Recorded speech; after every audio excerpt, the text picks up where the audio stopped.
I present to you a world where, with power and money, you can do anything. But someone who has nothing appears and beats everyone, beats men, beats women, beats those who hit women too. Let's go. ありがとう。 The Valhalla Academy is one of the top 3 hunter institutes in the world. Every year, many hunters try to enter this institute, but with a success rate of 1 in 500, few succeed. And even among those who do, only 150 students can graduate. You can see that the level of difficulty is just like real life, right? On the first day of class, there's already a bunch of people training. And anything goes. People with nothing in their hands against people with swords. Watching them is the senior combat instructor, Lee Sang-cheol. After a while, someone named Yu Min-jun arrives to see the candidate from his family, who deserves all our attention. Yu So-hyun from the Yu Shin family, one of the 5 most prestigious families in Korea. Everyone who crosses her path is defeated due to her talent with mana and the sword. She is a promising talent, but she doesn't draw much attention from the instructor until it is mentioned that her family has communicated with a constellation guardian from the Yu Shin family. This grabs the instructor's attention. In this world, there are 5 chosen ones to be the constellation guardians, where it is normal for hunters to receive blessings and protection from the guardians or make a contract for it. Each of these 5 guardians has a different power. The Yu Shin family has the god of the sword, Jang San family, the god of spirits, Jin Choi family, the god of martial arts, Oseon family, the god of fists, Jeon family, the god of the bow. Yu Yan, having communicated with a guardian, is a great genius with incredible potential. Passing the academy test will be easy, they say. This is so important that the whole world is watching through cameras. The fight of the 17-year-old super talent will be against Kim Joo-ha, also 17 years old. The instructors are even surprised at how calm the boy was knowing who he was facing. Confident in an easy victory, the fight begins. Our girl draws her sword, but there's no sign of the boy. She decides to attack. Her swordsmanship was incredible, as well as her control of mana, and the attack was precise. Guys, believe it or not, he just punched her in the chest and won the fight. Our protagonist was even disappointed with the fight. And now we see the real truth 300 years in the past. 3 centuries ago, something had happened at the Tower of Destruction. 2 men were fighting valiantly. The owner, the King of Destruction, Brace, remarked that it had been a great battle, leaving the martial leader, Kim Hae-in-oh, greatly weakened. Brace wore strange blue glasses and had enormous white hair. Kim Hae-in-oh agreed that the fight had been excellent. The MC let out a slight chuckle. Kim Hae-in-oh became very alert when a panel appeared in front of him. It announced that the Tower of Destruction and its ruler, Brace, had been defeated,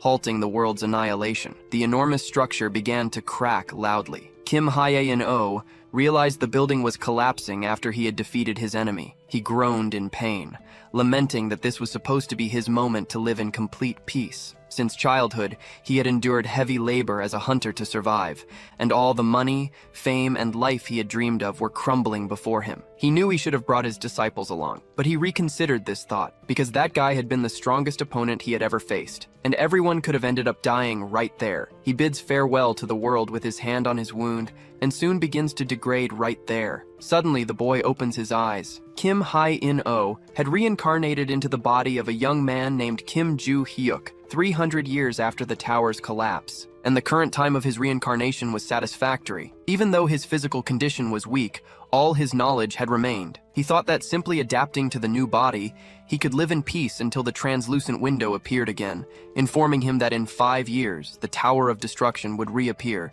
giving him that time to prepare. He was angry because that guy had already been defeated. He thought he should have burned Brace's body but couldn't just stand there regretting it for no reason. In that era, the conditions to conquer the tower should be easier, and this time he was determined to live and enjoy life. Something appeared on the panel, leaving him confused again. It mentioned finding lost weapons and memories in the Valhalla Constellation Room on the 3rd underground floor. He realized everything he needed to do at that moment. It would be the 4th day in Valhalla, where the top 10 rankings would be decided. Those who were summoned had to head to the stadium. Kim Joo-hyuk got up excited to go there. All participants had to take their positions. The spectators were quite excited, watching everything. This was the same moment when the senior instructor thought there were too many people compared to last time. He observed everything from above. The newcomer, Kim Joo-hyuk, was ready to battle. The match would begin in 30 seconds, and his opponent was already in front of him. The eldest son of the Osin family, Osi-hyuk, aged 17, was there. He wasn't very good at literature, strategy, or martial arts. However, he had a talent of the others. It was his impressive and strong physique. He could do what others couldn't without mana, and even with little training, he grew significantly stronger. He was born with a top-tier physique that required no effort and was considered a genius for that reason. He stared fearlessly at his opponent with an extremely angry expression. The two were standing in front of each other. Kim Joo-hyuk showed the middle finger and insulted his opponent. This left Oh Si-hyuk furious and enraged. He charged at him, calling him trash. Kim Joo-hyuk thought that with the body he was reincarnated into, he wouldn't win in close combat and didn't know much about his opponent, with strength being the main issue so far. Even though the enemy had superior physical strength, it didn't mean he would win. Oh Si-hyuk tried to deliver a powerful punch to our protagonist. He dodged because he had martial arts to enhance his physique, and something very important as well. He swept the blonde bully's legs and brought him crashing to the ground. Oh Si-hyuk was left confused and unsure of what had just happened. Kim Joo-hyuk gave a slight wink with his right eye and revealed his ability to observe his opponent, landing a precise blow to his opponent's body, who rolled his eyes, blood coming from his mouth, falling unconscious and severely weakened. Kim Joo-hyuk won the battle, saying that if those two abilities weren't in harmony, this outcome would have been impossible. Even though this body was weaker than before and shouldn't have any problems hunting monsters and being a hunter as he once was, he headed to the exit after annihilating his enemy, leaving everyone who watched the battle perplexed. They commented on how Oh Si-hyuk was knocked out and brought down by such a simple attack. A man in the back thought deeply about all of this in silence. He was the head of the Osun family, the king of fists, Oh Chol-shin, very angry at the opinion of those ignorant enough to call the attack simple. Even though his son had only trained his physique, ignoring martial arts, he should have easily dodged that blow. But this time, it was something he couldn't evade. Stigako let his temper get the better of him and just charged at Kim Joo-hyuk. He had even used magic, which he rarely used, to try and end it quickly. But Kim Joo-hyuk tilted his head slightly to dodge. Since he was certain a strike was accurate, he shifted his entire center of gravity forward, making Oh Si-hyuk fly in despair, surprised by the missed punch. His opponent's hand was extended and open at that moment to counterattack. This meant that Kim Joo-hyuk moved faster than Si-hyuk at maximum speed, proving he already had a plan for the battle, and that alone was already a monstrous talent. Oh Chol-shin, after processing all of this, remained silent and deep in thought. Unfortunately, many people also recognized the value of that rookie, and not all of them were ignorant. Oh Chol-shin thought of the name Kim Joo-hyuk and resolved to ensure the boy would join the family no matter the cost. The stadium lights were turning on. Many fans of Choi Arenuna were there, unleashing a torrent of blue lightning with immense power. But she was left baffled because her enemy had disappeared from in front of her so quickly. Suddenly, he remarked that if she revealed her attack's target with her eyes, it would be easy to dodge. He was standing calmly beside her. She was utterly confused by this, and out of nowhere, she was struck directly on her body. Her eyes widened, showing a mix of pain and agony, like she felt relieved to have defended the blow. Kim Joo-hyuk stared at her without saying a word. Choi A-rin quickly grabbed her impressive sword, flying backward with it in her hands. Kim Joo-hyuk was impressed because the girl had managed to block his blow with her sword, which was why he hadn't felt the impact on a human body, but rather on an object. She thought it was incredibly heavy. Suddenly, a fist touched her sword. Choi A-rin stared at her opponent before her, who challenged her to dodge the next attack. Then he unleashed a powerful strike, sending the girl flying far away with a desperate expression. She landed on the ground, sprawled, and left there. The boy thought there was something odd about that attack. It seemed like his posture was slightly off. But in the end, it didn't matter because the victory was secured regardless. The panel displayed the top 10 admissions to Valhalla, and Kim Joo-hyuk ranked first. He was walking nearby, adjusting his shoulder. Suddenly, many voices left him surprised and confused. A crowd had gathered, begging for his attention and acceptance into a group. Annoyed, he shouted at everyone to shut up, wrapping up this chapter. On the news page, a headline was that Kim Joo-hyuk was on the verge of madness, described as a crazy psychopath. 92 comments criticized him, claiming he was likely a bad person due to his reprehensible actions. For a rookie, the boy was seen as very arrogant and over the top. The comments continued discussing his potential and negative behavior. Meanwhile, in the grand, towering buildings of Valhalla, the freshmen were being warmly welcomed. Kim Joo-hyuk thought all the introductory information about Valhalla's history was boring and tedious. Then he noticed a boy behind him. The boy averted his gaze with a nervous and shy expression. Kim Joo-hyuk figured he had attracted a lot of attention the previous day. But there was still an unresolved issue, that claim about weapons and memories that the panel had ordered some time ago. On his way, Kim Joo-hyuk thought he only needed to get in and out, which seemed like an easy task. Yet he noticed something nearby. The opening ceremony had already ended by then. The virtual combat simulation room was just ahead. The former chief instructor of Valhalla from the Trojan Guild, Kim Lee-gun, wondered why the class distribution was arranged that way. Ahead was Yu So-yeon from the Yushin family, and beside her stood Areen from the Trojan clan. In the middle was Oh Si-hyuk from the Oh-sin group. They had said the classes would be distributed randomly, but 3 of the 5 geniuses from the families were in the same room. And there was something else interesting. The guy glanced at Kim Joo-hyuk and noticed that he was also in that class, completely condemning the man's year. He tried to calm himself to assert control over the situation right away. He introduced himself, saying it was a pleasure to meet the young ones, and that he was the person in charge of the class as well as their instructor. First, he pressed a button on the podium he was standing at. All the girls panicked at what happened next. Suddenly, they all appeared in a vast field. Everyone began questioning where they were as they had been in a completely different place seconds ago. Kim Lee-gun grasped the hilt of his sword and thought about showing a bit of bloodlust right there. Suddenly, several demonic beings, hideous and terrifying, appeared filled with rage and wielding various weapons. Everyone began screaming and panicking at the sight of it all. Oh Si-hyuk thought those were orcs and goblins, and there were at least 100 of them. Suddenly, the ugly green monster started moving toward him. One tried to strike him with its sharp clawed hand, and another tried to leap toward the boy, but it was stopped by the protective barrier. Kim Lee-gun thought everything was going according to plan, because the barrier was working perfectly. He then called Kim Joo-hyuk closer. The latter approached the podium and was promptly asked by the instructor if he could handle all those monsters entirely on his own without any help. These were the monsters surrounding the barrier. The boy thought silently about his answer. Kim Lee-gun reasoned that he was now certain of the boy's diminished ego, which was natural since most had only ever seen monsters in books and comics. He told Kim Joo-hyuk to stop pretending to consider it and just say no so the lesson could proceed. The boy gave a slight smirk. This made the instructor angry because the boy was laughing, and soon he discovered that Kim Joo-hyuk could, in fact, handle the monsters alone. He thought the boy was bluffing and told him to try since he was so confident in ease and mastery. It was as if the sword was absorbing all those monstrous beings. The girl was stunned, and the boy reflected on all that madness. She observed him through the protective capsule,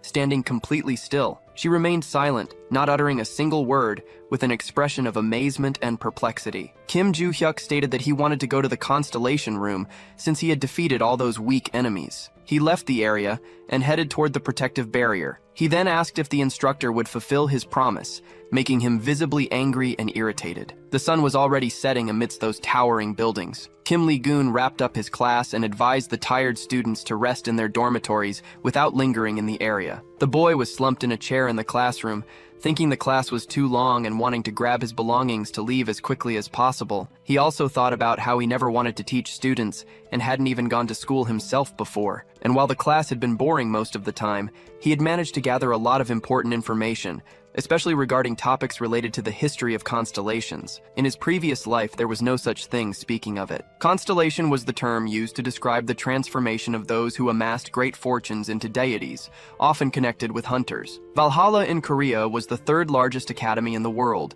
containing various constellation relics. Kim Joo-hyuk thought that everything about slaying monsters and swordsmanship seemed useless, and that he should head to the dormitory to focus on practicing martial arts, as his body was quite weak. But suddenly, he noticed something unusual. It was the white-haired girl approaching from behind. Meanwhile, in the professor's office, a man sipping coffee commented that his friend had been through a lot. Kim Lee-gun admitted that, to be honest, it was more embarrassing than truly painful, and questioned whether that boy was really a high school student to Lee Sang-cheol, who was astonished to learn that the boy had killed 120 monsters in the simulation room without having ever seen one in real life. What Kim Lee-gun was saying was absolutely true. From what the senior instructor observed, Kim Joo-hyuk seemed ordinary, but carried something in his past. Kim Lee-gun was impressed to discover that the boy was an orphan from a small orphanage in a highly dangerous area, and by no means was he lying, as Lee Sang-cheol had conducted his own research on the matter. Furthermore, a fraud wouldn't attempt to enter Valhalla by causing a scene at the opening ceremony. Lee Sang-cheol asked if the boy had requested to enter the constellation room,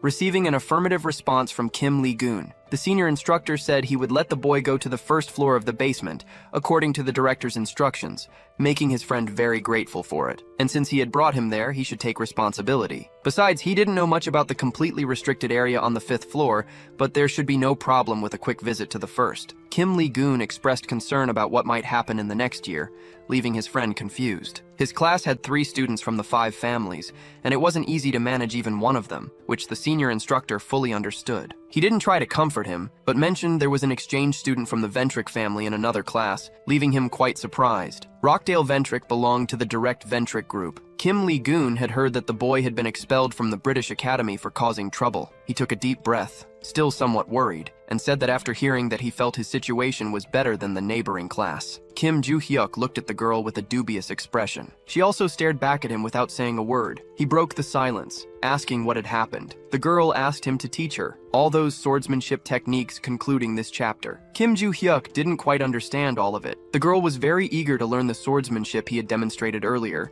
but he responded negatively, and she questioned his decision. He replied that it was simply because he didn't want to teach, and since the girl had nothing more to say, he would leave. She looked into his eyes and asked her to the main branch. However, the Ventric family had a beak mask, a constellation guardian, making it different from others. Typically, an S-class soldier or higher would protect the organization, directly selecting a star member and granting them power and protection. But for the Ventric family, they chose to sign an agreement with a non-constellation individual to avoid contractual misunderstandings. Due to this unique decision, the organization held significant power in Europe, and joining it would grant immense influence. With this authority, Rockdale Ventric, supported by his family, had become excessively arrogant. Something had happened not too long ago. Due to an incident at the British Academy, he had been expelled, but he wouldn't cry over spilled milk. At the door of that place, alongside his assistant, he declared he always got what he wanted. And even though he had been expelled before, being from the Ventric family meant they would always find a way to put him back on track. After all,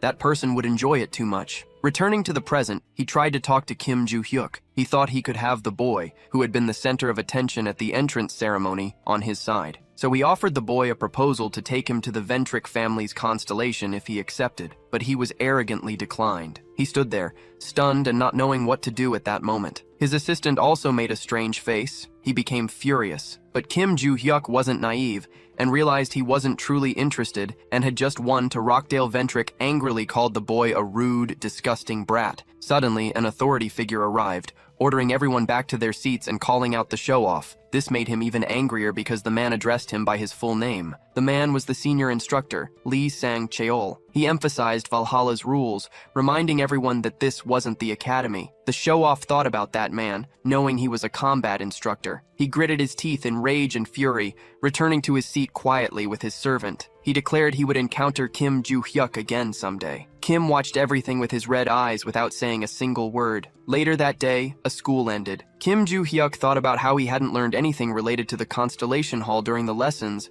and had instead gotten involved with an idiot that morning. He pondered many things about the Guild Scouts, students, and instructors who wanted to recruit him despite his criticism of them. Once again, someone approached him from behind. It was the persistent girl asking him to teach her fencing again. He became annoyed, realizing it still wasn't enough for her either. Back in the Grand Valhalla dormitory, in the highest class hall inside, someone was seething with anger, smashing chandeliers with uncontrollable fury. It was the annoying and arrogant Rockdale Ventric. He was infuriated by the orphaned Kim Joo-hyuk, who had humiliated him. He demanded that Yuria immediately call Dazara, as he needed someone to deal with a certain person, ending the chapter. Rockdale Ventric continued to simmer with rage. He once again called his poor assistant by name. She stayed quiet and still as he spoke. He grabbed her hair forcefully and demanding she respond immediately. He then asked if she still believed herself to be the eldest daughter of the palace family. He threatened to throw the poor girl out of the group, prompting her to beg him out too. He swiftly threw her to the ground with all his strength. Once more, he ordered her to call Dazara as there was someone for him to deal with. It also instructed her to inform a second-year member of the Rise family that he wanted to see him. The terrified, helpless blonde assistant replied affirmatively. At the Valhalla dormitory, specifically in Kim Joo-hyuk's room, he was meditating with bright blue magic radiating from his body. He was deeply focused on what he was doing. Suddenly, he coughed, releasing a lot of smoke, realizing once again that his body was truly useless and couldn't summon any magic with it. he entered a deep silence, lost in thought. He began recalling his return to the dormitory that afternoon, when the girl had appeared behind him once again and approached him for the second time. They had already reached the dormitory door, and she kept following him. She repeated her request like a parrot, being so irritating, and almost begged for action to be taken. He then proposed 10 million won per lesson. The girl lived deeply saddened and disappointed again, and since she probably couldn't afford it, he had decided to leave. Suddenly, she asked for his phone, leaving him utterly confused and unsure of what was going on. He asked why she was doing that. She was adding her number so it would be easier to transfer the payment, leaving Kim Joo-hyuk even more astonished. Out of nowhere, he received a notification on his phone. It was a transfer of 100 million won, and now he was supposed to teach her his impressive and masterful techniques. He said he wouldn't do it and would decline the transaction. Returning to the present, he reflected on how shocked he had been earlier. How could a high school student have 100 million won? If he were to teach her, he wouldn't have to reveal all of his secrets. But the sheer amount of money was overwhelming. He figured he could use it for what he needed, so it didn't matter, even if his mana was as limited as a beggar's. He stood up, ready for his mission, taking his first steps toward victory. He was going to find the secret vault at that moment, even amidst complete darkness. He walked through dense vegetation. He thought about how he had checked beforehand, but most vaults hidden 300 years ago had been destroyed. According to his research, only 4 might remain, and it was likely that just 3 were left. One thing was certain: they would be in the Valhalla Mountains, and he would search without giving up. He began to channel all of his blue magic. The vault's location could be determined by sensing the marble, which responded to his abilities and could be detected even with minimal effort. A bright circle appeared on the ground. Finally, Kim Joo-hyuk had found something. He approached the glowing neon blue circle and started digging with his iron shovel, once again realizing how weak his body was. He thought that if he had known about this hardship, he would have buried it in a shallower, more accessible place. And if it weren't for the Tower of Destruction 300 years ago, there would have been no need for any of this. The world had been on the brink of destruction, and there was no safe place for his riches, so he had built great vaults and stored everything there. With great faith, he believed the contents inside would be safe and intact, as sun was already rising over the towering buildings of Valhalla. And at last, Kim Joo-hyuk found what he was searching for: the long-sought vaults of treasure. The location of the lock was a mystery, but he quickly found it. A regular key wouldn't fit in that lock, so he crafted a line of magic, shaping it into a special key. It fit perfectly into the keyhole, and he celebrated his achievement. The door began to open slowly, using all the strength he had in his frail body. At last,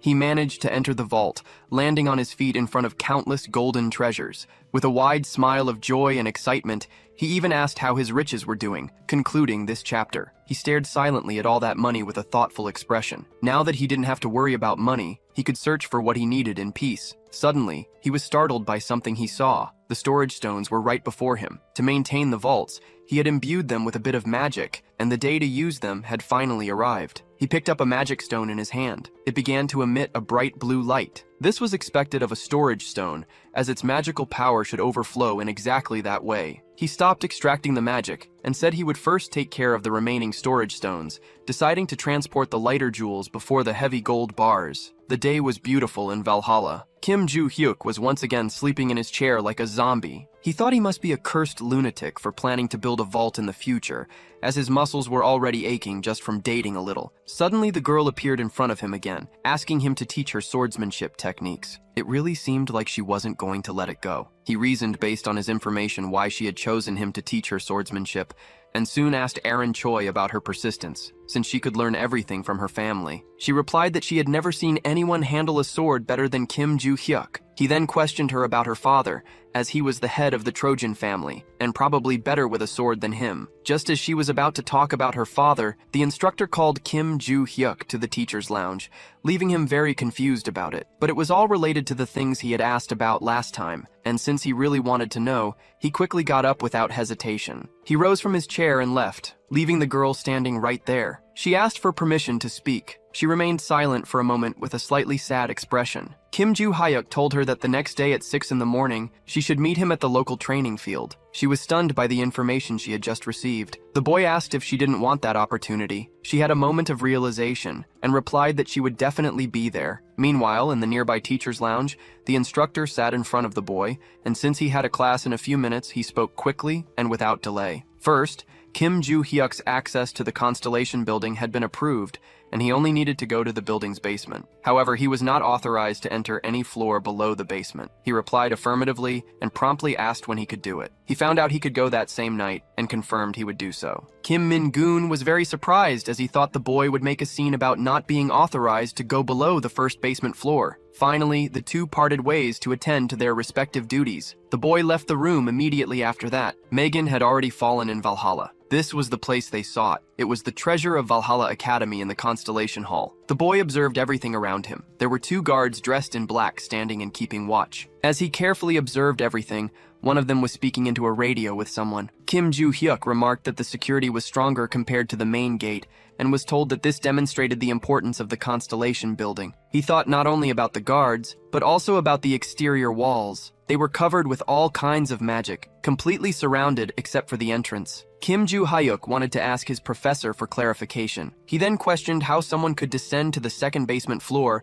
and whether it would be illegal. Kim Lim-goon quickly replied that it wouldn't make someone a criminal, but would get them expelled from there. Moreover, they'd go insane before leaving the school, leaving the boy slightly confused about it. Kim Lim-goon then explained that on the second floor, the magical power of the constellations flowed without restriction, and anyone who touched the magic would have their mind shattered. The boy quickly grasped the situation. Meanwhile, the instructor wondered why the boy had asked about this before entering the building, as it seemed like he truly wanted to go down there. But he soon dismissed the thought, reasoning that the top entry candidate wouldn't do such a thing since staying at the academy was much better. Kim Lim-goon informed him that he had only 30 minutes. The boy replied affirmatively, saying he'd be back soon. Suddenly, the panel appeared, displaying and ordering the same things as before. He observed it carefully right there. Kim Joo-hyuk didn't care about being expelled since he had come to Valhalla solely because of that place, and he had to go to the third basement first. He wondered why there were so many endless stairs in that building. As he descended them quickly, suddenly he saw something ahead of him. That place looked like a massive prison. He was sure the Constellation Hall was on the first basement floor. All of it didn't seem that important, leaving him uncertain about going deeper. Suddenly, the panel appeared again,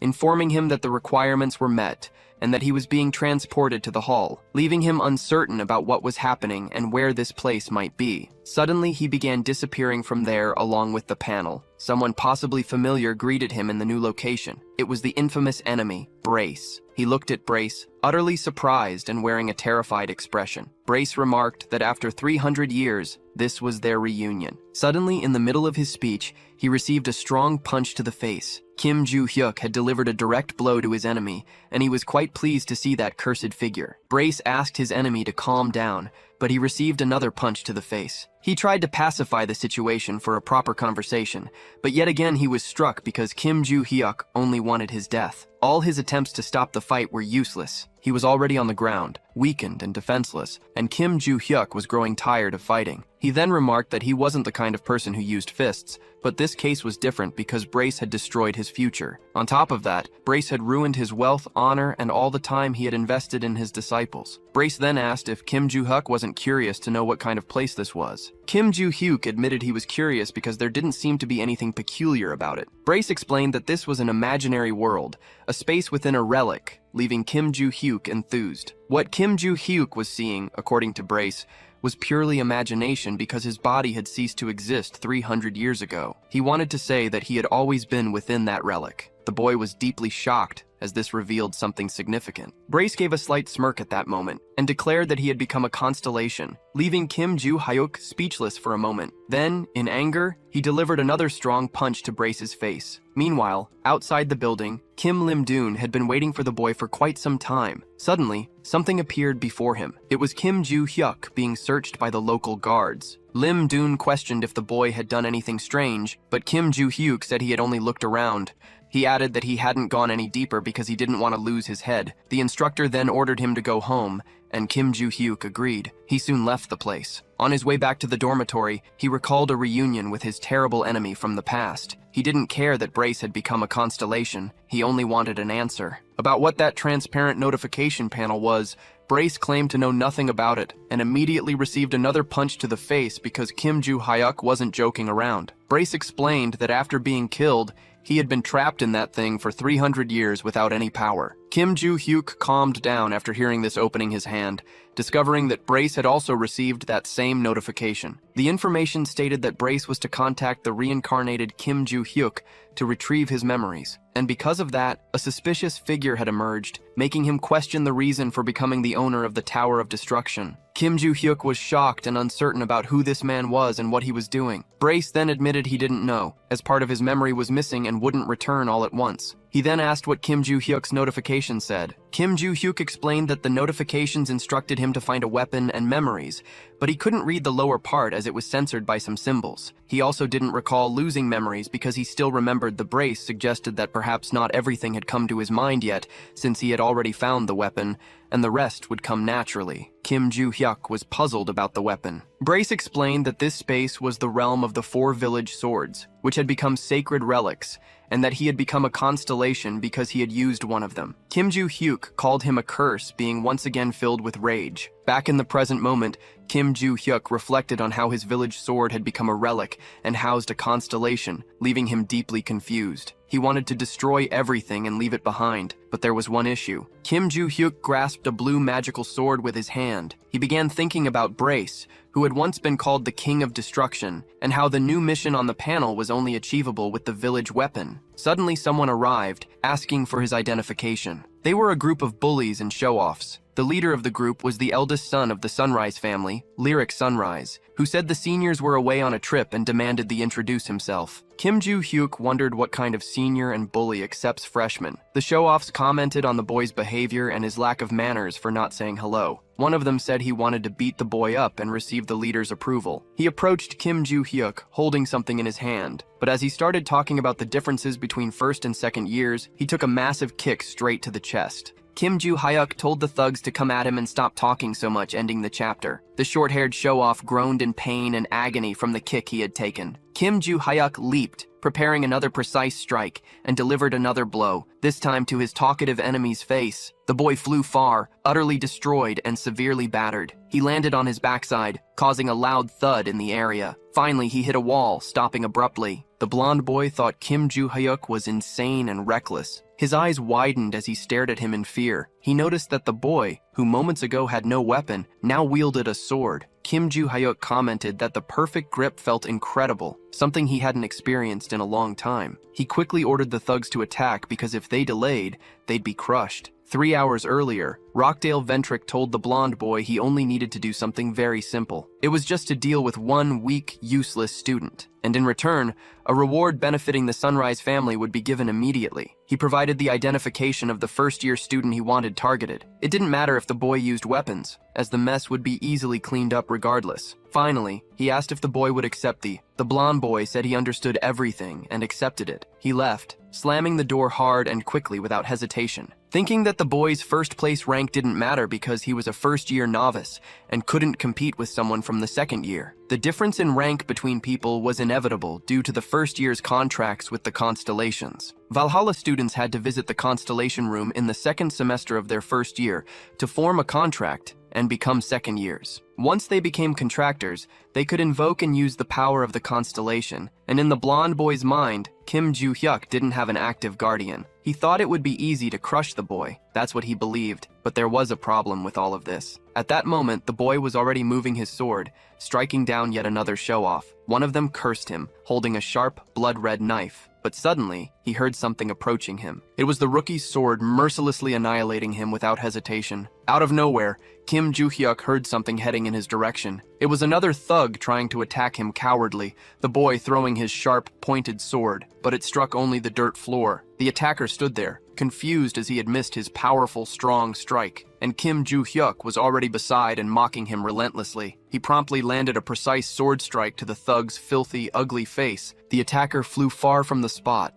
leaving his friends stunned at what they were witnessing. And finally, after flying through the air, he landed headfirst on the ground brutally and harshly. The blonde boy was shocked as the rookie was taking down the second years one by one without even breaking a sweat. Before becoming contractors, second years should have better skills than first years, but these had proven to be useless and weak. The blonde boy wondered about the strange, unprecedented swordsmanship technique. It seemed like the boy was just moving around with moderate strength, but those hit could barely stand. Kim Joo-hyuk then faced the remaining opponents and said he would crush anyone wasting time during the fight. The blonde boy thought everyone there was deciding whether to attack or run away immediately. He told his team not to be afraid because the boy was just a weak, useless rookie. Kim Joo-hyuk remarked that the bully leader had a lot of nerve. This comment made the blonde boy furious and enraged, and he charged at him without hesitation. But suddenly, he felt something touch him. It was Kim Joo-hyuk's sharp sword striking his body. He mocked him for standing still even knowing he would be hit,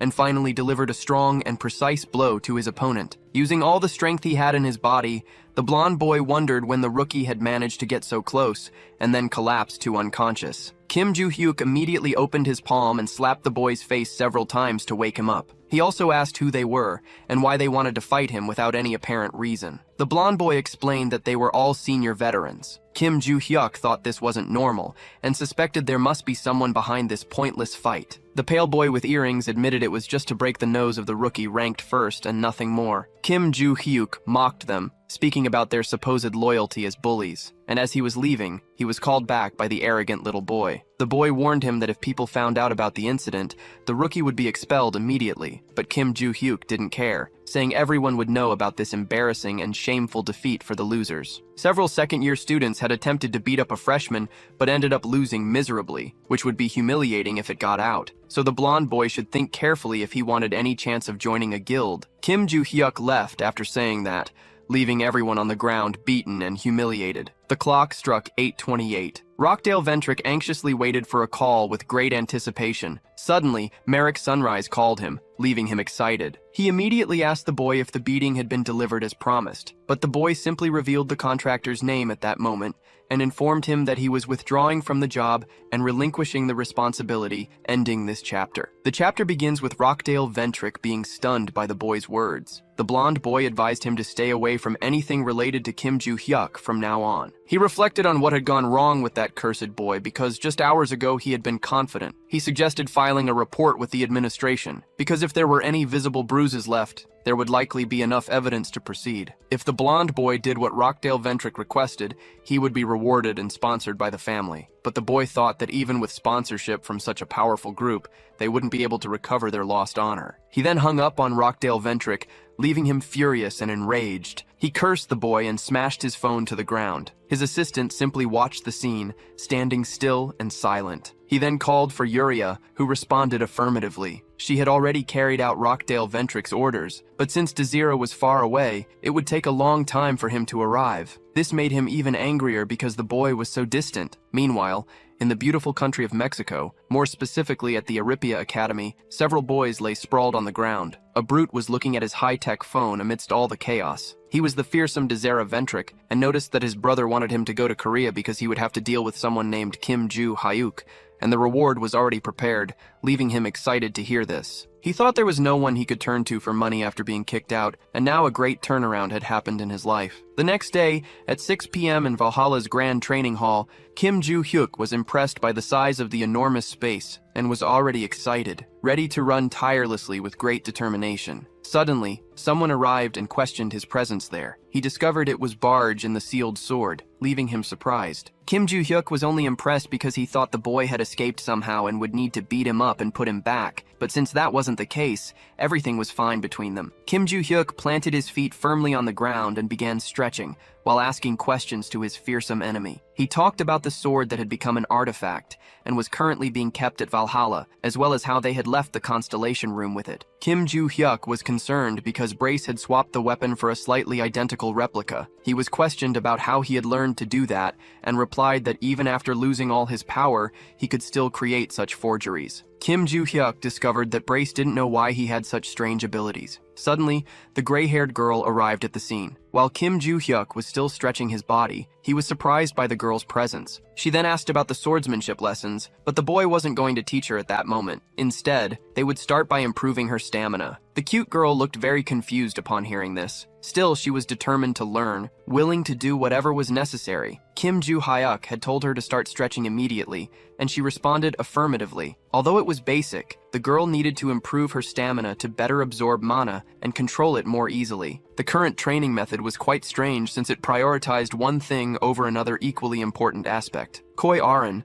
despite possessing a lot of mana, only had the stamina of a student wielding a simple sword. She informed him that she had finished stretching. Kim Joo-hyuk immediately said they would begin real training at that very moment. The two then started doing a lot of push-ups, and they also did squats of great determination. Additionally, they performed upper body exercises. Koi Aran ended up utterly exhausted, collapsed on the ground, physically destroyed and gasping for air, but she was astonished to learn that this was just the beginning of the crazy and intense preparation. Kim Joo-hyuk told her to stop being lazy and get up immediately because they still had to run 20 long kilometers around the area. Meanwhile, in Valhalla's first year, Class A, Kim Joo-hyuk wondered about the girl's physical condition and commented that she had a body with great development potential. She was next to him, apparently tired, with dark circles under her eyes and a physically worn-out expression. The class teacher then called for silence from everyone present. The superior class instructor and supervisor of dimensional monsters, Lilia, informed them that they would have a simple written exam that day. Even though she had briefly explained it on the first day, she had asked all students to study. So that day she would test their knowledge of how to deal with each individual monster. The exam began shortly after. Everyone seemed deep in thought as they worked on it. Even Koi Aran appeared to be struggling with the test. Kim Joo-hyuk stared at her as if she were his most feared enemy. Suddenly the teacher checked the time on her very advanced and stylish watch. She then announced the end of the time limit, instructing everyone on how to return the test papers. That test wouldn't count toward the general individual ranking, but would measure their skills for the next class. Once all the tests were submitted, she informed the class that next week they would begin the first official lesson in the virtual combat communication room. She then bid farewell to everyone as she quickly left the room. Kim Joo-hyuk remained silent after hearing all this with a thoughtful expression. Brace began questioning him about the method he used for the tests, leaving him astonished to learn that Brace had been watching everything. The enemy said he had nothing to do in there and was asked about his thoughts on the protagonist. He explained that, to be exact, you could only hear the boy's imaginations related to him. Kim Joo-hyuk said he had simply written the answers as he knew them, and his enemy replied that he understood. Meanwhile, in Valhalla's first-year teacher's lounge, the teacher was quite annoyed with Kim Joo-hyuk because he dared to call those useless phrases answers. Kim Ling-gun was walking nearby with a cup in his hand. Suddenly, he heard some strange noises around him. There was the teacher, extremely upset and furious at the moment. He approached and asked if those were the tests from his class, receiving an affirmative response. She explained her method for preparing the next lesson and highlighted that there was valuable information within the seemingly simple test. She noted that, as expected from Class A, which consisted of prodigious children from the best families, everyone had done very well, leaving Kim Ling-gun surprised. He then said he would be on his way, and the teacher responded affirmatively. He continued sipping his mysterious drink from the white cup. Suddenly he was startled by a loud scream, causing him to spill the entire contents of the cup. That was the moment the furious upon looking at Kim Joo-hyuk's test. He approached her and asked if the prodigious boy hadn't tried hard enough. He discovered that the boy had been mocking the class in such a way, leaving him astonished and shocked. Lilia stated that this couldn't be ignored, and that she would show all the answers in the next class, because it wasn't that easy to deal with monsters in such a manner. A week later, during a virtual combat simulation at Valhalla, Lilia announced that she had graded the tests from the previous class, and although most students did very well, there was a caveat. She ordered Kim Joo-hyuk to step forward. Without hesitation, he did as instructed. The two stood facing each other. Lilia handed the boy his test sheet. It was marked with numerous red corrections. The teacher then revealed that Kim Joo-hyuk had received a 0, and it seemed he hadn't taken the tests seriously. He disagreed, insisting he had put effort into it. She had a few questions for him. The first was his answer to the question about the most effective method to handle a stone goblin. Kim Joo-hyuk replied that the solution was to strike it in the stomach. The second question asked what to do if 8 wild goblins were charging at someone. Kim Joo-hyuk answered that the solution was to send each one to hell, starting with the closest. The teacher couldn't believe he was serious with those answers, and he hadn't even tried to disguise his lack of effort. The best way to kill a stone goblin wasn't with a sword, as it wouldn't be powerful enough. Lilia doubted Kim Joo-hyuk could even manage it. He contradicted his teacher, saying he would finish the fight with a single strike. This left her irritated with his nonsense and boundless ego, but she understood his confidence, and since Kim Joo-hyuk was so sure of his answer, she decided to give him a unique opportunity. Suddenly, a loud noise echoed through the area. A monster roared, trying to intimidate everyone. It stood in front of the prodigy boy and the protagonist. The teacher then informed him that if he could kill the stone goblin exactly as he had explained, she would immediately change his test grade. Kim Joo-hyuk said he understood. He placed his test on the control table for the time being. He then selected a single sword from among all the weapons and charged towards the stone goblin without hesitation. The goblin stared at him with a horrifying, grotesque expression. The teacher already knew he had killed 120 goblins before, so she was confident in his talent. But there was a catch. Against this stone goblin, a random sword alone wouldn't suffice. Suddenly, the goblin began to scream in pain and agony. The boy had already started landing precise blows. The teacher was astonished at what she was witnessing. The goblin groaned desperately, with a gaping wound in its body and a deep crack in its head. Kim Joo-hyuk then began channeling mana into the fight. He discarded the simple sword,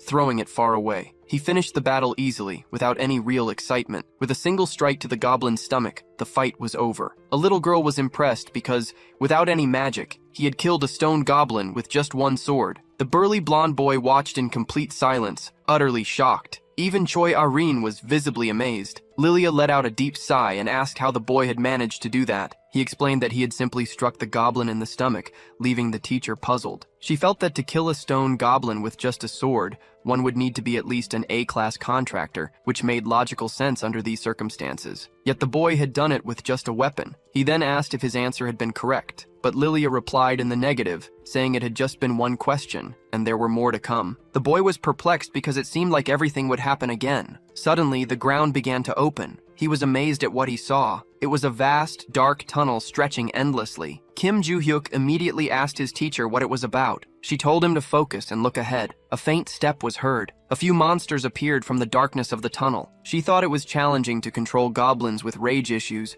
because using the wrong technique could trigger their scream ability, attracting more goblins from the area. Typically, one would fight them with magic and kill them all at once or simply flee. And although the boy could only see 3 goblins in front of him, 5 more would appear with every mistake he made. Even if he could use his sword, it would be difficult, and Lilia had heard that his speed with it was quite slow. He then began his series of strikes, hitting the enemy squarely in the forehead, making the others furious and enraged. The green goblin remained alert during the battle, but was soon struck in its cursed mouth and fell brutally to its knees. The teacher was impressed by all of it while the boy boasted, because he had also answered the second question correctly. On another day at the training center in Valhalla, Kim Joo-hyuk and Choi Arin were training on the treadmill, running at an incredibly fast pace. The running numbers were off the charts. Soon, the gray-haired girl collapsed to the ground, utterly exhausted. Once again, she was gasping for air. Kim Joo-hyuk looked at her without saying a single word, with an almost amused expression. He then asked if she didn't train in her clan, as she was struggling with such a simple exercise. She replied that she didn't push herself in that way. He retorted by asking how Choi Arin would fight against those strong and horrifying monsters. She responded once again,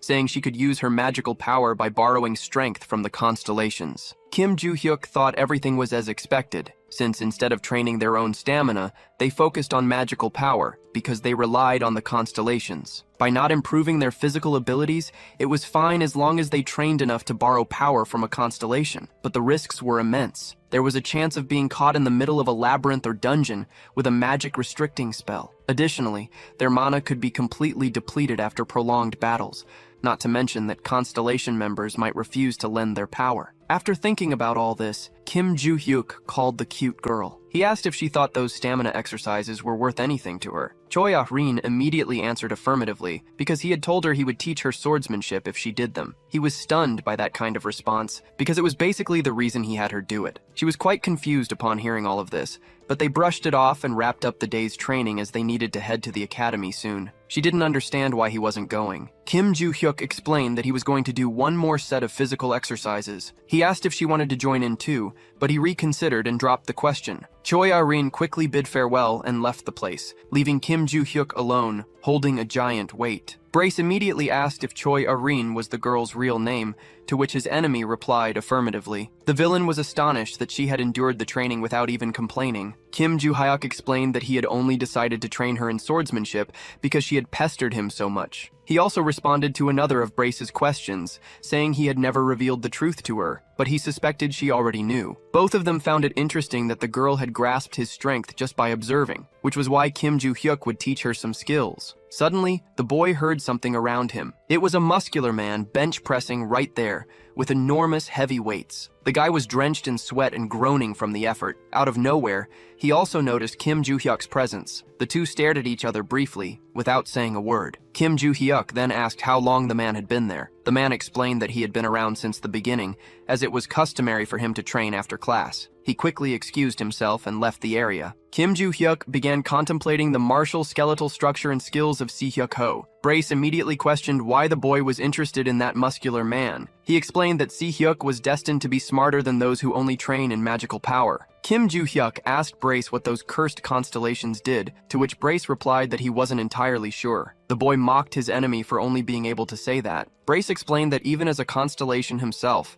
he had been isolated there for 300 years, knowing nothing about the others. He also mentioned that Kim Joo-hyuk could probably learn more about them if he completed the new mission in the Systems tab. This left Kim Joo-hyuk deep in thought about the subject. The panel suddenly appeared with some information and precautions to be taken. It mentioned the center of the Great Valhalla Forest, home to Madagascar, leaving the boy pensive. It was a place he had heard about in class, and was the final survival location they had visited during the first semester. He thought that if it weren't for that cursed mission, he would just leave after recovering his belongings, but it seemed like he needed to be stealthy for now. Brace immediately questioned the boy's thoughts, which he quickly justified by recalling the fight that had happened, and said that if he hadn't done what he did, his head would have been crushed, just like Brace's had been. Kim Joo-hyuk also thought that, in any case, until he completed the mission, he couldn't leave, so the secrets of reincarnation would reveal themselves automatically. Meanwhile, in the United Kingdom and London, more specifically at the Ventric Mansion, the place had many old-fashioned details,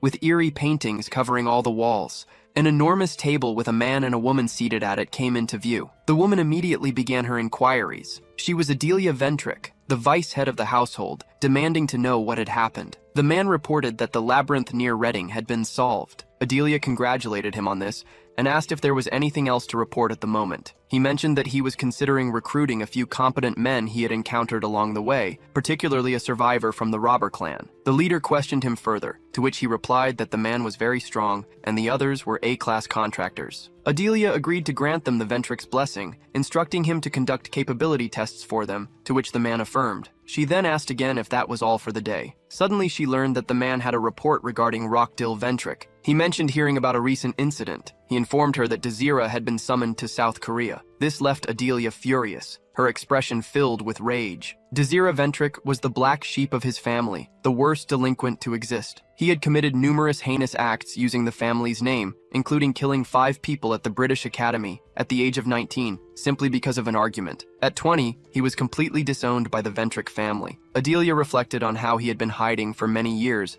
and was now going to meet Rockdill. She then ordered surveillance to be placed under Rockdill's name, to which she received a firm affirmation. The man was also instructed to inform the arrogant young boy, because if he was caught doing anything suspicious, you would be removed from the family immediately. The man affirmed this once again, saying the report was complete, and excused himself promptly, leaving Adelia alone in the enormous room. She remained silent, her expression contemplative, thinking about all those cursed fools using powers they didn't earn through merit. That ability was something beyond normal. On her chair, the words, "All for one and everything is only for one person" were inscribed. In the end, all abilities were meant for her. Lost in thought, she sought confirmation from something. It was the eerie painting of the Guardian constellation on the wall. Back in the classroom at Valhalla, the professor was discussing the formation of the word malefactor. In modern society, this noun was primarily used to describe someone who used the powers of constellations for evil. Malefactors operated both alone and in groups. Among these organizations,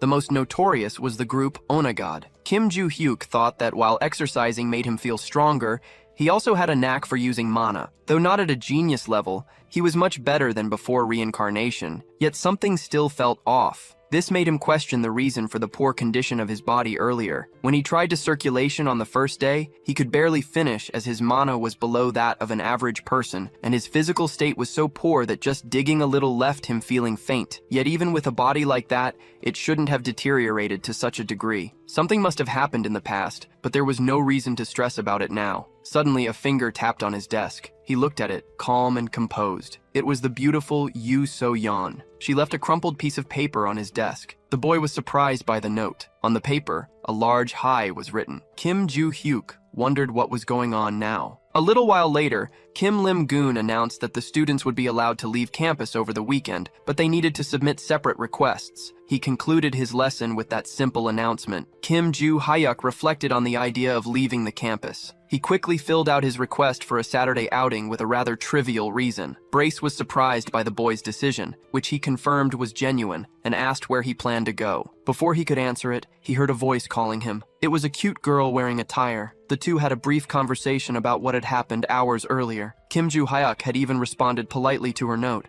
but she hadn't replied. He then urged her to speak quickly, as he needed to submit something and was quite busy. The little girl stumbles over her shy words. She can't form a single sentence without interrupting herself. Kim Joo-hyuk grows frustrated, calling her crazy and telling her to just nod. She becomes very angry at being insulted like that. She questions his comment, but is quickly retorted, being told that making someone angry for no reason was normal for her. He then asks again what she really wanted. She recalls a moment in time when she had been observing something. It was Kim Joo-hyuk's fight with that horrifying and ugly stone goblin. She had been impressed by that battle, especially because the boy had used only a sword without any magic. It was entirely different from what the books described. She only wanted to ask him how he had killed that ugly stone monster, but her pride hurt too much to allow it. Finally, she sighs and musters the courage to ask him. Just as she is about to speak, the teacher arrives and asks the very same question she had been about to ask. The gray-haired, bespectacled woman seemed very excited to learn the boy's tricks. Kim Joo-hyuk simply wondered where that crazy woman had suddenly appeared from. He quickly asked why she was intruding out of nowhere, as he thought she disliked him, leaving her confused. He then rephrased his words, asking if she didn't like him because he had embarrassed her. The teacher promptly replied that she didn't care about that,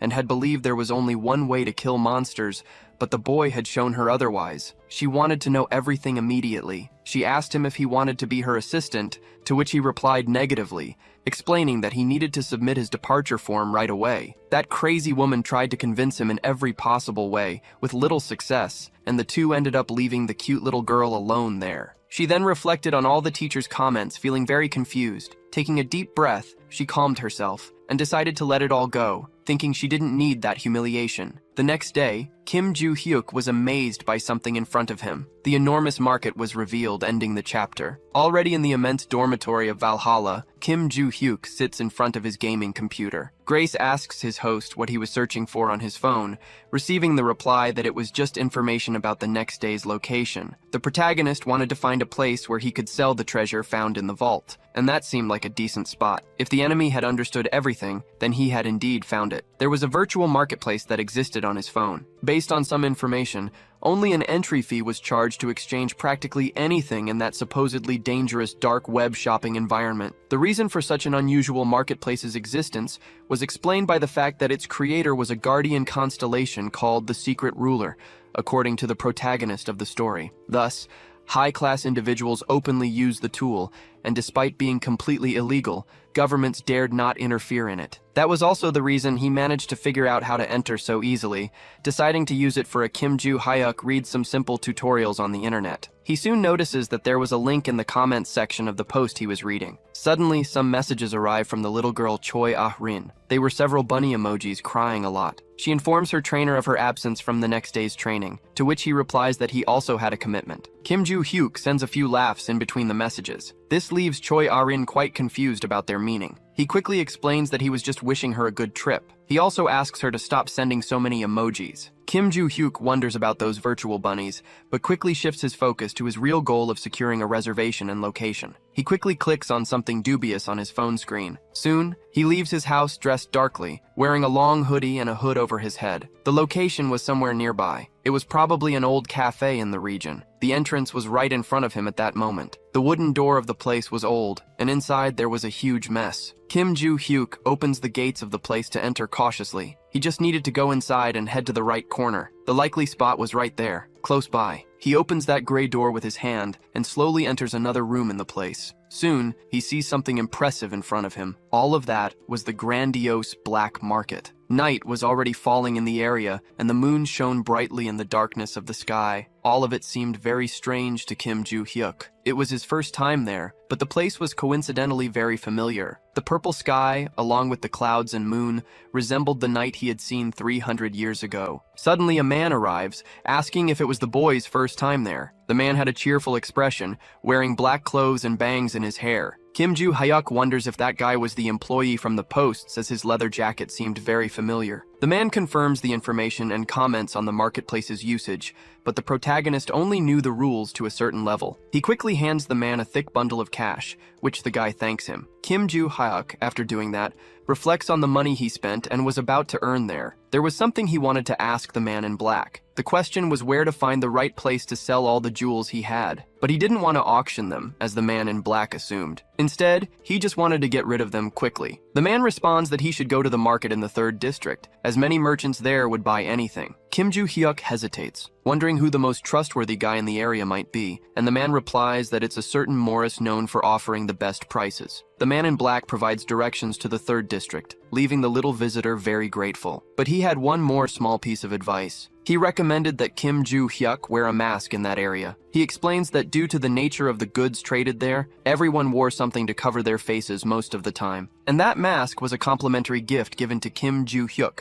who thanks him from the bottom of his heart. The man in black asks him to enjoy his time in the area, now in the 3rd district of the Grand Black Market. A man in a white mask is seen observing a beautiful, shiny diamond stone. Soon, Kim Joo-hyuk approaches, asking for his identity. It's confirmed that the guy is indeed the real Morris of the good prices. The protagonist informs him that he has some valuable goods to sell. Morris said it all depended on the items, but if it was just gold or jewelry, the evaluation would be quick and practical. Kim Joo-hyuk promptly started taking things out of his large backpack. Quickly, a black bag, seemingly heavy, appeared from within. He stated that he wanted to sell the contents of that bag. Morris wondered about the objects inside it. He immediately began evaluating the ring that was there. Suddenly, he was quite surprised by what he was observing so meticulously in front of him. That ring was a rare artifact from the era of destruction. It was definitely an ancient and very precious item, regardless of the angle it was viewed from. Morris wondered if the other items were the same. Inside the bag, there were many of them shining brightly. The man with the white mask determined that they were all undoubtedly from the same era. Suddenly, he heard someone calling him, making him very alert. It was Kim Joo-hyuk, asking how much he would offer for all of it. This left him quite unsure about what to do. He wondered how such a young boy had managed to acquire so many precious, rare, and ancient artifacts. He then asked Kim Joo-hyuk where he had gotten all those items. The latter replied that such questions probably shouldn't be asked in that place. Morris, known for his fair prices, quickly apologized for it. He regretted the mistake he had made, which put his good reputation as a negotiator at risk. He then said he didn't know how much to offer for everything. He couldn't process those items as they were artifacts from the era of destruction, and he lacked the capital to buy them all. Kim Joo-hyuk then considered the pieces and asked where he should go to get a fair price. Morris explained about the tall auction building on the way. Another question was directed to him regarding how long the auction would take. He replied it would take 2 to 3 weeks because many people booked slots, making the process slower. After another question, Kim Joo-hyuk found out he would need to return to the market personally afterward. He lamented learning about all these frustrating procedures. He quickly asked the approximate value his goods would reach at the auction. This made Mr. Morris very thoughtful. He soon picked up his cell phone. He showed the approximate value, leaving the young man very surprised. The boy thought about how many zeros were on that screen and how expensive the goods were in the past, which is why he had kept them. He then asked how much of that value Morris would not have. Based on the estimated value, the man replied that he had only 3/4 of the total amount if he sold everything he owned. Kim Joo-hyuk, slightly confused, asked if that was truly the case. He then decided to accept the offered amount immediately. This left the man with a white mask very surprised, astonished, and perplexed. The artifacts from the era of destruction had a high value for another reason beyond their age. The other major reason was the constellations. They began to appear after that era, and strangely reacted well to artifacts originating from that time. Morris thought that a powerless person could form a contract with a powerful constellation, thanks to those objects, and the alchemist zone remained active. Holding a shiny and very magical ring between his fingers, he was impressed after a second inspection as the mana in the accessory flowed perfectly. The magic released at the end of the era of destruction still seemed present and bore all the signs. He was very pleased having purchased 8 artifacts from that era for such a low price. Morris grabbed the little bag in which the jewels had been brought to him. He celebrated as he placed them inside, thinking it was truly his lucky day. Suddenly, he felt someone approaching. His eyes widened in fear. Standing there was a man dressed in black wearing a frightening black mask. Thus ended the character's participation in that scene of the story. Elsewhere, a huge door came into view. Kim Joo-hyuk opened it with all his strength. He quickly removed the mask from his face because it had been so uncomfortable that he had thought you might die wearing it. That place resembled the cafe from his starting location. He quickly grabbed his cell phone to check his account's transaction history. With that sale, his money troubles were solved and he celebrated his earnings from the 8 rings in the vault. Kim Joo-hyuk felt very happy because he still had many of them stored, so he wouldn't face any problems from now on. Suddenly, a suspicious notification popped up on his cell phone. It was a call from an unknown number. He answered quickly without hesitation. The woman on the other end of the line immediately invited him to have a meal together. He asked how she had gotten his number, and she hurriedly explained that she was a teacher from Valhalla. And soon she gives him instructions for the location of the meal without giving the boy any chance to question her, leaving him quite annoyed because she had hung up on him. Kim Joo-hyuk then decides to go to the location since he had nothing better to do, and the silly girl was going to spend all her money just to make him eat for free, thus concluding the scenes of this very unusual invitation. Once again, we return to the scene of the man in the black mask and black clothes. Morris asks why that man is there, and the man questions if their relationship is really that bad. Morris explains that a normal merchant cannot simply talk to the owner of the market, even if they've met a few times. That man standing there was the owner of the place known as the Black Cat, who comments that he greatly admires the merchant for treating him in that way. Morris asks why the Black Cat is there again. He explains that it's nothing significant, just that the merchant's participation in the auction for the first time in a long while seemed very strange.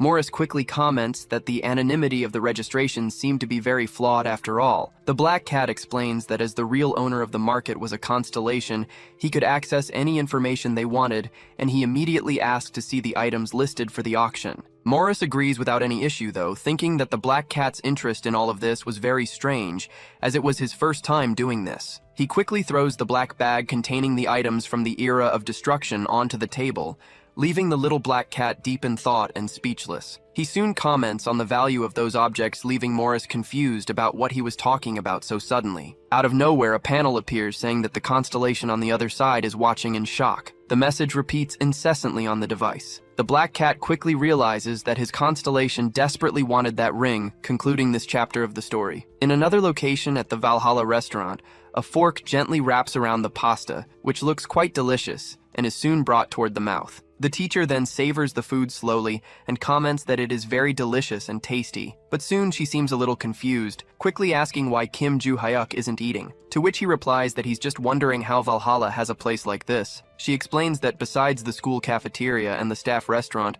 there's also a normal place like this, but Kim Joo-hyuk isn't very interested in it. He then asks why she called him there. She's speechless for a brief moment. Then she quickly invites him to be her assistant, but she immediately declines. The teacher asks him not to refuse so quickly, as he would gain many benefits as an intern. She pleads with him to listen for a bit because it was obvious she would make this request. Kim Joo-hyuk shows a tiny bit of interest, asking about those benefits. The teacher says he would receive a scholarship and other financial aid, but he still isn't very interested. He would have the chance to write a paper with his mentor and could write about the 3 types of attacks on monsters. If that happened, his name would be listed in the World Association of Monster Research, gaining much glory and wealth, but he still doesn't care. The teacher keeps trying to convince him, even offering more days off from school, but Kim Joo-hyuk remains unimpressed, leaving her deep in thought about her next persuasive proposal. She tries to appeal to his oversized ego and fails miserably. Frustrated, she tries to end the conversation by imposing that he become her assistant. Kim Joo-hyuk responds again that he doesn't want to, thinking that her proposals weren't tempting or decent enough to accept. His urgent goal at that moment was to reach the center of the great forest, and even with the teacher as his instructor, it would be difficult to pass the performance evaluation. The protagonist then delivers a checkmate in the conversation, firmly stating that he doesn't want to be an assistant or write papers, leaving her very upset. The teacher quickly proposes to exchange information instead. She suggests giving some news of interest to Kim Joo-hyuk in exchange for the mysteries of the impressive monster attacks. He's interested in this, quickly learning that the gossip was about Choi Aran. Kim Joo-hyuk soon says he's no longer interested, while thinking he was only helping the girl, but then hears that she might be disowned by her own family. He's left a bit speechless upon hearing this, and quickly tries to leave, leaving his teacher desperate. Kim Joo-hyuk explains that he's finished eating, and the benefits weren't attractive enough, so he should leave. The teacher becomes very angry because she expected some information in return. He tries to explain that he doesn't care, but has already heard everything. Kim Joo-hyuk asks permission to ask something he's very curious about. He asks why the teacher seems so strict in class despite being overly childish. She explains that as she teaches about mysterious monsters,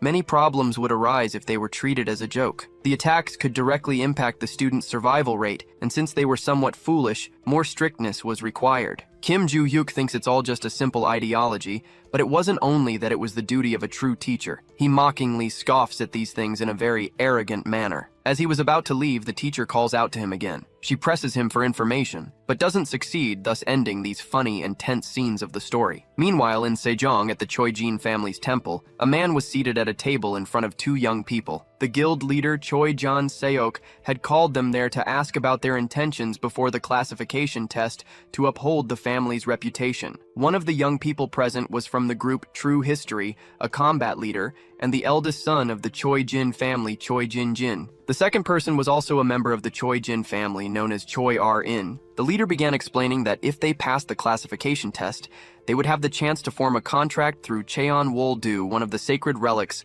a testament to the rightful successors in the family. But there was a huge caveat if they failed. They would be literally cut off and expelled from the family without any further ado. Choi-jan Seok then asked if they were truly willing to go through with it. The boy affirmed without hesitation. Choi-R-in also responded the same way without a second thought, and soon both were stared at by the leader for a few moments. Deep in thought, Choi-jan Seok decided to relay all the necessary information. He explained that the test would take place in 3 weeks, and that they could leave the premises for now, which they affirmed. The two then began walking slowly toward the exit. Suddenly, Choi-jin-jin asked if the girl had managed to read the stars. She looked a bit confused, as she hadn't quite understood the question. The boy then asked if she had noticed their father's reaction when she confirmed her participation in the test. She remained silent, pondering that for a few seconds. Her brother commented that Choi-R-in was evidently eager to become the family leader, and also to prove herself as a fully legitimate daughter. Hearing this, the girl began to get quite angry. Yet her brother continued to tease her, commenting on her threatening expression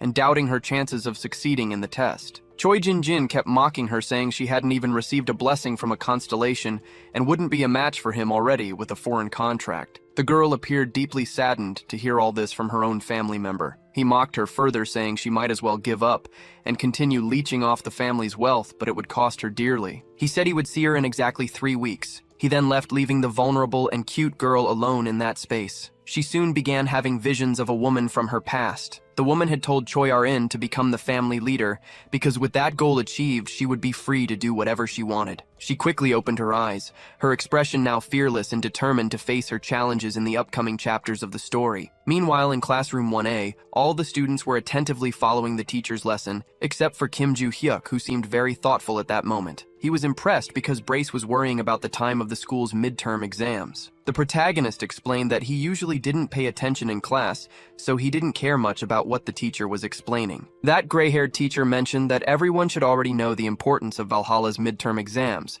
because in both the midterm and final exams, students with the lowest grades were immediately expelled, so they needed to organize themselves well. The teacher also urged them to prepare thoroughly for both the theoretical and practical tests to avoid low scores. Kim Joo-hyuk was more concerned about the theoretical test than the practical one, as he was already very skilled at the latter. He thought he needed to stay in that school until he could reach the center of the Great Forest, even though he didn't know how to get there. So he quickly decided to call Barch, who responded immediately. He asked if Barch had already attended most of those classes, receiving an affirmative reply. Kim Joo-hyuk immediately decided that Barch would take the test for him, leaving the latter very confused about this. You would only check his opponent's responses to tell if something was wrong. Barch thought this was a bit unfair, as it felt like a representative was taking his test, but Kim Joo-hyuk countered, saying everything would work that way one way or another, so he should just do it alone. Meanwhile, the professor concluded the class for the day, wishing everyone good work, to which they responded affirmatively. Kim Joo-hyuk immediately grabbed his backpack to leave the place,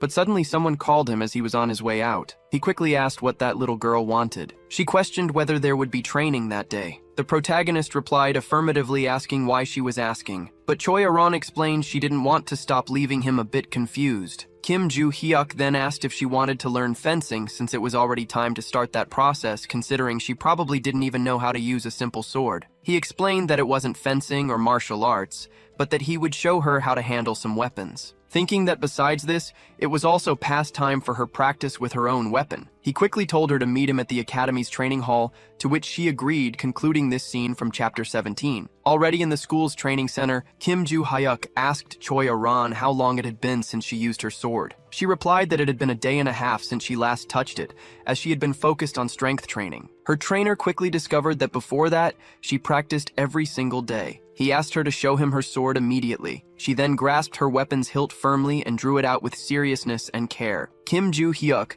then began instructing her on more professional techniques for using the weapon, leaving her a bit confused about the position of her ring and pinky fingers. But when she finally got the positioning of her hands and wrists right, something magical happened.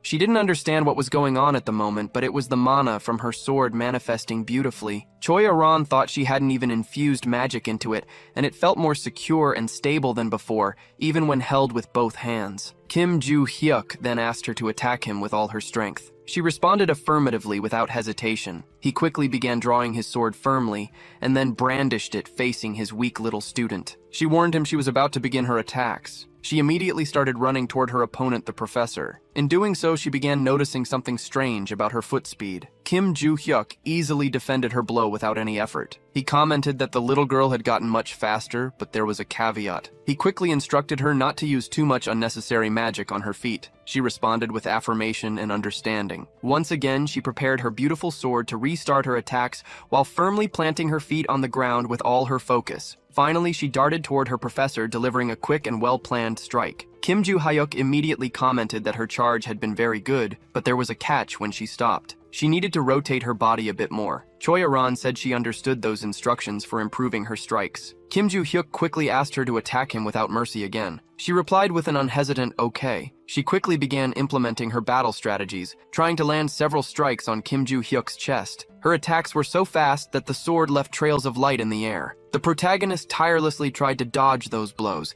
successfully doing so as her sword only hit the ground. The two stared at each other briefly after that. Choi Aran thought everything was going as expected, while she bravely faced her opponent, trying to strike him mercilessly with no intent to give up. She was much stronger now thanks to Kim Joo-hyuk's impressive and useful training, who faced her bravely with a calm and serene demeanor amidst the battle. The duel was so intense that their swords clashed mid-fight, ending this tense and productive chapter. The sun was already setting over the Grand School of Valhalla. The scene then shifted to the training room in the area where Choi Aran and Kim Joo-hyuk were still training hard. The little girl was already very tired, her breathing heavy. Her trainer then announced that an hour had passed, deciding to end the training for the day, to which she agreed affirmatively. The girl in the pink outfit soon sat down, breathing heavily and visibly exhausted from the battle. She watched her trainer sheath his sword. She thought that his weapon handling was sharper than ever, and couldn't even be compared to his skills during the opening ceremony. However, there was still one major issue. She hadn't even managed to match Kim Joo-hyuk, even though she had clearly asked him to teach her the sword technique. She quickly called out to Kim Joo-hyuk after processing all of this. She asked him to duel her again at the next suitable opportunity. This left him slightly confused by her unexpected request. He thought it was definitely useful to duel with Choi Aran,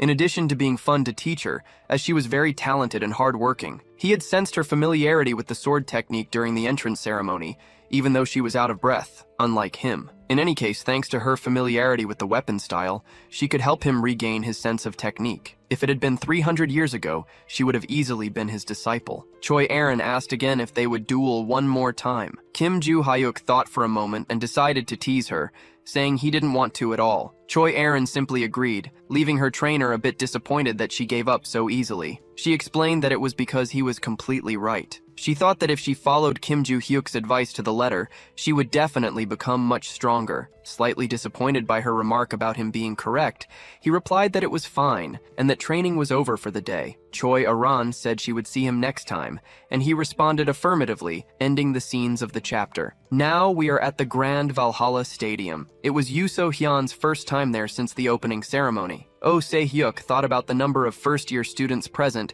as he hadn't expected so many people. Choi Aran simply observed everything silently and quietly, saying absolutely nothing. Kim Joo-hyuk wondered why everyone was gathered there in that place. Grace replied, saying that the teacher had told him about this 2 weeks ago, leaving him quite confused as it had been so long ago. Suddenly, the head instructor called for attention as he was about to explain Valhalla's midterm exams. The first practical evaluation was a dungeon raid. All students would form groups to enter an artificial location, which was already being constructed right in front of them. While all the students were gathered, the senior instructor announced that they were free to choose groups of up to 8 members. The evaluation would be based solely on the level of contribution during the dungeon raid, and there was also a very important elimination criterion. If the allocated time ran out, everything would end immediately. The senior instructor also made it clear that the dungeon difficulty level was F+. He then gave the order to start the exam immediately. The timer began counting down right away, and murmurs, along with the desperation to form teams, quickly spread among the Valhalla students. The teacher and senior instructor agreed on the students' eagerness, but there was a catch to all this. Yoo So-yeon remarked that the dealer in her team wasn't good enough and looked for someone else, even though the boy claimed he could handle it without any issues. She thought she didn't need to choose someone better than herself, as 5 hours was enough time for 8 people in a dungeon of such a low level, because what mattered was contribution, and a team of 6 members could combine good skills and great talents. She quickly gave the command to start while also considering how difficult it would be to stand out in the task. The senior instructor thought everything was as expected, as a 5th-generation child understood the exam's objective, while the rest of the students didn't. They would usually enter with a group of 20 people, or typically with teams of 8 members. And if a team wasn't well balanced, conflicts would occur, making these 3 outcomes plausible. After considering this, the instructor told the teacher that in 30 minutes the students would enter the dungeon,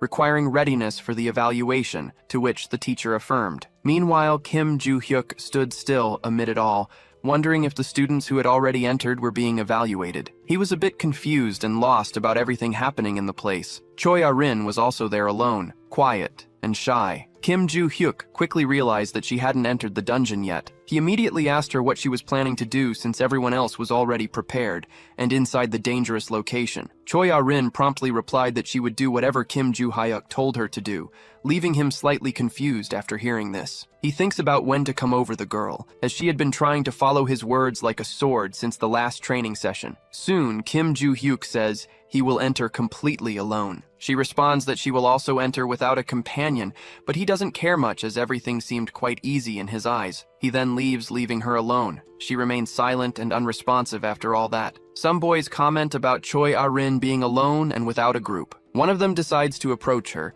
looking to start a conversation. He tries to convince her to join his group with a sweet and kind invitation, but she apologizes and says she will enter alone, rejecting everything. The boy tries to stop her, saying she would likely be eliminated easily. Choi Ah-rin responds that she will manage because Kim Joo-hyuk said it wasn't difficult. This leaves the boy even more worried and exasperated, but all this advice is ignored and futile as she enters the dungeon alone, concluding this chapter of the story. Everyone at the Valhalla Stadium had already entered their respective dungeons along with their groups. Meanwhile, they were being monitored from the observation room. The professor watched everyone attentively, remaining silent and focused. Suddenly, a monstrous being appeared in one of the group's dungeons, and soon, Bi-yoon Kyung-yoon earned 2 precious points. Bi-ba-ye-ji scored 1 more point than him. Meanwhile, Bi-yoon Jin-soo managed to secure only 1 point. The senior instructor observed everything with a serious and focused expression. The professor thought everything was going as expected, as the scoring system was difficult, highlighting the rigor of the training, and they were evaluating with speed and precision without errors. When Lee Sang-chul was active,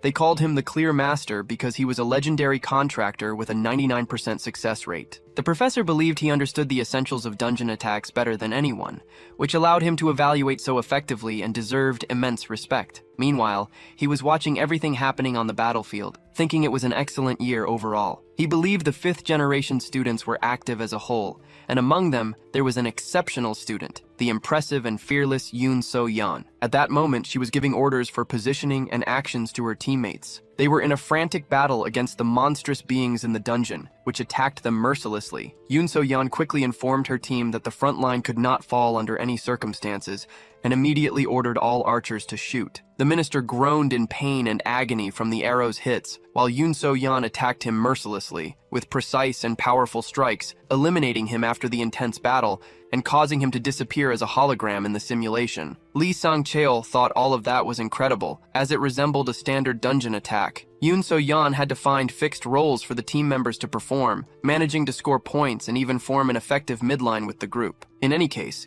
If she performed well in the bi-monthly exams, it was only a matter of time before she returned to the top, because if not for Kim Joo-hyuk at the entrance ceremony, her record would not have been tarnished. After thinking about all this, Lee Sang-cheol decided to check how the story's protagonist was doing in the practical test. An error appeared on the panel, indicating that he hadn't been found. This left the senior instructor very confused, as the search machine could easily retrieve all the students' information in the dungeon. He became very tense and worried about the situation, and soon decided to check the list of completed artificial dungeons in the bi-monthly exam. He quickly discovered that Kim Joo-hyuk had completed the test in just 23 minutes and 32 seconds, ranking first in the practical test leaderboard. Lee Sang-cheol was impressed because the boy had completed everything without a group entirely on his own. What was even more impressive was the short completion time of just 23 minutes and 32 seconds. Even so, the senior instructor was skeptical of the boy and wanted to review the footage, doubting the capabilities of a 17-year-old student. The recording quickly appeared on the control panel,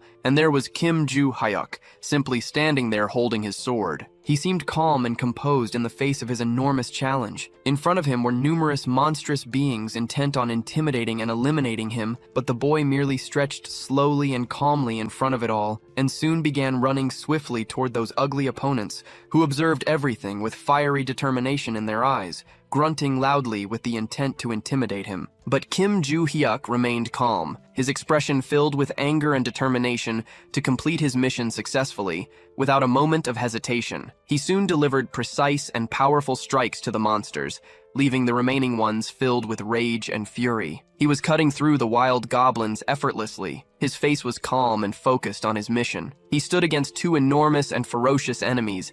They roared loudly, trying to scare him. But Kim Joo-hyuk quickly rushed toward them, preparing to deliver a precise strike to both, and soon destroyed them, bidding farewell to the orcs. All the missions were completed quickly, leaving the superiors impressed, astonished, and speechless. But one target still remained on the battlefield. He faced that giant monstrous being without uttering a single word, Lee Sang-cheol. Watching this scene, thought that the enhanced golem was specifically simulated for the midterm exam to challenge groups of 8 people. The golem was massive and fearless, showing no signs of weakness, and Kim Joo-hyuk seemed very excited to face it at that moment. He soon delivered a precise and powerful blow to the chest of the special golem, which was immediately defeated with great ease, and began to disappear in his simulation hologram. Seeing all of this, Lee Sang-cheol was impressed. He quickly decided who would take first place in that midterm exam. Clearly, it was Kim Joo-hyuk, thus concluding this chapter of the story. A group was already leaving the dungeon, extremely weakened and worn out from all the battles they had faced. Another team exited more animatedly, with happy and victorious expressions. Yusoya wore a sour expression, clearly in a bad mood. That blonde boy also had an angry look on his face, and Choi Aaron stood there silently, observing everything. Kim Joo-hyuk was also present at the scene as the midterm exams concluded. The narrative then shifted to the teacher's lounge away from the Valhalla Stadium. The teacher was attentively observing the students' ranking table for the midterm exams. He made a face of total shock and surprise at what he saw on the tablet. He quickly approached and informed Lee Sang-cheol that the results had been officially published. He explained that the results were unexpected, as Kim Joo-hyuk had ended up in first place on the ranking. This was met with the response that those results were indeed very surprising. Lee Sang-cheol had expected the boy to take first place, but completing the dungeon alone and unscathed was utterly impressive. If he matured and entered the industry,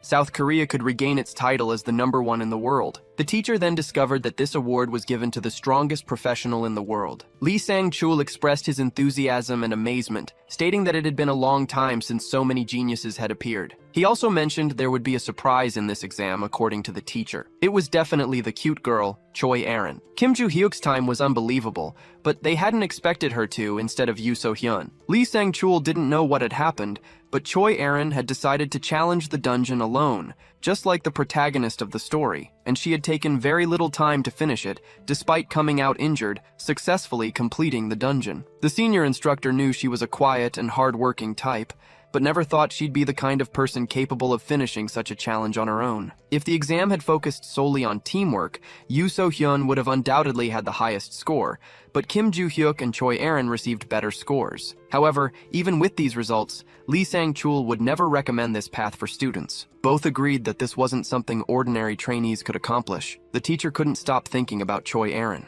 He had met her when he was an executive in a guild, during which she had a weak aura, and how she decided to face the dungeon alone remained a mystery. The teacher suspected the reason for this was Kim Joo-hyuk, but he couldn't believe what he was thinking, so he decided to put those thoughts aside to prepare the students' grades. The next day, the students checked their scores on a paper posted on the school board. The spreadsheet displayed the results of all first-year students, and Kim Joo-hyuk was undeniably in first place. Rockdell Ventrick and his assistant Julia DePalis observed this with great anger and fury. He immediately asked her if Desira was in South Korea, to which she confirmed affirmatively. He then ordered the girl to make a call to him and get ready to leave immediately, thus ending these tense scenes of the story. In the great city of Seoul Jamsil, night had fallen and the lights illuminated the streets. Rockdell Ventrick and his assistant, Julia DePalis, calmly arrived at the restaurant. Someone greeted him rather rudely right away. It was Desira Ventrick, and it had been a long time since they'd seen each other in person. Rockdell immediately sat at the table with his friend. The man ate like a classless animal. The blonde man in black clothes watched with deep disgust and contempt. Then a conversation began,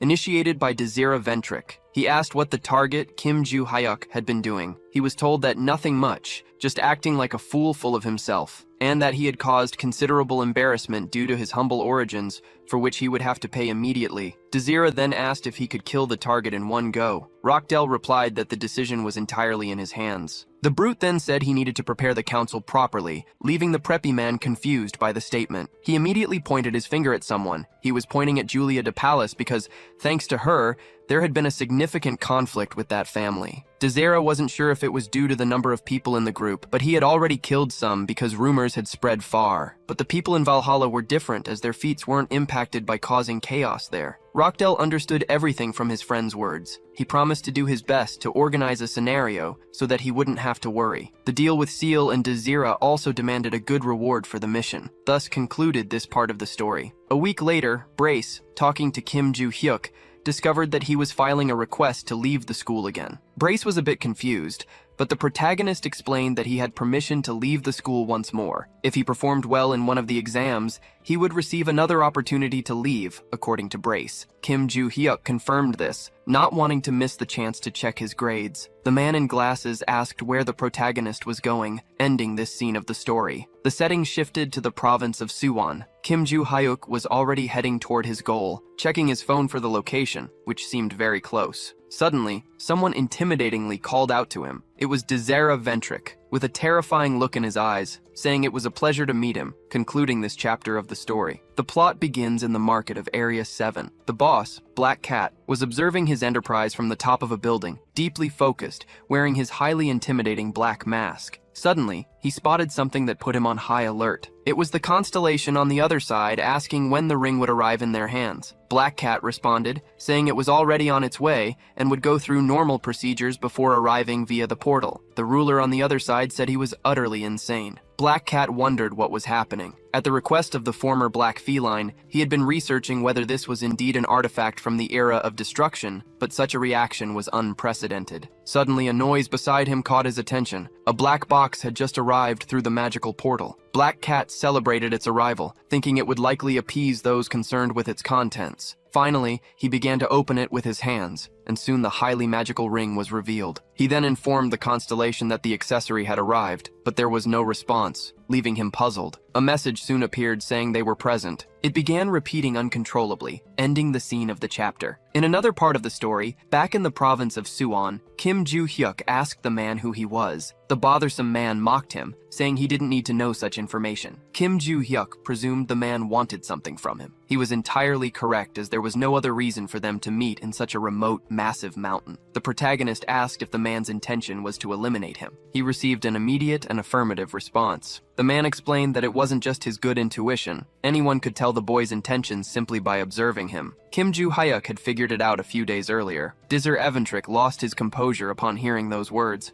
stating that for someone ranked first in Valhalla, the protagonist seemed foolish and petty. He then charged toward him, demanding not to be disappointed. He prepared an extremely powerful and potent attack. But impressively, Kim Joo-hyuk dodged the punch effortlessly, making his opponent crash into a tree nearby. The cocky guy even groaned in pain afterward. His hand had literally split the strong wood of the tree in half, making it fall to the ground immediately. Dizzer Eventric remarked that Kim Joo-hyuk was lucky to have dodged the punch, as otherwise he'd already be dead. Kim Joo-hyuk provoked him, saying the punch was too slow, dismissing the idea of luck being involved. But he thought there was a catch to all of this. That opponent was undeniably strong, seemingly on the same level, or even more powerful than Oseok. Still, it was dangerous for him to block such a punch with his fragile body, and his strategy to win the battle was very simple. Out of nowhere, Kim Joo-hyuk started running quickly, leaving his enemy confused about what was happening, because he was fleeing, forcing the boy to chase after him. For someone in Kim Joo-hyuk's position,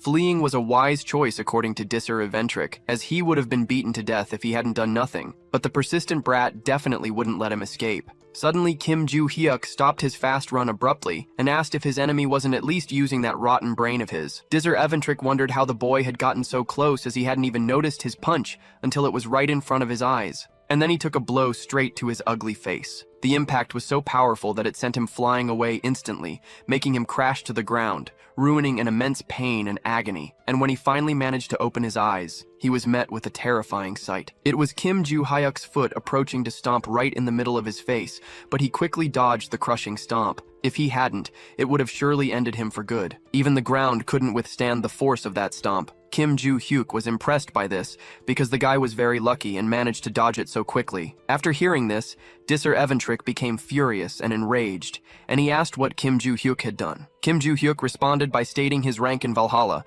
as his opponent should already know. This made Dizzer Eventric even angrier and more infuriated with the overwhelming strength, thus ending this scene in the story. The narrative continues at the Eventric family's residence, where, in the past, they had used the blonde boy's talent to slightly boost their own status. That talent was an innate aptitude for elixirs. The boy was drinking an elixir. He was capable of consuming any potion without any issues, and his parents had given him some very expensive ones to drink. Suddenly, the glass bottle slipped from his hands and shattered completely on the floor. At 16, the boy had already become stronger than an adult. His parents wanted to use him to gain recognition for the family, but there was a catch to this. Dizzer Eventric stared intently at his guardians in this scene. Suddenly, his expression turned completely furious and psychotic. It became clear that he didn't want to spend his entire life under their control. In this scene, his father was shown lying dead on the ground. His body was sprawled in the mud. Dizzer Eventric's overwhelming power meant he no longer needed to worry about the family's recognition. His sister entered the scene with a very angry and furious expression.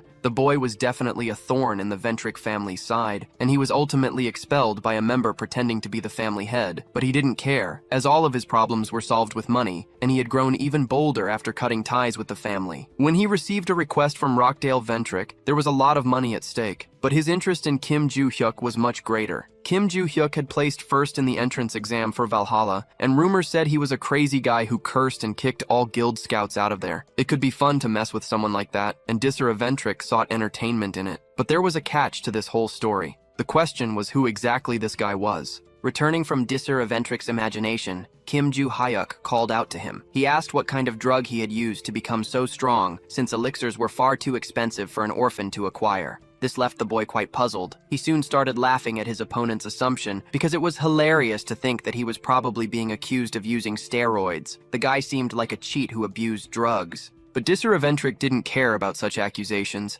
and asked again how the boy had become so strong. Kim Joo-hyuk responds that he has never used drugs, and his strength is the result of intense training and rigorous exercise. He adds that in some ways, Dizzer Eventric could be compared to Oseok, but it would be very rude to compare a naturally muscular man to a little druggie. After hearing this, Dizzer Eventric becomes extremely angry and enraged with Kim Joo-hyuk. Though he lacked the power to use his trump card, he decides to draw his magical sword nonetheless. Kim Joo-hyuk is quite confused by the display of magical power. Dizzer Eventric can feel his power growing significantly. He then calls the protagonist to a big battle, declaring that he wouldn't let him get away so easily. But suddenly, he takes a hard, painful punch to the face. After landing the blow, Kim Joo-hyuk mocks him, remarking that no smart opponent would wait for their adversary to prepare for an attack. Dizzer Eventric flies a long distance, screaming in pain and agony. Not satisfied, the protagonist charges at him again mercilessly, landing another strong, powerful strike on his ugly opponent's face. The screams of pain grow even louder from the brutal blows.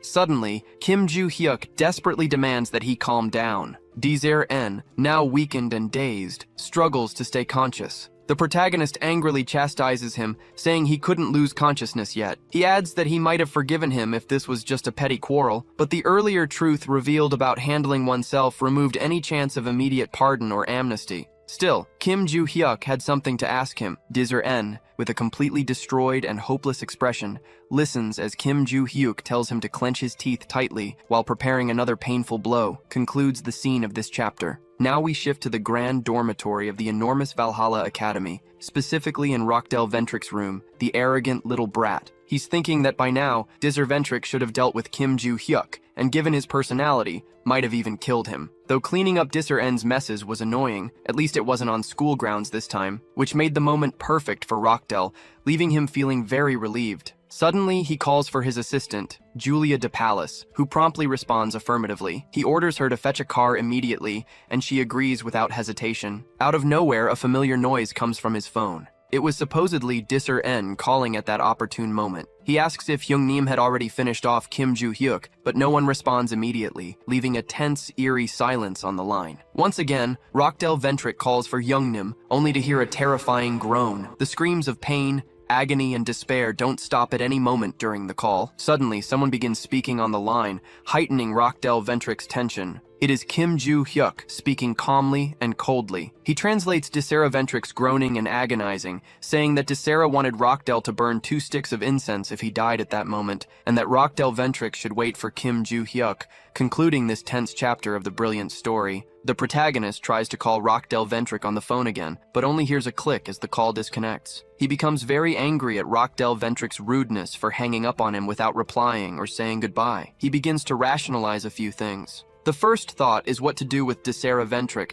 who was unconscious and debilitated in front of him. Meanwhile, far away, a cup of tea is poured into a beautiful teacup, served on an elegant saucer. Julia de Pallas informs her annoying boss that his tea is ready. He remains completely silent, saying not a word. Julia tries to inform him again, but is quickly cut off by his rudeness and arrogance. Delicately, she says she understands his offensive words, leaves the tea there, and departs immediately. Rockdell Ventrick cannot stop thinking about his powerful enemy, Kim Joo-hyuk. He never imagined the boy could defeat Dizzer even after the incidents with Larrick, and now he's left with a huge question about what to do. Now he knows who is behind everything, and it's likely that Dizzer ruined the entire plan. It's only a matter of time before the news reaches the family, spiraling out of control. Rockdell Ventrick tries to convince himself that the problem isn't that big. Since Kim Joo-hyuk comes from such humble origins, he wouldn't be able to reach them. The blonde boy decided out of caution not to talk about these matters for a while and simply lay low, concluding all of his desperate thoughts. Now return to Kim Joo-hyuk's journey through the forest. Brace and the protagonist converse telepathically about Dizzer Ventrick's cunning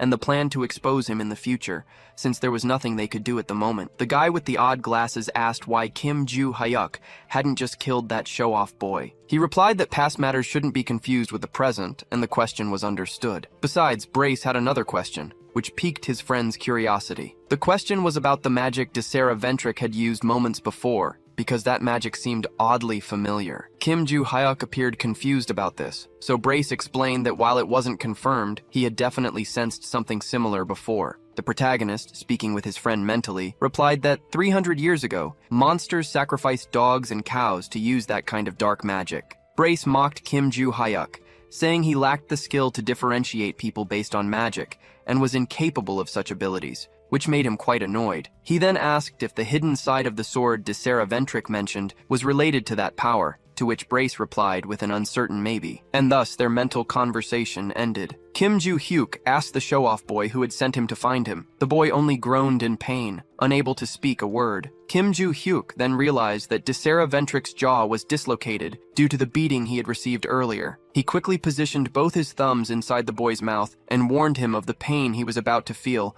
before yanking his jaw back into place with all his strength. Afterwards, he began another conversation, asking again who had given the order to Dizzer Ventrick. The boy stayed silent and thoughtful for a moment. Kim Joo-hyuk stared at him with a very serious expression. He urged him to answer, saying he had fixed his jaw for that purpose alone, and threatened him, stating that staying silent was not the best option at the moment. Dizzer Ventrick asked why he was holding his fingers. Kim Joo-hyuk suddenly made a sharp motion with the boy's hand. He screamed loudly in pain and agony as his fingers were completely twisted. The protagonist threatened his opponent again to extract the information he wanted. Desera Ventric revealed that his brother had sent him on that mission. Kim Joo-hyuk had already suspected it was that guy who had stirred up trouble once before. He immediately asked for all the information about the affiliation of that brute, as he didn't seem to belong to Valhalla. Desera Ventric replied uncertainly, then threatened the protagonist, saying he would find out another way. After hearing this mockery, Kim Joo-hyuk broke 2 more of the boy's fingers. He then revealed that Desera was from the first species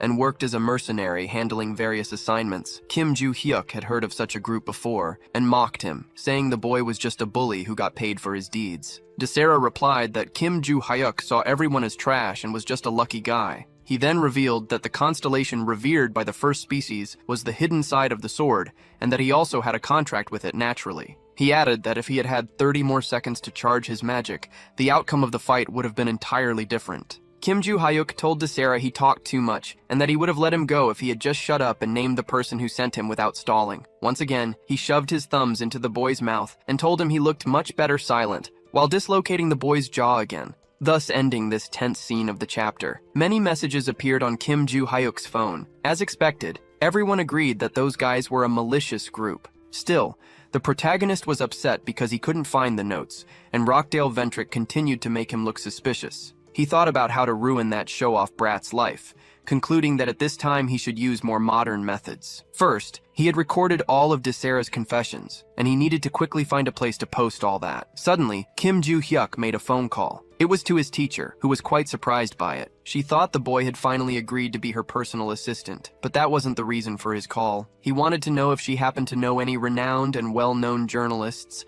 thus concluding this tense chapter. News quickly spread about the attempted assassination by the Ventric family targeting a Valhalla student. Numerous reports highlighted the shocking and surprising case. Some people clarified and summarized the chaos that had occurred in internet posts. Consequently, Kim Joo-hyuk's name was revealed on social media, directly linked to the case. He felt pleased with this modern war. Race praised his adaptation to contemporary culture, to which Kim Joo-hyuk replied that it was all the result of suffering and effort, reading forums and watching the news. Thanks to all of that, Kim Joo-hyuk had been able to become who he was now, fully understanding everything. However, there was a catch in all of this that Barchi didn't quite grasp. Kim Joo-hyuk explained that his goal was to ruin only Rockdale Ventric, but the news had ended up affecting the entire family. Nevertheless, the journalists recommended by his teacher seemed to be quite famous, causing the story to explode dramatically. By then, a podium for the Ventric family's statement had already been set up. The group's leader was preparing to speak. She was under heavy pressure, with many photos being taken by paparazzi. First, she expressed her sincere apologies to the attacked student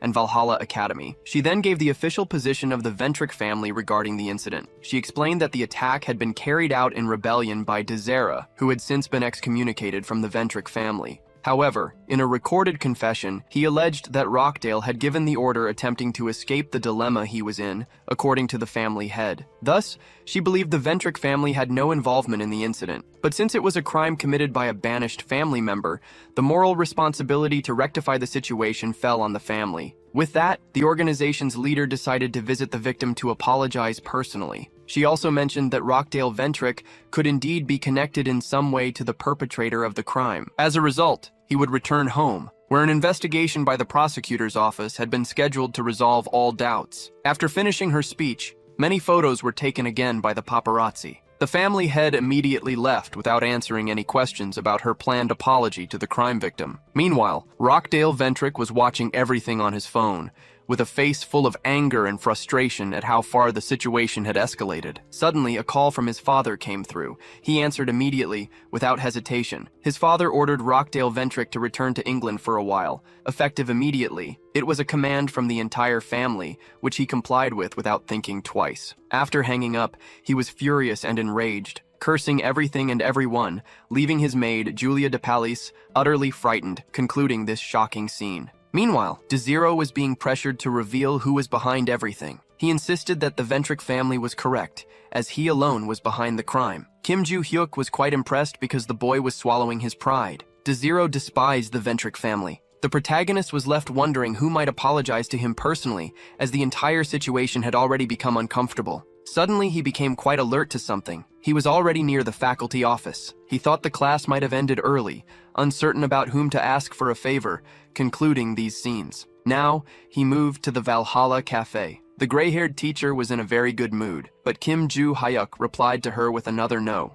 He already knew she would ask him to be her assistant. It was obvious. She then asked why he had called her, as she was a very busy and overworked person. She was utterly stunned, thinking it might have been a romantic meeting, only to be immediately scolded by Kim Joo-hyuk. She pondered over his words, as they were far from respectful. He replied that they had spoken this way for some time, to which she agreed. Kim Joo-hyuk then explained that the reason for the call wasn't boredom, but gratitude for the journalist. He offered to share some information on dealing with monsters, which made her very happy to hear. However, this came with a simple request, which she immediately accepted as it was an easy favor, allowing him a day off from school. The teacher tried to convince him once again to become her assistant, but to no avail, concluding this part of the chapter. Now we move to the Northern Pacific, specifically aboard the criminal transport ship AL-08. DeSera was in one of the cells aboard the vessel. He was furious, as he could never have imagined being thrown onto a ship and treated like cargo to be transferred to the Tower Prison. It was a prison in the middle of the North Pacific Ocean, a towering facility. An S-class constellation had created that isolated refuge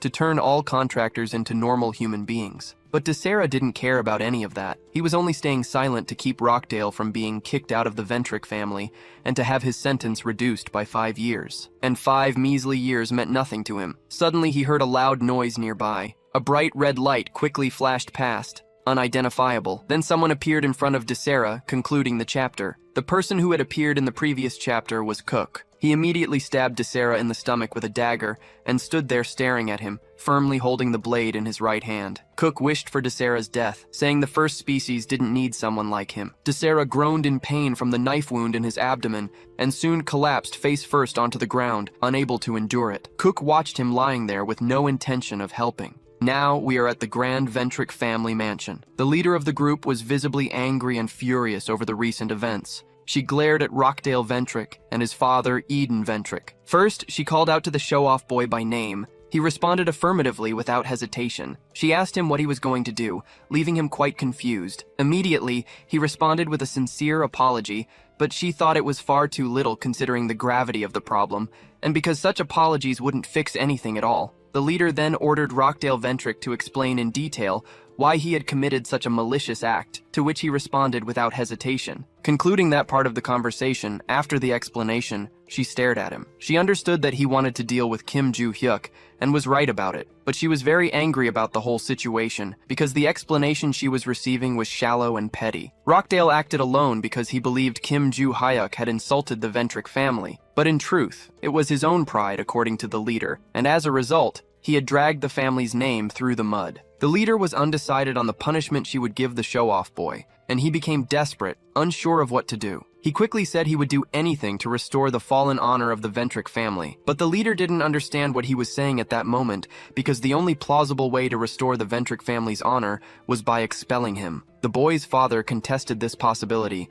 arguing that such a punishment was far too severe. Then she asked Eden Ventric if he wanted to be expelled in place of the boy, leaving him somewhat nervous, silent, and unsure of what to say. Meanwhile, the leader thought she would rather see the boy dead or expelled immediately, but that would make it evident that Rockdale Ventric was guilty of ordering DeSera to carry out the assassination attempt. She prepared to address the boy. She called him by name, and he immediately responded affirmatively, kneeling before her. Then she said she wouldn't expel him for now, ordering him to return to Valhalla quietly, and after his encounter with Kim Joo-hyuk, she would reconsider the matter. After hearing this, Rockdale Ventric thanked her sincerely. She also ordered Eden to keep a close watch on his mediocre son, as his position would depend on the boy's behavior, to which he agreed. Then she told everyone to leave immediately, and they obeyed without question. The two left, walking with serious and angry expressions. Eden Ventric then ordered his son to remain silent from now on and avoid acting recklessly. But it seemed his father hadn't understood what the family leader had said. The truth was that Rockdale Ventric would be expelled sooner or later,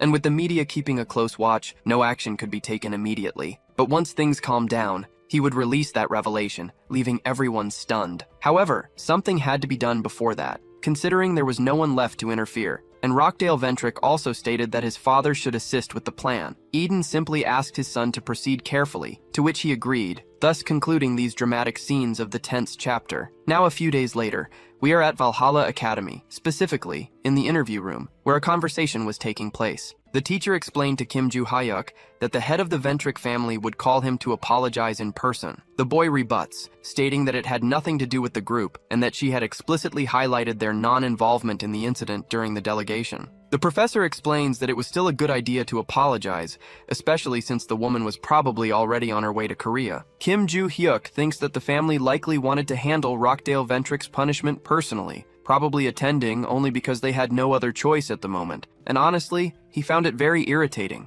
After that, the professor expresses his and instructor Lee Sang-chul's concerns about the situation. He also mentions that according to the event protocols, a Valhalla student had been attacked and the perpetrator had confessed to being ordered by someone. However, there was a catch. He couldn't believe the family's attempts to preserve their reputation by dismissing the evidence, though they seemed busy trying to cover up the truth. To protect the students, either Rockdale or the family leader needed to be expelled. But according to the professor, the group had donated a significant amount of money to the school in the past. He couldn't believe that Valhalla's funds came solely from donations, so the school would likely turn a blind eye if they paid well. Kim Joo-hyuk understood everything his professor said and affirmed that he would have a conversation with the family head. The professor was stunned by something at that moment. It was the boy's reaction, and it had been very composed. Kim Joo-hyuk replied that he had always been like that. Suddenly, there was a knock at the door. The professor informed him that the family head had arrived and that he would let her in. He then left, wishing them a good conversation. He quickly opened the door for the woman, bowing to her at the first visual contact and welcoming her with a sincere greeting, which she returned with gratitude. She entered the room slowly, meeting Kim Joo-hyuk. Adelia Ventrick introduced herself and greeted the boy. He greeted her in return, concluding this chapter. The chapter begins with Adelia Ventrick sitting across from Kim Joo-hyuk. The two stare at each other for a brief moment. Then she began discussing the incident with Desira, immediately offering a deep and sincere apology. Kim Joo-hyuk retorted that since Desira was being expelled, everything was fine so far. She responded that she had heard rumors about Rochdale Ventrick also causing trouble for him, to which he replied it had only happened once and was in the past. As she pointed out that Rochdale Ventrick had nothing to do with the incident, there would be no public statements, according to the boy. Adelia stated that she needed to have a serious conversation with Kim Joo-hyuk about this case. She emphasized the creation of an official statement, but the media and citizens weren't giving it much attention. Kim Joo-hyuk agreed, thinking that the family was known for lying, which is why no one believed them. So she proposed creating an opportunity to resolve the misunderstanding. She then asked if Kim Joo-hyuk could help them, to which he responded with a firm no as expected. She tried to convince him, saying that if he helped just this once, she would ensure her support throughout his graduation. She also offered to recommend him to a guild sponsored by the family, so that their help could extend even after school, aiming to make him a successful hunter. Kim Joo-hyuk asked if making a statement would really end everything. It became evident that they were offering a substantial amount just to silence him. They were desperate. Adelia Ventrick's expression became very serious upon hearing this from the boy. Kim Joo-hyuk explained that he was angry because they were trying to cover everything up, and his assistants wouldn't support such actions. He didn't mean to reward, he only wanted to see the disgrace that Rockdale Ventrick had brought upon them. The woman became furious and insulted him upon hearing this. She transformed, revealing her anger at being spoken to as if she were an ordinary person. Kim Joo-hyuk mocked her, saying she was showing her true self because she couldn't hold back anymore. She replied that she had come to make things easier for him, but in return, she only received arrogance. At that moment, she wished to kill him. She had wanted to be generous, but the boy was throwing it all away. Kim Joo-hyuk provoked her, telling her to try attacking him, making her even more furious and enraged. He commented on her public statement, in which she claimed the family had nothing to do with the case, trying to uphold that lie with money while now wanting to kill him. Once again, he doubted her abilities, making her even angrier. He stated that she couldn't kill him anyway, adding fuel to the fire and further provoking her rage. Adelia Ventrick transformed back to her normal appearance and immediately invited Kim Joo-hyuk to talk, saying she would make him regret everything he had just said. He thought she couldn't do anything in the end and was just talking nonsense. Race then intervened, saying Kim Joo-hyuk didn't need to go that far. The two quickly began a mental conversation. Kim Joo-hyuk told Bark that he hated those arrogant fools the most, and he knew exactly what Adelia Ventrick was going to do, cursing her a lot. He also said he hated Barch, who didn't seem to care much. Kim Joo-hyuk then calmed down, thinking about how he didn't have any more classes for the day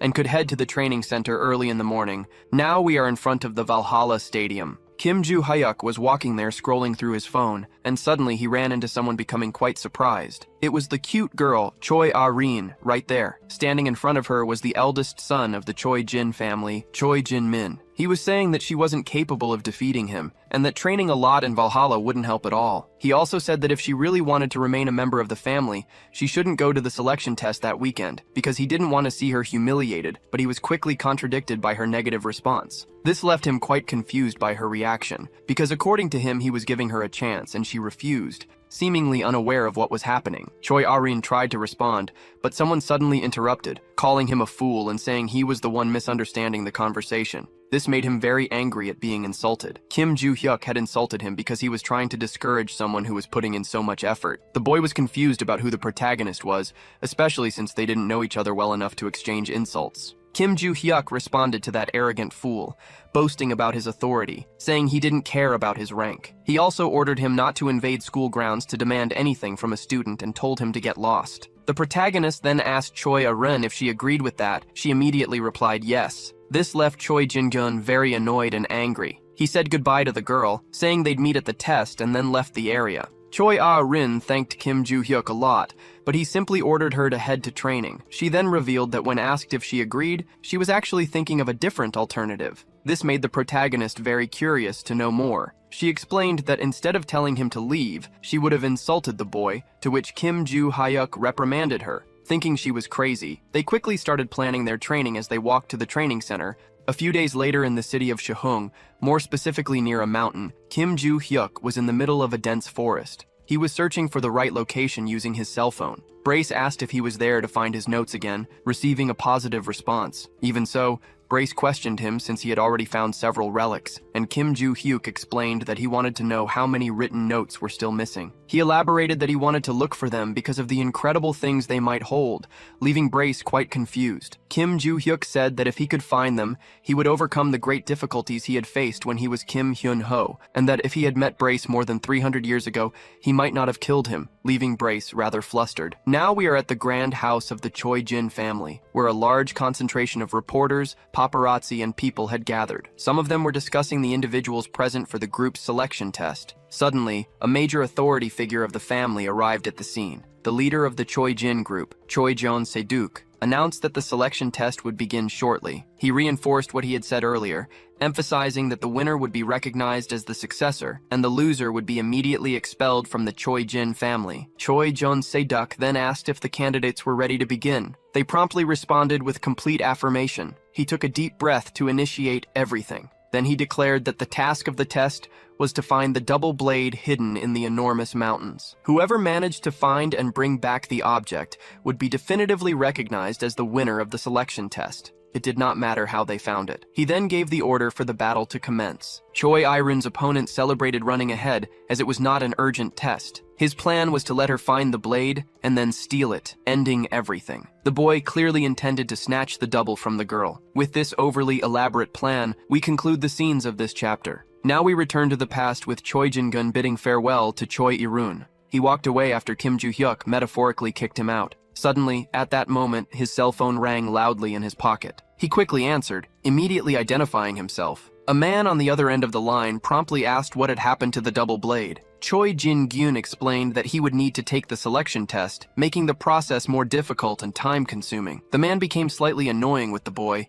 as it was the second time he had mentioned such a test. Choi Jin-gyun, knowing he was late, immediately apologized. He asked if by some means he managed to obtain the double blade. Would the man keep his promise? He was immediately reassured with a firm affirmation, since such an agreement had been made in front of a constellation and was destined to be fulfilled. For this reason, the man instructed the boy to focus solely on the target, to which he received confirmation. Returning to the present, Choi Jin-gun thought this was his. Therefore, he would have to find it one way or another. Choi Ah-rin suddenly stopped running and used her mana. In that location, she sensed a trace of the double object's magic, concluding it was likely still there. She estimated it would probably take another 15 brief minutes. Suddenly, she pinpointed the correct direction of the double blade, but out of nowhere, her enemy, Choi Jin-gyun, arrived at the same spot. He asked if she was tracking the double blade using magical traces and who had taught her to do such a thing. The girl replied that Kim Joo-hyuk had trained her for. At this moment, we returned to her past thoughts, where she had asked about magic control. She had been told affirmatively since she already knew some basic things.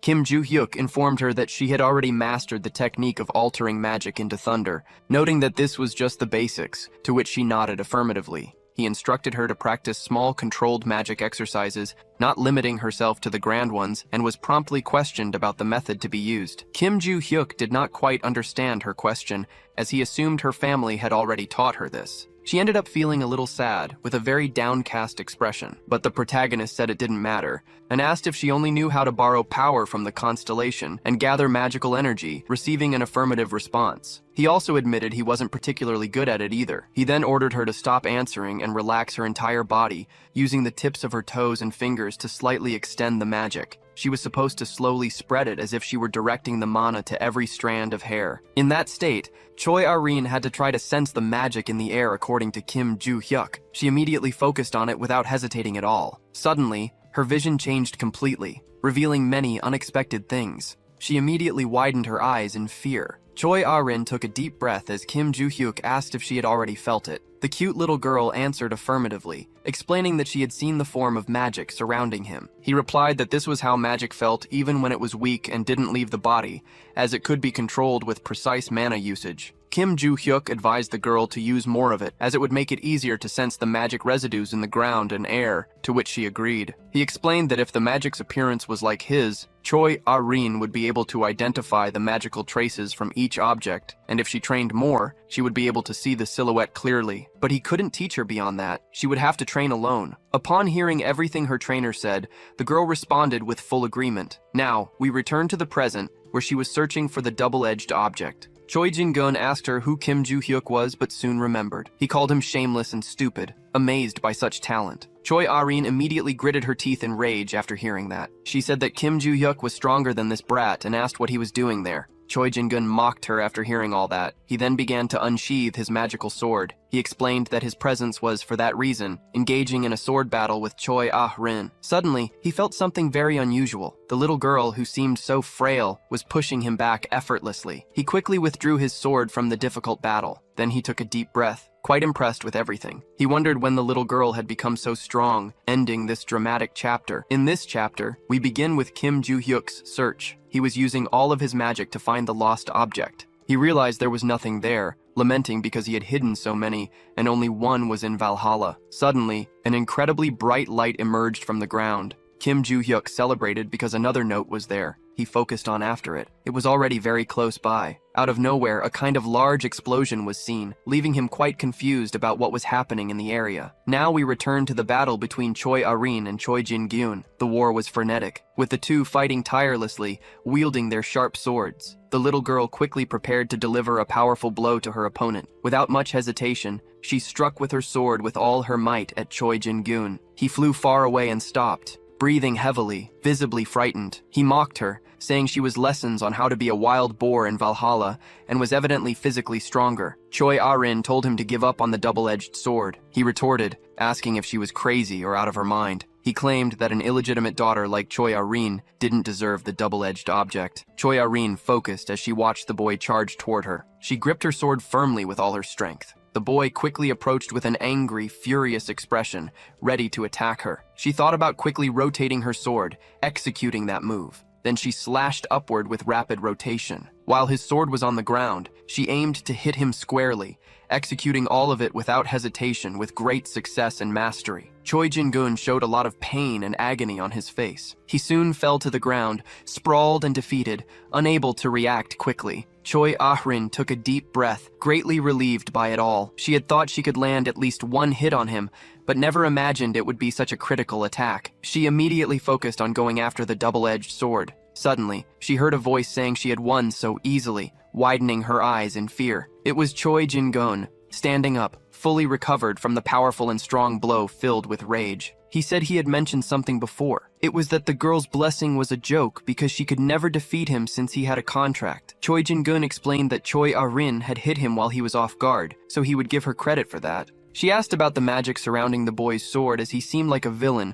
wanting to make it very clear why that was the case. He then provoked her, saying she didn't need to know about it and mocking her blatantly. Choi Ah-rin immediately prepared a precise attack. The boy, without hesitation, charged at her quickly. The girl was surprised because he dodged her attack from an extremely short distance and then landed a strong, precise blow on her body. She fell to the ground, groaning in pain with a defeated and tense expression. The boy quickly stood over her, asking if she really wouldn't get up, even recommending she stay down and not rise. She groaned in pain, noticing something strange on her small body. It was a large wound bleeding profusely. Choi Jin-gun mocked her, saying it would really be better to stay down and quiet to avoid death. She asked about the boy's contract and whether it was with some malicious and wicked constellation. The boy explained that, as the leader of the Jinsa Guild, he had signed a contract with an A-level entity but was now allied with the devotees, leaving the girl surprised. She had heard that name before. They were the third most dangerous evil group in the world. Choi Ah-rin responded that she didn't understand the devotees' constellation contracts, asking if their membership benefits were better than enjoying life. The boy mocked her for questioning that, preparing to respond.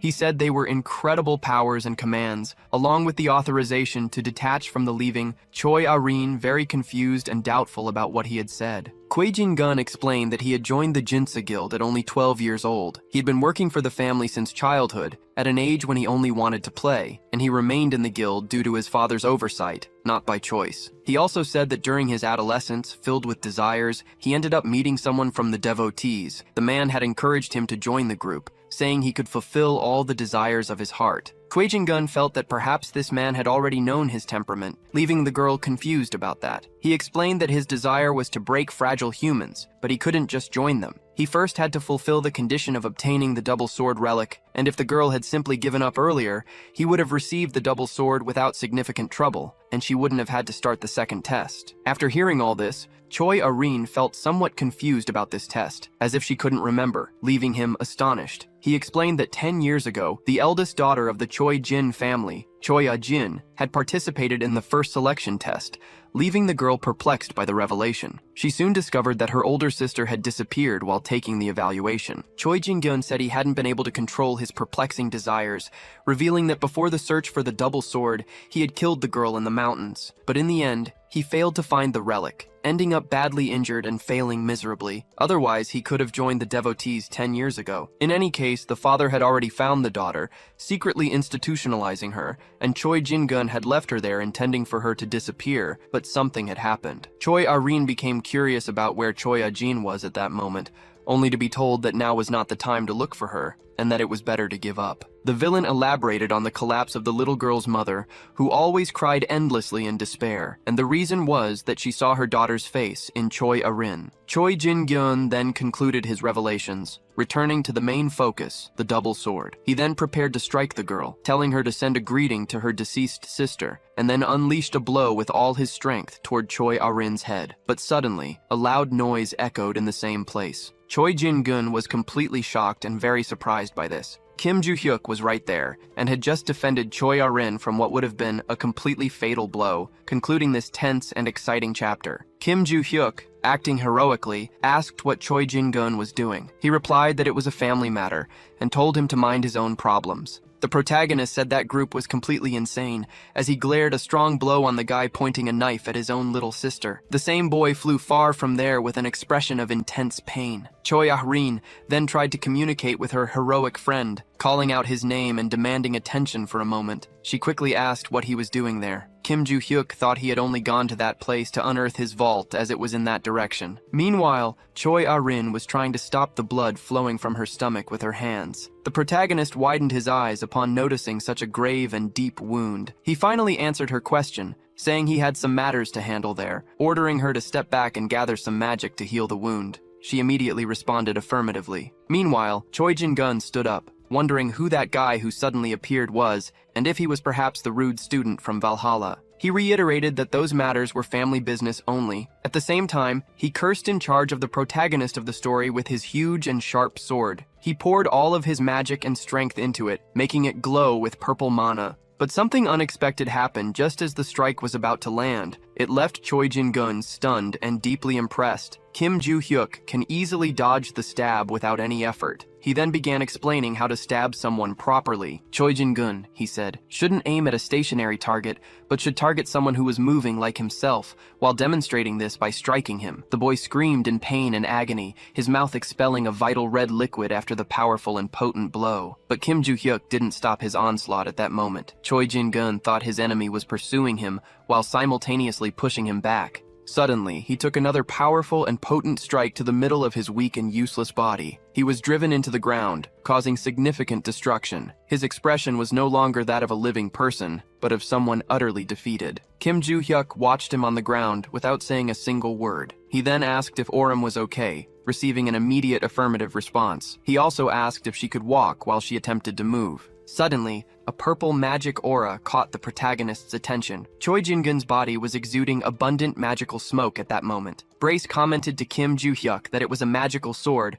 receiving an affirmative reply along with a question about whether that guy was evil too. Suddenly, the villain firmly planted his feet on the ground. He quickly stood up, cursing furiously at the protagonist of the story. He also said that the protagonist was just a useless freshman from Valhalla. He accused him of underestimating the offensive leader of the guild while preparing a strike with his sword. But that stab was easily blocked by Kim Joo-hyuk. Choi Jin-gun then thought that even magic could make the protagonist move. Kim Joo-hyuk immediately called the guild's offensive leader. He asked if he had chosen a different position because it fit better, striking him as he spoke. The leader was sent flying far away, his expression completely battered and destroyed, unable to answer the question. He wondered about the power of that guy since he blocked attacks and even counterattacked, not seeming to be just 17 years old. Choi Jin-gun saw no alternative but to use a trump card. It would have many side effects, but if he kept getting beaten, he would quickly lose. So he thought about using it with the artificial remnants. He could manage a temporary contract with a constellation. Kim Joo-hyuk stared at him while he strategized his victory plan. Choi Jin-gun then began laughing very maliciously and wickedly. He soon revealed all the magic emanating from his body.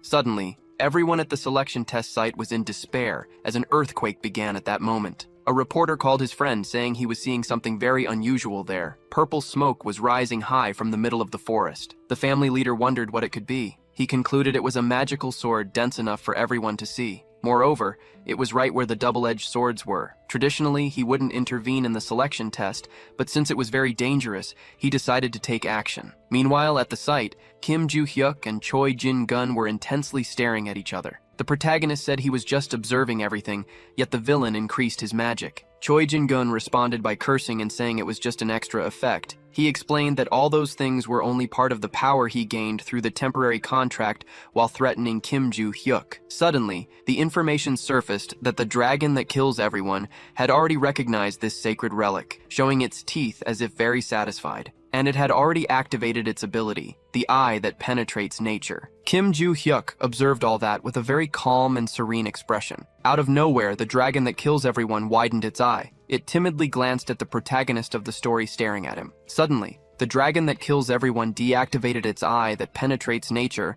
then reactivated it immediately, looking quite jumpy. It was evident that it was overcome by fear. They exclaimed that it had to leave immediately, leaving Choi Jin-gun utterly confused. The dragon that kills everyone declared that it rejected the call of this sacred relic, ending the contract. It reclaimed all its power and quickly fled, abandoning Choi Jin-gun. Kim Joo-hyuk and Choi Ah-ren watched as all its magic dissipated. The protagonist then initiated a conversation between the two of them. Immediately, he placed the tip of his sword against Choi Jin-gun's stomach, asking who would kill whom that exact moment. After that, he delivered a powerful strike with the sword, sending Choi Jin-gun flying far away, screaming in immense pain and agony because of his abdomen. The boy collapsed to the ground unconscious and defeated. The leader of the devotees, the Dragon King Han Nibble, was astonished by what he saw before him. That dragon that kills everyone was claiming it had gotten into big trouble because of him. Yelling loudly, it asked if he wanted to disappear from this moral plane. Han Nibble immediately tried to apologize to the constellation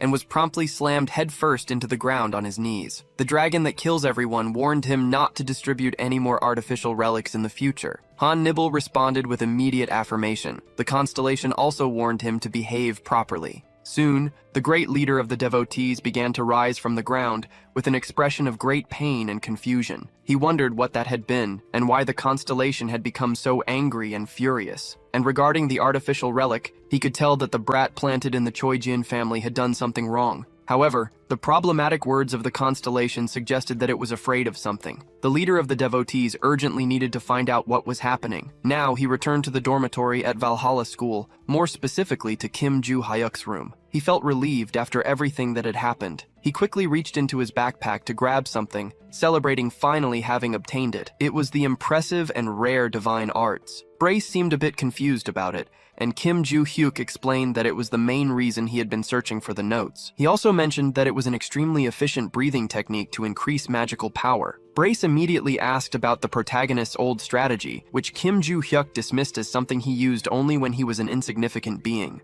Additionally, he explained that when he had found those divine arts 300 years ago, he couldn't change because they had already been ingrained in his body. When Kim Joo-hyuk fought Barchi, he ended up being defeated because of the horrible breathing technique, which drained his magical power. But now he could start anew with that new body. He decided to stop training his physical body for a while since he needed to learn the divine arts first. Brace then asked about the situation that had happened earlier, noting that Kim Joo-hyuk had left Choi Aron alone with the unconscious villain. The protagonist explained that someone was approaching, so he left in a hurry, but everything would work out somehow. Now we rewind the story, returning to the battle. Choi Jin-gyun was lying face down on the ground, unconscious. Kim Joo-hyuk watched him with a tense and concerned expression. Brace quickly asked if he had killed the villain, to which Kim Joo-hyuk replied that he couldn't kill him because he had already been involved in another incident in Valhalla, compromising everything. However, since there were faint traces of magic, the boy would probably survive, which Brace confirmed positively. Kim Joo-hyuk then asked if Choi Aron could stand up,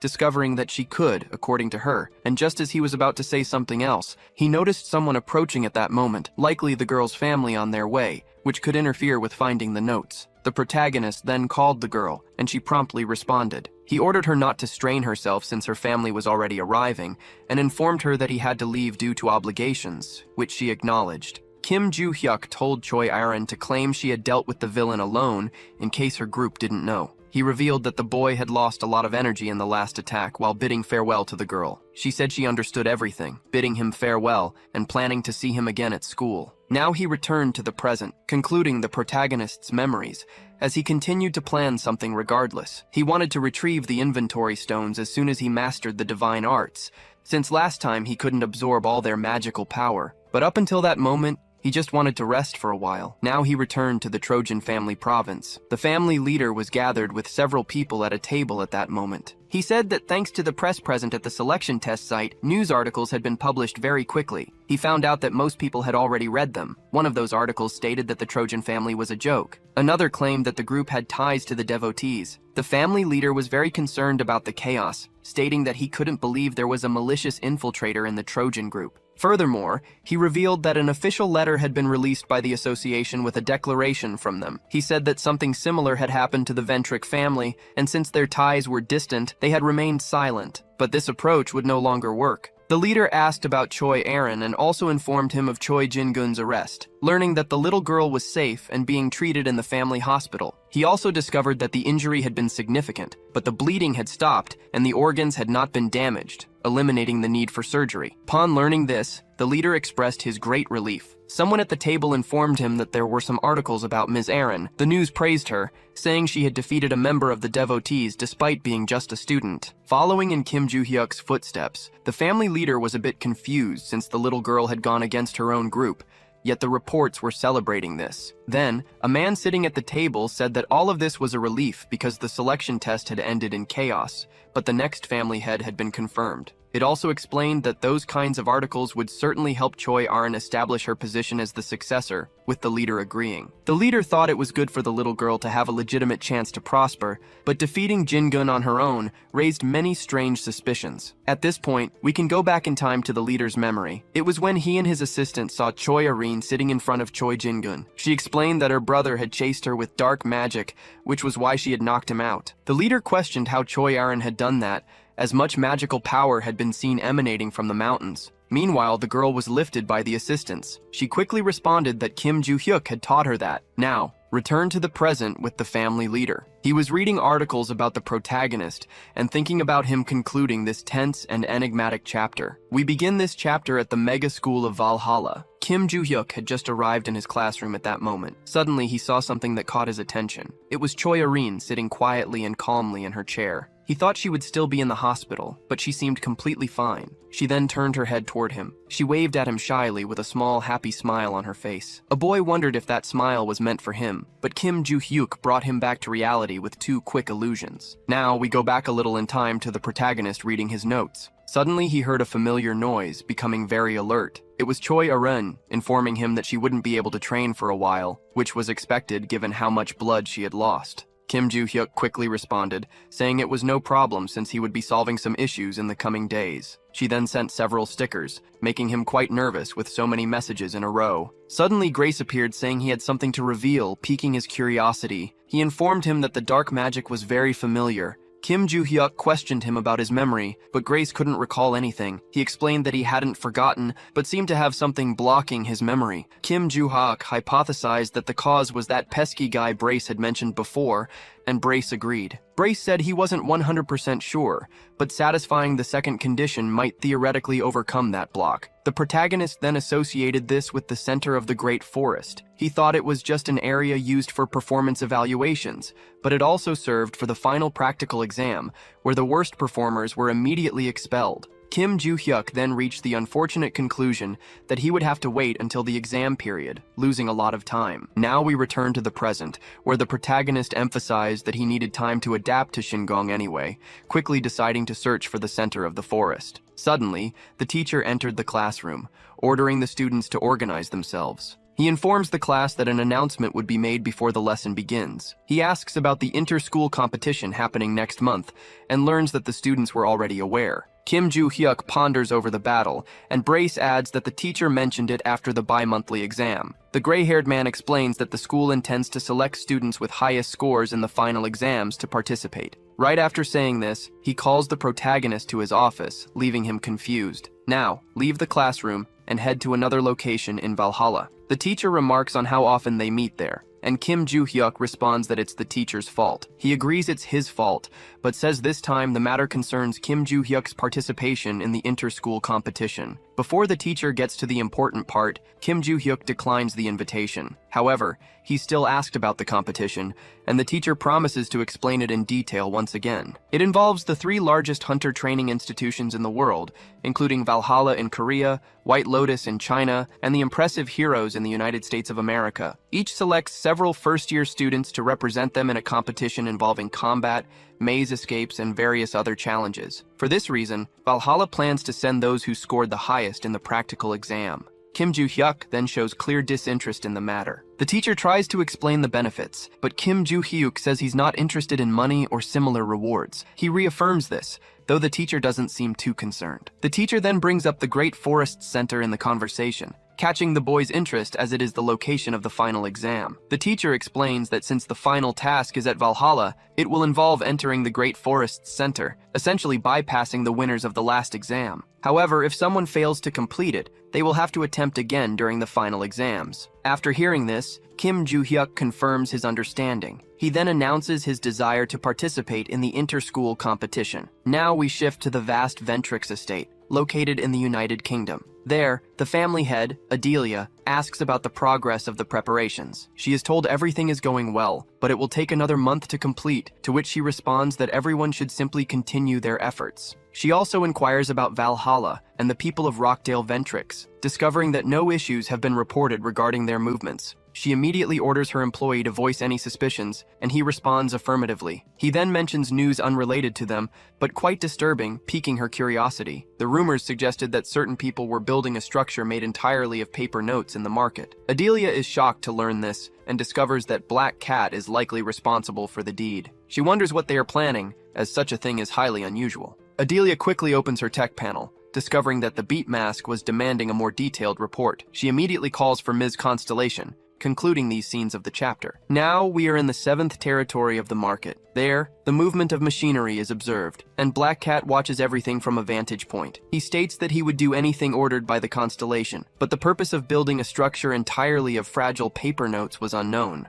Then someone appears, revealing that it was a gift to be given, tensely ending the chapter. Black Cat immediately asks why he was ordered to build a structure entirely out of money. The two-faced ruler replies that it was a gift, making the little black feline very curious about who the grand gesture was for. He starts to think of someone, but keeps it a mystery for now. The two-faced ruler then asks if he has found the boy who sold the rings. Black Cat replies negatively, explaining that the seller didn't leave clear characteristics of the boy. However, since the deed's contact information was recorded, the search is being conducted using all available records. The constellation, upon hearing this, urges haste, making the feline respond affirmatively, visibly tense and desperate. Now we leave that scene and move to the staff room in Valhalla. The gray-haired teacher is seen struggling to sort things out. Suddenly, Lee Sang-kyul enters, asking if he has chosen all the members for the competition, to which he responds affirmatively. Lee then requests the list of selected students. He discovers that apart from Young-jin, all the participants are from the gray-haired teacher's class. He is surprised to see Kim Joo-hyuk among the participants. The teacher explains that the boy initially didn't want to join, but when he mentioned the Great Forest Center, his opinion changed suddenly. Lee Sang-kyul finds this very strange, noting that most people hesitate upon hearing about it, and the teacher fully agrees. But it was unlikely that he didn't know what the center of the Great Forest was, even if he slept through all the lessons, as everything was explained clearly. Lee Sang-kyul then fought out the Room of Constellations, highlighting Kim Joo-hyuk's ulterior motives for being at the school. He soon asked if it was okay to gather all the students for training, receiving a positive response, and the professor arranged a schedule. After that, the two parted ways in a tone of friendship and camaraderie. Thus ended the conversation of this scene in the chapter. Now we can fast forward a few days to the small auditorium at Valhalla. There was the muscular Oh Se-hyuk, the powerful, fearless, and impressive Yoo So-hyun, alongside the cute and strong little girl Choi Ah-rin, plus Do Young-jin, who wasn't part of the gray-haired professor's class, and our beloved protagonist Kim Joo-hyuk. Suddenly, Lee Sang-kyul entered the auditorium where all these prodigious students were gathered. He immediately noticed the 5 selected students were present. He said it was a pleasure to meet them and introduced himself as their combat instructor.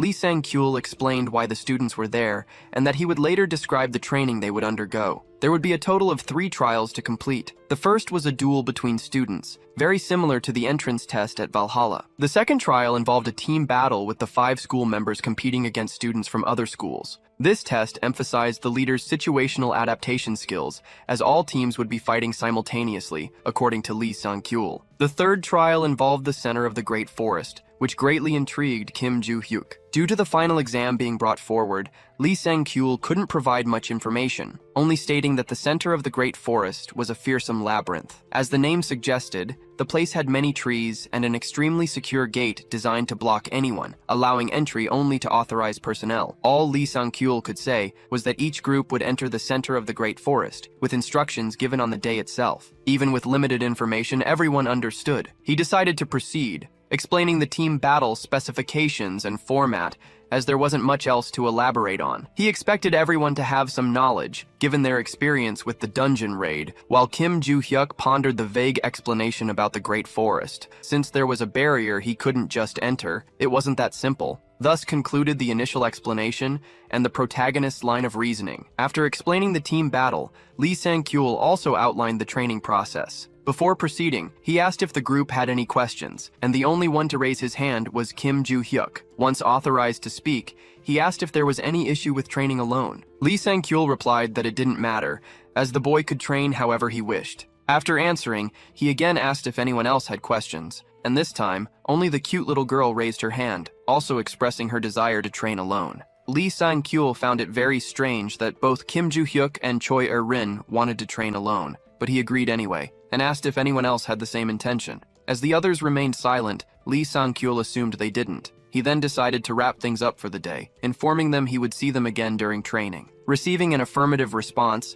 the students began to stand and leave the venue. Kim Joo-hyuk thought that before the competition began, he would have mastered the technique, fully absorbing the mana and improving his condition. All of his free time would be dedicated to training, and while thinking this, someone called out to him. It was Choi Ah-rin, asking if participating in the training was a good idea. He was slightly confused by this question since, in his mind, she planned to train alone. She had also mentioned she couldn't push herself too hard, reinforcing that idea, but then she considered that there was a catch to all this. Suddenly, we delve into her memories from some time ago, where the professor mentioned reading the newspaper articles and wanting to understand her decision better in person. He asked if she really wanted to participate in the event. She asked if Kim Joo-hyuk would be attending, to which the professor confirmed. Thus, Choi Erin decided to participate as well, leaving the professor quite impressed, given that her body hadn't fully recovered yet. She assured him she would be fine, gaining the trust of the gray-haired professor. Now back to the present. Choi Erin thought that little time remained before she could become the head of the family, but there was still a catch. Thanks to Kim Joo-hyuk,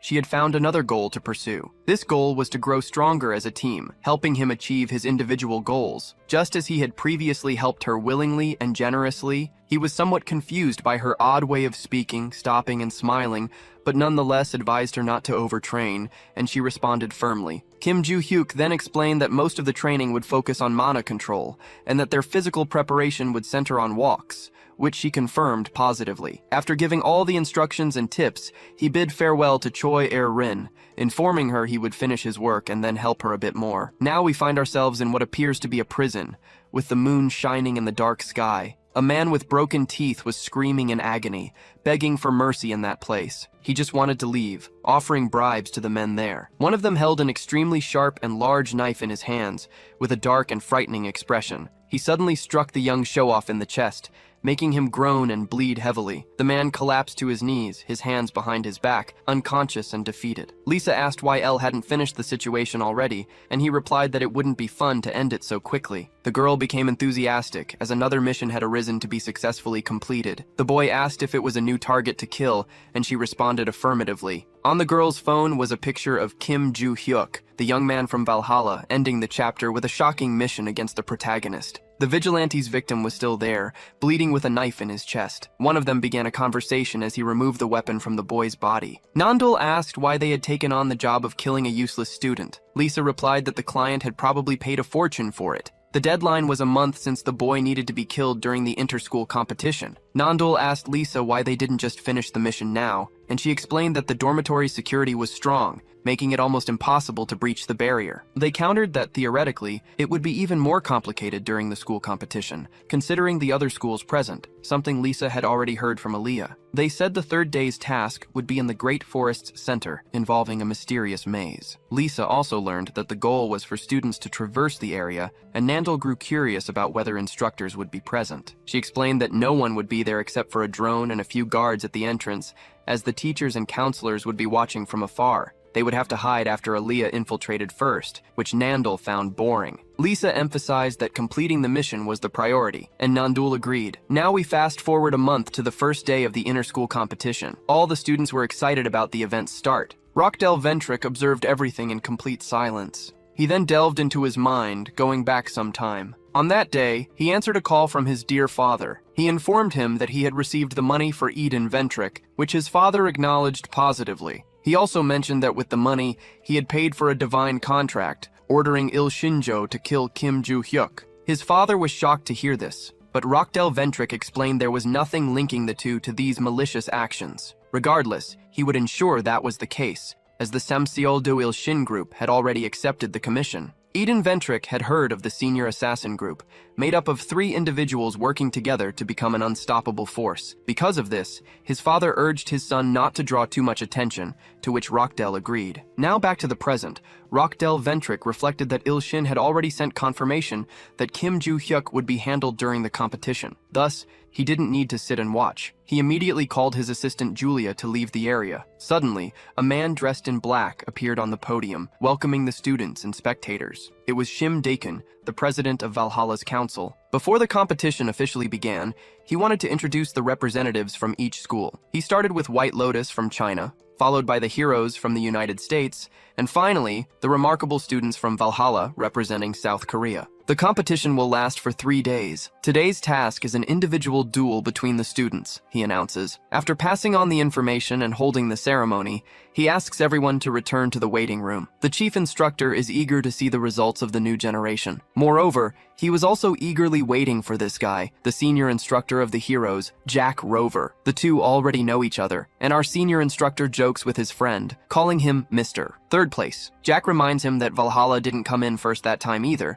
but now it will be different. This year, the heroes will definitely come in first place. The Americans' confidence was high, the reason being the pinnacle of all contractors, the only one. Sankyo mentions that this is the guy called Logan, the Destroyer. To our instructor's surprise, this guy's son is at the academy and will represent the United States. The genius boy is right there, Logan Jr. From his appearance, our instructor recognizes that he seems very competent and is eager to see him in combat. Jack mentions that the boy made a contract with the same constellation as his father. Despite this, Jack also heard that Valhalla has incredible talents this year, especially that boy Kim Ji-hyuk. He was quite excited about the fight between the boys, but our instructor was no longer interested. He only mentioned that soon he would understand why he didn't have high expectations. And to our delight, the first fight announced was between Valhalla and the heroes. The two boys were selected for the first match. The president announces that the rules are simple, they just can't kill each other. The security system prevents fatal damage, so the hits landed in this arena will be transformed into pain by electrical impulses. In other words, feel free to go all out, because here you don't need to hold back. After the countdown, they can begin. Our protagonist was calm, he didn't need to overdo it. 3, 2, and 1, Ji-hyuk quickly approached and struck. To his surprise, until today, no one had ever blocked any of his blows, but it just happened. Who is this guy? He is strong. Logan asks if the protagonist thinks he is strong with such an attack. Ji-hyuk said he still has a long way to go. Really? He said that the protagonist is more modest than he thought. For a moment, we believed that the opponent was strong, but it's not quite like that. Ji-hyuk asks if he can withstand his blows over time and spins the boy in the air. Then he lands a precise blow to the nipples. This time, Logan acknowledged that this blow was heavy,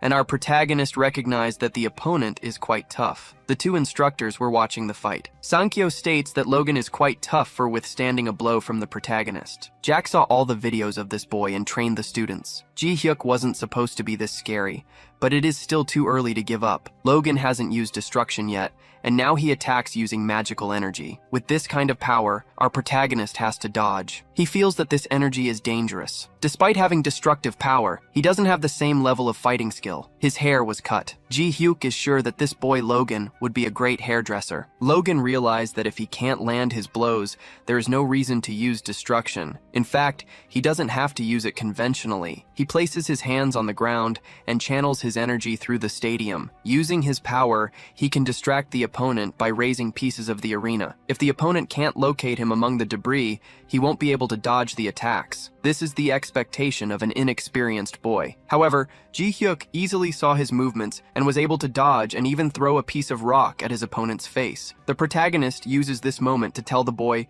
that if he is hiding, it becomes easy to find him. If he is using magic, he can simply sense the energy. Why not try throwing a punch like this without magic and hit the opponent's nose? With just one more precise blow, the victory went to the Korean team. Sang-gyeol was confident in this result, but Jack was stunned. That boy is a monster. The next duels took place and all the enemies were easily defeated. When there were no more enemy opponents to face, Valhalla had to face their own team in the final round. And to fill the protagonist with pride, Choi Arim was the finalist. The girl also talked about this. Valhalla's victory is guaranteed, so there is no reason for them to fight with full strength. However, it is the winner who will receive a scholarship, and she doesn't need the money, so if Ji-hyuk wants, she can forfeit. Ji-hyuk replies that he also doesn't care about the money, but still, Arim can't forfeit. He also wanted her to show how much she had improved, so he asked her to give her best in the fight. Without hesitation, the girl prepared to attack with her thunderous sword. Before, her skill was already something incredible. Now, her control was on another level. The fight between these two monsters shocked the entire arena. Even the senior instructors couldn't believe what they were watching. This was a high-level battle. The victory went to the protagonist,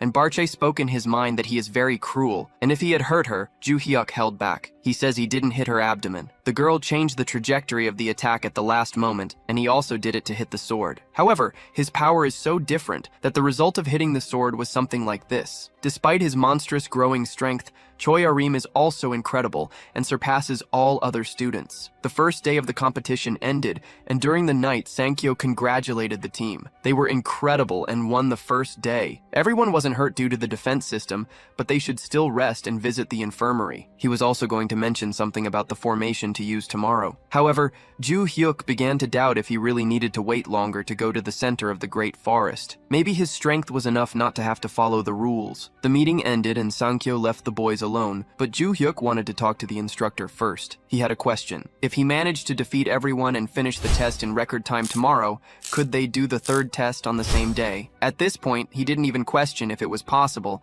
and just said he would look in the rule book. He investigated and discovered that there are exceptions for this to happen. If the test was done very quickly and the preparations for the next test were already ready, they could be done immediately. In other words, the protagonist says he will finish quickly, so he asks the instructor to have everything prepared for him to take the final test on the same day. The man didn't even question if it was possible. He says he will do it that way. So in that case, the protagonist will hear tomorrow. They say goodbye, and our hero is impatient and hates following rules. And then he quickly discussed with his pet sword. Do you want me to finish you off too? Our hero is completely anxious and can't wait another day to follow the system's orders and get more answers. The next day, the sun rises. The weather is great for the second day of competition. The Academy president says again, "It is a pleasure to have everyone here for this beautiful day. The group battle will take place in the forest, and everyone will watch everything through ultra-modern drone cameras." This is the new favorite team to win the competition. But Ji-yak wasn't with the group. Yoo So-yeon asked her colleagues if anyone knew the whereabouts of that boy. At that moment, the latecomer joins the team and apologizes for being late. Although he is the strongest in the school, he can still get scolded for it. The instructor was clear when he said everyone should be here 30 minutes early. Didn't he forget? It's not that he forgot, he just wasn't paying attention. The protagonist stated that he would take care of everything, so there was no need to come up with a strategy. They know he is strong, but the test is a group battle now.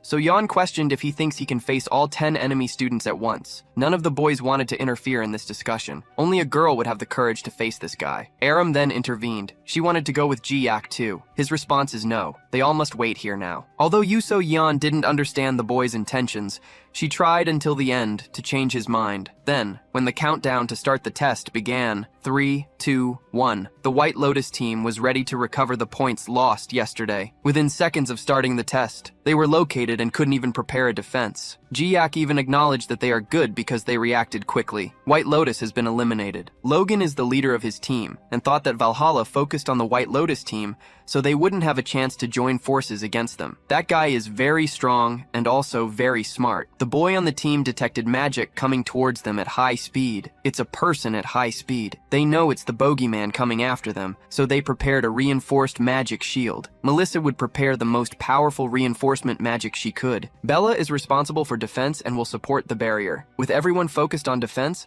Logan will be ready for the attack. This is a formation entirely focused on defense, so Melissa questioned why all this if it's just one person. Logan stated that this person is Ji-yak. She must have seen in the first test that he is different from everyone else. Bella said that Melissa didn't fight him yesterday, so she has no idea how strong that blow to the chest is. Melissa was sure there was no one stronger than Logan, but Logan himself admits that he doesn't compare to that guy. They waited for some time and the enemy's mana disappeared. Despite this, they maintained the formation for longer. The boys on the team seemed duplicated. While they waited, the monster appeared on top of the trees. Logan's rear felt chills. Before he could look in the direction of the enemy, his vision was already blocked by a sword. Ji-yak infiltrated their formation from above and defeated the only DPS. Bella didn't have a chance to use her shield, and Melissa didn't fight him before, but now she can defeat him. But first, she needs to land a hit. She experienced what everyone went through yesterday, a blow to the stomach. The two boys from before had the advantage of attacking the opponent from behind,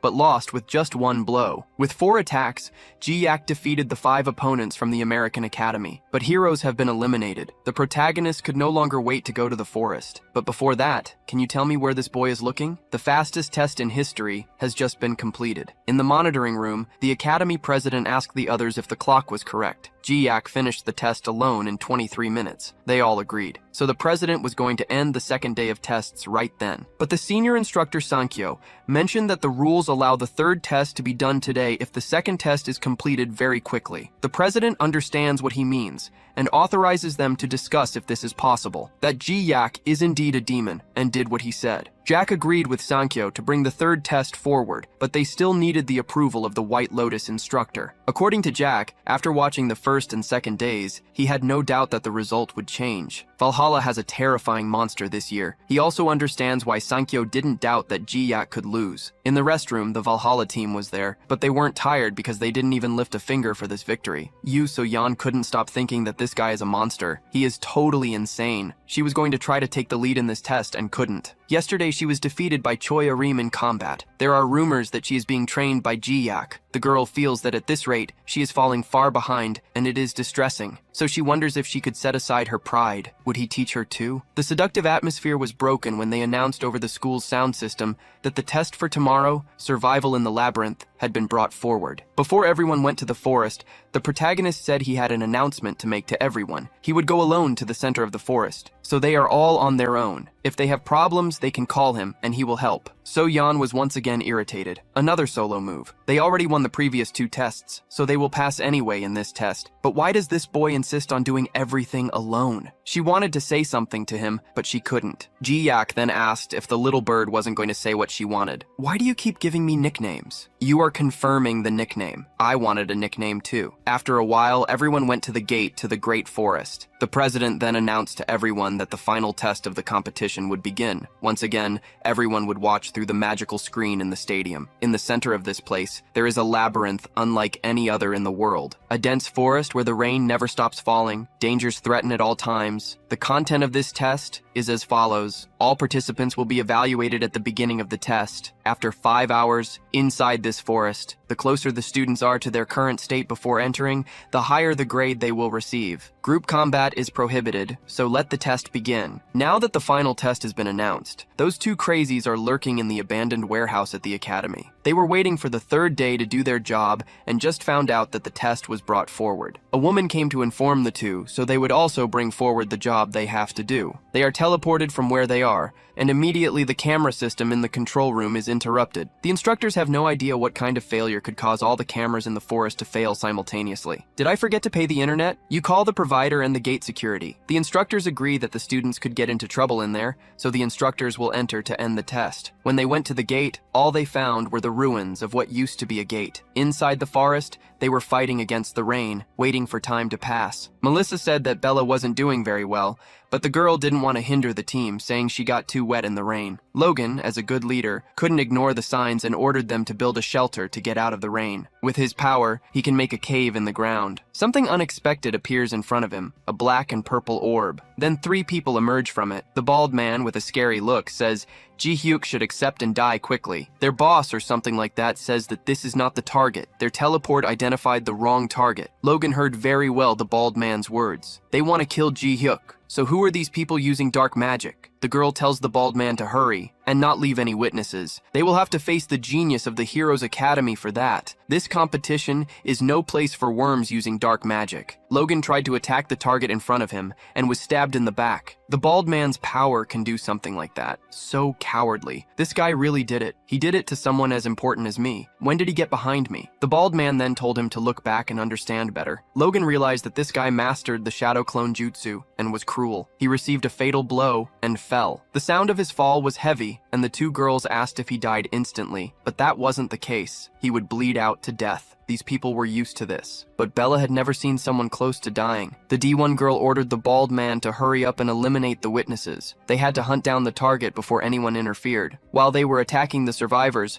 our protagonist was running through the forest. The system ordered him to go to the center of the Great Forest, but he didn't believe there was anything in this place besides trees. Along the way, he noticed the presence of the American students. The blonde girl was standing and seemed to be the last survivor of the group. The bald man had eliminated them all and noticed that another witness had appeared. However, the man saw that his prey had come to them on its own. A lucky day. Melissa also noticed Juyak and heard that these people were after him, but they were caught by mistake. The pair of executioners celebrated the fact that the prey came to them. Even knowing he was a target, Juyak was calm and had a cold look. Seeing these innocent people on the ground was something he couldn't ignore. He asked the blonde girl to take care of the fallen friends and stop the bleeding. Perhaps they could be saved. Juyak noticed they were hit in a non-fatal way, just to bleed slowly. These criminals are savage. Before they started fighting, he asked some questions. What was their goal with all this? The bald man said the brat was spoiled, thinking he could ask questions. The entrance was destroyed. All observation drones were destroyed. No teacher would arrive in time to save them. The bald man estimated it would take at least an hour to get through the destroyed gate. This was to scare the boy, but Juyak thought the forest was huge and the rain incessant. What if he didn't find his goal after solving this problem? What would the bald man think of a boy saying he would solve this and then do something else? The bald man attacked in 2 directions to eliminate the target. It would be impossible for anyone to dodge both attacks, but the impossible happened. He hit the ground. Where was that boy? Juyak called out, this way, and then said they were in big trouble now. The blow was so strong that the bald man flew meters until he hit a tree. The 2 criminals didn't have time to process the information. They were hit from behind and immediately lost consciousness, falling like sacks of potatoes to the ground next to the bald man. Juyak ordered the blonde girl to use her healing magic on her friend's wounds. If she couldn't handle it alone, she could run west until she found the Valhalla students who would help. The rain hit her tears, but she was determined to heal her friends as quickly as possible. The bald man woke up quickly and saw his partners beside him. When he looked ahead, his target was staring at him. He had another chance to complete the mission and flee with the sacks of potatoes. Juyak, on the other hand, said that before killing, he needed the bald man to explain one thing. Who ordered his head? Despite being a criminal, the bald man asked what kind of assassin he would be if he revealed the client's identity. Juyak was impatient. Usually guys spill the beans when they know they have no chance of survival. The bald man blacked out for a few seconds, but now regained his senses. He would take it seriously and finish off this boy now. His clone was behind Juyak, ready to deliver the fatal blow. Even without vision, Juyak perfectly dodged the attack. How did he do that? Juyak said the guy was a coward, attacking from behind. He destroyed the clone and asked if he wanted a surprise attack that wasn't cowardly. Take this broken nose. The man was hit, and it was clear that the roles of prey and hunter had reversed. Juyak asked again, for the last time, what the client's name was. The man insisted it was impossible to lose to a kid. In that case, Juyak started hitting until he gave in. The attack was so powerful that trees were torn apart like paper. After some time, the instructors managed to reach the group of students. They followed the noise and found the American group along with the Korean one. The Americans were in bad shape. Juyak was very worried and wanted to know what happened. Logan and the others couldn't stand up, but they were fine. They still hadn't said what happened. Logan said they were attacked by surprise by villains, 2 women and a weird bald guy. Judging by their appearance, Sankyo deduced it was the Samsal group. But where are the attackers now? They have to hunt them down. Logan pointed to the side and said they didn't need to. The bodies there were of the 3 criminals. The scene was frightening. It looked like a meteor had fallen on them. The D1 girl and the bald man were destroyed by Juyak. More impressive than professional assassins being here is knowing that Juyak defeated them. It's impossible to judge how strong that boy is. Logan said that before he lost consciousness, he saw Juyak fight for a few seconds. It was truly incredible. The criminals couldn't touch him. Melissa saw the whole fight too. They thought Logan was the strongest among high school students, but now his arrogance was gone. Jack told his pupil to cheer up. Juyak is an anomaly among everything he has ever seen, but Logan is still incredible. More importantly, they said there were 3 people. Where is the other woman? When they asked, they heard the sound of something falling to the ground. The protagonist brought the 3rd woman, trying to find out who was behind those criminals. Instructor Sankyo didn't need to ask if he was injured. They could hear the details when they returned to the academy. The teachers would help the injured students and take them to the hospital. Officially, the student competition was over. Later that night in the academy dormitory, our protagonist had just come out of the bath. It was truly a tough day. Why was that? Barcha suggested that maybe it was because he used a lot of magic today and even defeated 3 villains. Despite everything that happened, he was satisfied. Looking at the system window, he saw that he had met the conditions and achieved the goal of recovering the pearl from the house of Matagayalona. Now, he wondered how something so big fit in his pocket. He was satisfied because he fought against time, and it wasn't easy to achieve that, so the satisfaction of succeeding is even greater. The woman woke up after being knocked out, and when she opened her eyes, the protagonist ordered her to get up. He wanted to know what her ability was. He heard before that they were after a target and were part of a group called Samsao. Judging by the formation of the 3, the girls should be the support of the group. So what was her ability? The woman was furious and wouldn't reveal anything. They might have failed, but she could escape from there. Her teleportation magic was interrupted by Jia. The girl couldn't imagine it was possible to interrupt her magic in the middle of the process. Just seeing the magic in action once was enough for the protagonist to understand how it worked. She could basically move using a black orb. The protagonist commented that this was very useful and that he needed her help now. He had something to find, and if she helped, she might keep all her teeth. And that's how our hero managed to find the great center of the forest. Barcha commented that Jia didn't keep the promise of not doing anything to her if he found what he was looking for. In that case, he said it was her fault. He asked who their clients were and she didn't want to talk, so he had to insist a bit to try to get the answer. He knew who the Samsao were, and now about who hired them, he deduced it must be the damn Rockdill. That was his deduction. And if he was right, the Ventrix would try to act again until they succeeded. In that case, the only choice he had was to eliminate the entire family to get rid of their threat. Anyway, the next step after getting the pearl was to face the lost memories through dreams. But now, did he need to sleep to do that? Barchi thought so. He also believed he would recover his own memories if Jiak recovered his. So, Jiak turned off the lights and prepared to sleep. It's hard to sleep when you try to sleep on purpose, but after some time, he managed. The protagonist relived that night he died. After the epic battle that saved Earth's fate, the tower was destroyed and the debris killed him. It's unknown what he remembers because this is what is told in the stories, but something happened that no one knows. Moments before his death, time stopped, and someone froze that moment. Someone mysterious, appearing only as a shadow, came and said to Jiak, "I will take good care of your name and the names you protected in this world." And that was all that happened. The creature disappeared and time resumed. Thus ended the great legendary hero. After this crazy dream, he woke up wondering if that was a dream or reality. Were those really his lost memories? Is that how it happened? The protagonist wanted to know if Barcha remembered anything too. Judging by his reaction, it seemed so. Barcha said that before he was a tiger. Thinking about it, Jiak asked if it was really like that. Was he an animal in his past life? According to Barsh, he wasn't that cute. Jiak asked if Barsha saw that guy too, and then questioned what his name was before. Barsha didn't remember. He only had memories of being a tiger. Now, Jiak didn't know if he was crazy from being hit in the head so much, or if this was true. Anyway, he looked at the system again to find out more. The new information was about a secret room in Valhalla. The system wanted him to go to this place and watch the truth. Jiak didn't know if this was the last mission or not, so he decided that after today's training, he would ask the teacher about this place. Later, during physical training, Choi Aram was by his side, as always. The muscular guy was also lifting weights. The big surprise for him was a new person there, Makema, who came for the first time and had the courage to ask why the big guy was in this place. "Is this girl an idiot? Where else should a mountain of muscles be?" Jiak asked why Makema was there. This question hit her sore spot. She confessed she was there for the same reason as Jiak, out of envy for Jiak, and came to train like him. The big guy corrected the girl. He was there not because of Jiak, but because he frequented that place long before him. But he understood how the girl felt. She was there because she lost to Choi Aram too, not just Jiak who surpassed her. In the fight between the girls, Makema was the favorite and believed she was the second strongest. But Arim was more resilient and had even stronger attack power. She managed to cut Makema's attacks without hesitation.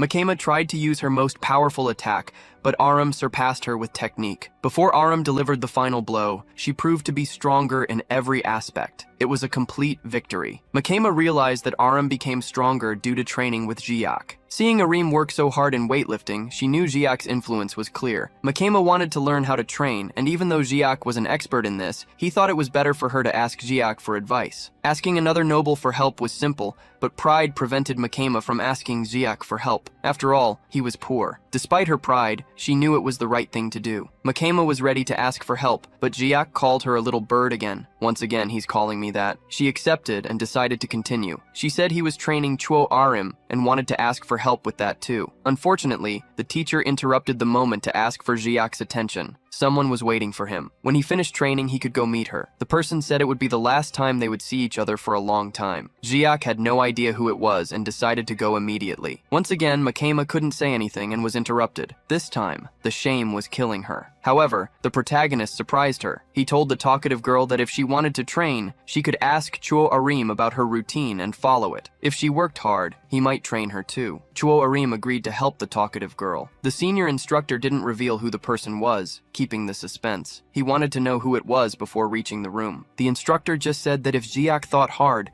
it could only be one person. Jiak had a guess. When they reached the room, he confirmed. It was Rakdo Van Trick, and he looked terrible. Jiak wasn't excited at all to see or talk to Rakdo. On the other hand, Rakdo couldn't wait any longer. Despite his arrogance, he knelt and begged for forgiveness. Rakdo threw himself on the ground begging, and his pet girl was beside him as always. He kept saying, "Please forgive me." Jiak didn't know the reason, so he asked the instructor if he knew why Rakdo was there. Senkyo expected Jiak to know. It was Rakdo who hired the 3 assassins from before. Hearing this, Rakdo's body froze. The instructor also reminded him that the first time they tried to ambush Jiak, it was Rakdo who orchestrated everything and then got away. Now, he committed the same crime again. In the press, this was being reported everywhere, but Jiak questioned if it mattered. He believed the Van Trick family would cover everything up and pamper Rakdo. Senkyo surprised everyone with the news that the Van Trick family had expelled Rakdo. That was why he was there, and in such bad shape. Senkyo explained that not only the Van Tricks but also Rakdo's father had disowned him. Unlike before, the Van Tricks didn't do anything to cover up the news. Rakdo's reputation was worse than a cockroach that came out of the sewer. Jiak then asked the criminal directly. Now that he was without protection and all that was left was jail, how could he save Rakdo? The boy saw a glimmer of hope and shouted that there was a chance. The most important thing was Jiak's testimony. The protagonist heard this and showed no reaction. Rakdo begged him to say something, to say that he was innocent and nothing had happened.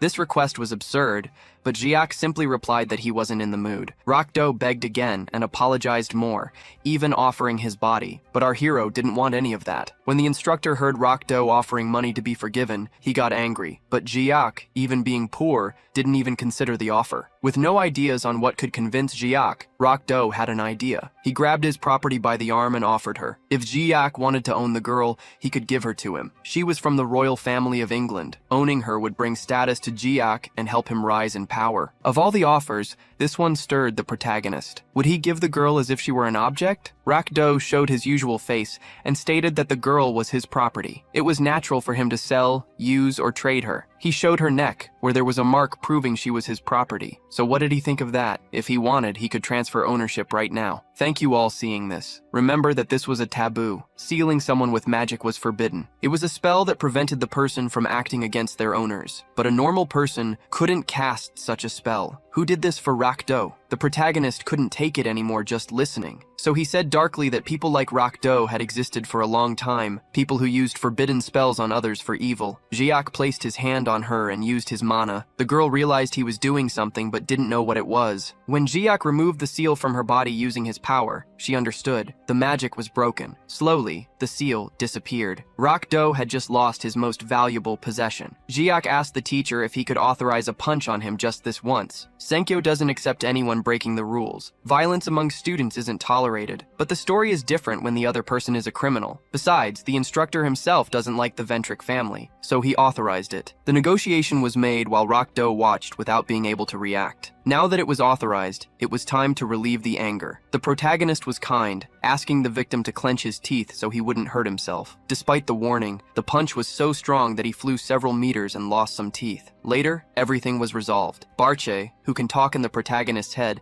commented that he thought this time Jiak would kill Rakdo. If it were 300 years ago, he would have indeed crushed that guy. The truth is that Jiak got so angry because in the past, one of his disciples did the same kind of spell, and besides, he had been in that situation before. Barsha didn't know that the legendary hero had been a slave in the past, but this conversation was interrupted by the girl Yuria. She ran to him to thank him for freeing her. The girl couldn't talk to him at the time, but she had eternal gratitude. From the information she discovered, there's no one who can understand her better in the world. Jiak said she didn't need to bother with that, and that she shouldn't look for him to try to repay anything. She should just go back to living her own life as she wished. These words reached the girl's soul. After so much suffering, she thought she would never have so much happiness again. The next day, the protagonist met with Professor Lilia to obtain some information. She responded that the Great Palace of Ahala is located in China, and more specifically, it is a labyrinth owned by the White Lotus Association in China. He even questions if it is the same White Lotus that participated in the competition. When she confirms it is, he becomes thoughtful about it. Invading a labyrinth that doesn't belong to him is a crime, and it would be much more troublesome to do so. And after all, why do labyrinths have to have owners nowadays? He also remembers that in the past, animals would mysteriously invade dungeons. Perhaps he could do the same, or even destroy everything in his path. Although it might be quicker to do something like that, he prefers not to cause trouble and turmoil for people. He wants to extract some information from the professor. Is there any way to access this dungeon? She explains that the dungeon is open to students of the White Lotus Academy. As soon as she finished her sentence, she covered her mouth as if she did not want to have said what she just did. Then she charges her student, saying he cannot just stay there, gathering information without giving anything in return. So for that, she asks to give more information. She wants 3 things in exchange. After that, she shares more details. Our protagonist then does not hesitate and stands up, telling the professor to enjoy her coffee alone. Of course, she begs, says she will tell him everything he wants to know. Then he just sits back down. I can bet her intention is still to make him her assistant, but I doubt she'll succeed. They sit down. Then he says, keep talking, since she wants to earn his respect. She gets startled and says that what she's about to say should be a secret, so she will speak more softly. The issue is that the Great Palace of Ahala will be one of the stadiums for the World Championship in the 2nd semester. With this, very cautiously, Ju-hyuk asks if this is really true. Do other professors also know about this? She explains that no, only she knows, and in this case, he questions how she has this information. Perhaps she is boasting about information she should not have, so Lilia says she has an informant. In this case, he asks, so is it a world championship involving competition among all the schools in the world? She answers yes, but unlike the academy, where the competition is among the 3 most important schools in the world, the world championship is like the Olympics. Although this may seem very impressive to us, the protagonist is just another annoyance. He also isn't sure if he can participate in it, and it will take quite a while, so he questions if there is any other way to get there faster. Realizing that Ju-hyuk is so determined to reach this place, this leaves Lilia slightly surprised. She replies that she has no information or contacts with the White Lotus itself. The professor is not sure about the method, but said she will try to gain access for Ju-hyuk. In exchange, he has to do one thing for her. Lilia asks him to accompany her to the International Society of Monster Research. It is a one-day event, so he won't have to worry about losing much time. So, sometime that we do not know how long it is, they are in the north of London, in Tottenham, where the International Society for Monster Research is located. When he arrived at the event door, he was already furious. Having spent so many hours traveling just for this, that talk of just one day was also a lie. She ignores his words and responds that they are here on the weekend. She might even extend his day off at the academy to Monday. Most importantly of all, Ju-hyuk asks why they are really here. Then, to answer that question, she puts him in a test room to attack a monster. It seems that people evaluate the boy's performance. He is here to prove the article she is writing. In exchange for her information, he must kill some monsters for her. The boar attacked quickly and took only 1 hit, and then disappeared. And it wasn't just a few monsters. It was an hour and a half of killing all kinds of monsters, until he was tired at the end of that time. Ju-hyuk questions Lilia again. She lied again, as she said there would only be 3 monsters. So why were there so many? Professor Lilia pretends she doesn't know what he's talking about. Anyway, Ju-hyuk asks what happened with the climate here. As soon as they enter this place, people began to look strange at the two. He then asks if she fought with these people, or asked them to be her assistants as well. The professor finally reveals her intentions. She said that for decades people believed in certain techniques and theories. Then, suddenly, an article appeared out of nowhere, contradicting everything they thought and believed. The protagonist realizes that these people want to maintain an archaic and less efficient knowledge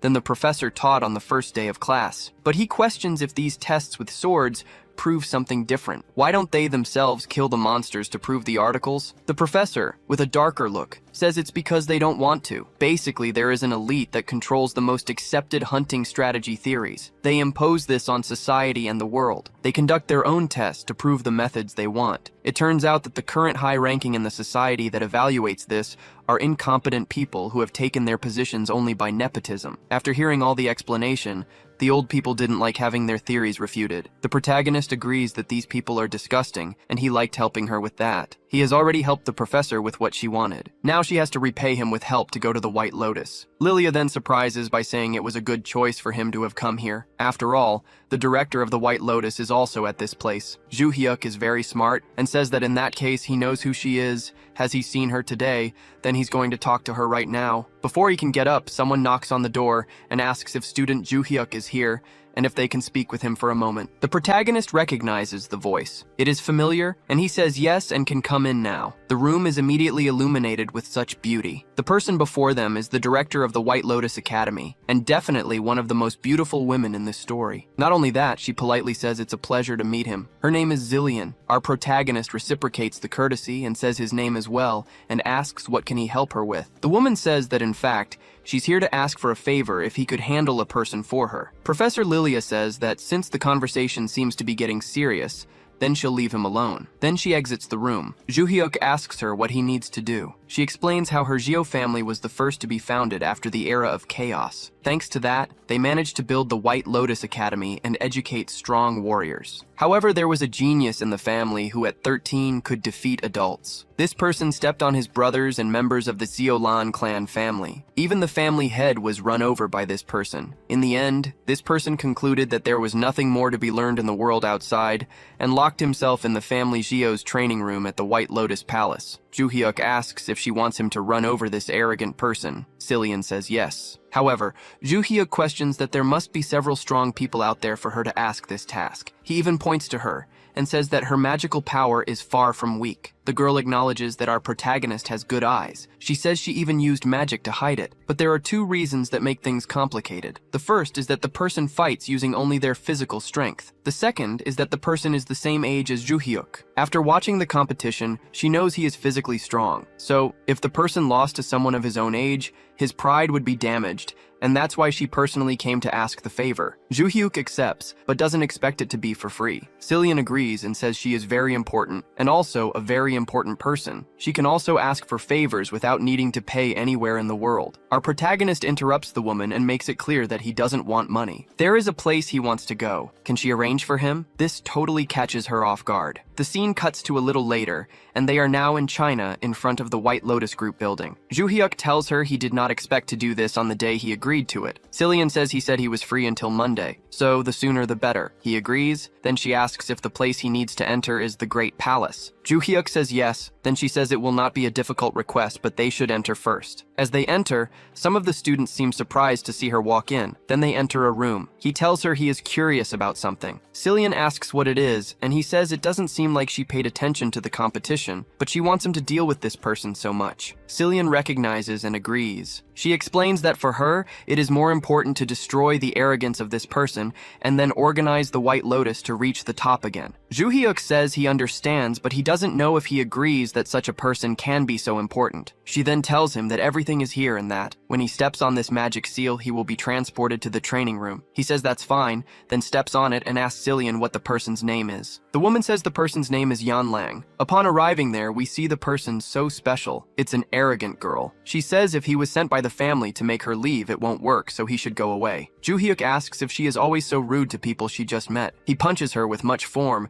but she easily catches his fist. This surprises him. Then she hits him back with a palm imbued with aura. She calls him an idiot, asking if he will continue to underestimate his opponent, then mocks him for his punch. He tells her they should introduce themselves. However, she is surprised to see that he is not injured. He grabbed her wrist to block the attack. Joo-hyuk now attacks the girl again. She puts her arm up to block the hit. This attack definitely causes her pain, forcing Yan Lang to retreat from him. Now things are different. The arrogant girl wants to know the name of this handsome man. He tells her he is a 17-year-old high school student who underestimated his opponent. The girl now decides to keep her distance and look for a counterattack, but he doesn't give her the chance to keep her distance, then prepares another punch, hitting her directly in the stomach. This also excites him. For the first time, someone has exceeded his expectations. She staggered back with a blow to reduce the impact. Joo-hyuk recognizes that she isn't bad. Not even his students from 300 years ago had this level of mobility. Yan Lang starts to think seriously about this. There wasn't supposed to be someone her age at the same level as her. She starts to smile with excitement. Since he is so strong, it means she can go all out. Joo-hyuk is glad that her pride remains intact. This gives him a chance to continue this fight as well. We see that they are being watched on a screen. It is Xiao Yi-an who is watching. Her secretary calls her and says he knows it's presumptuous but wonders if Joo-hyuk will be okay. The man says he doesn't believe a student from another school could do anything against someone from the White Lotus. He says he is currently being pressured by her. Is this a waste of time? The next words from the man really seem rude to me because he says that even the miss lost to Yan Lang. But to keep his head safe, he says that this was due to the fight being without magic power.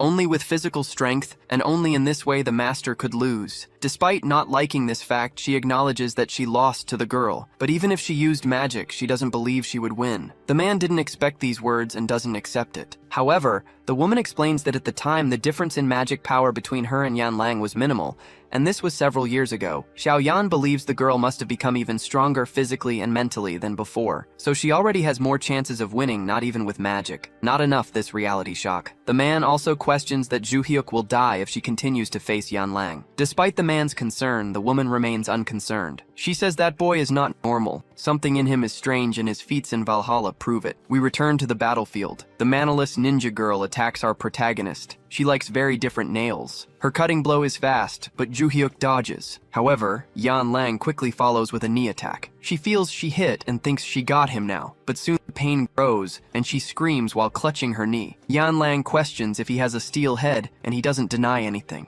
The girl is sure she hit. He decided to test if his forehead or her knee was harder. Is this guy crazy? The girl starts to get annoyed with her opponent. Even her strongest attacks are not having an effect. She internally says that this hurts her pride, but the physical strength of this guy is greater than hers. Then she questions why he is fighting without using magic. The protagonist simply says that's because Yan Lang prefers it that way. Upon hearing this, she gets furious. She tells him to use everything he has because she will do the same. Now it will be a dispute with the maximum power from both sides. Ju Hyuk realizes that the girl started to accumulate magic, so she also knows how to fight this way. He questions if she is angry, and his slight smile makes the girl even more furious. In this case, a legendary hero says he will destroy her pride now. Yan Lang, feeling his mana, loses her posture and starts to question if he is really from high school. She is sure that this boy is the craziest guy she has ever met, so in this case she won't need to hold back anymore. Yan Lang advances at high speed. Her fist is radiating magical energy and was going directly to his forehead. Ju Hyuk didn't move until she started to feel his skin. The girl convinced she hit him now, but he dodged Matrix mode and left the girl surprised. Ju Hyuk says he had a lot of fun until now, but it's time to fulfill his part of the deal,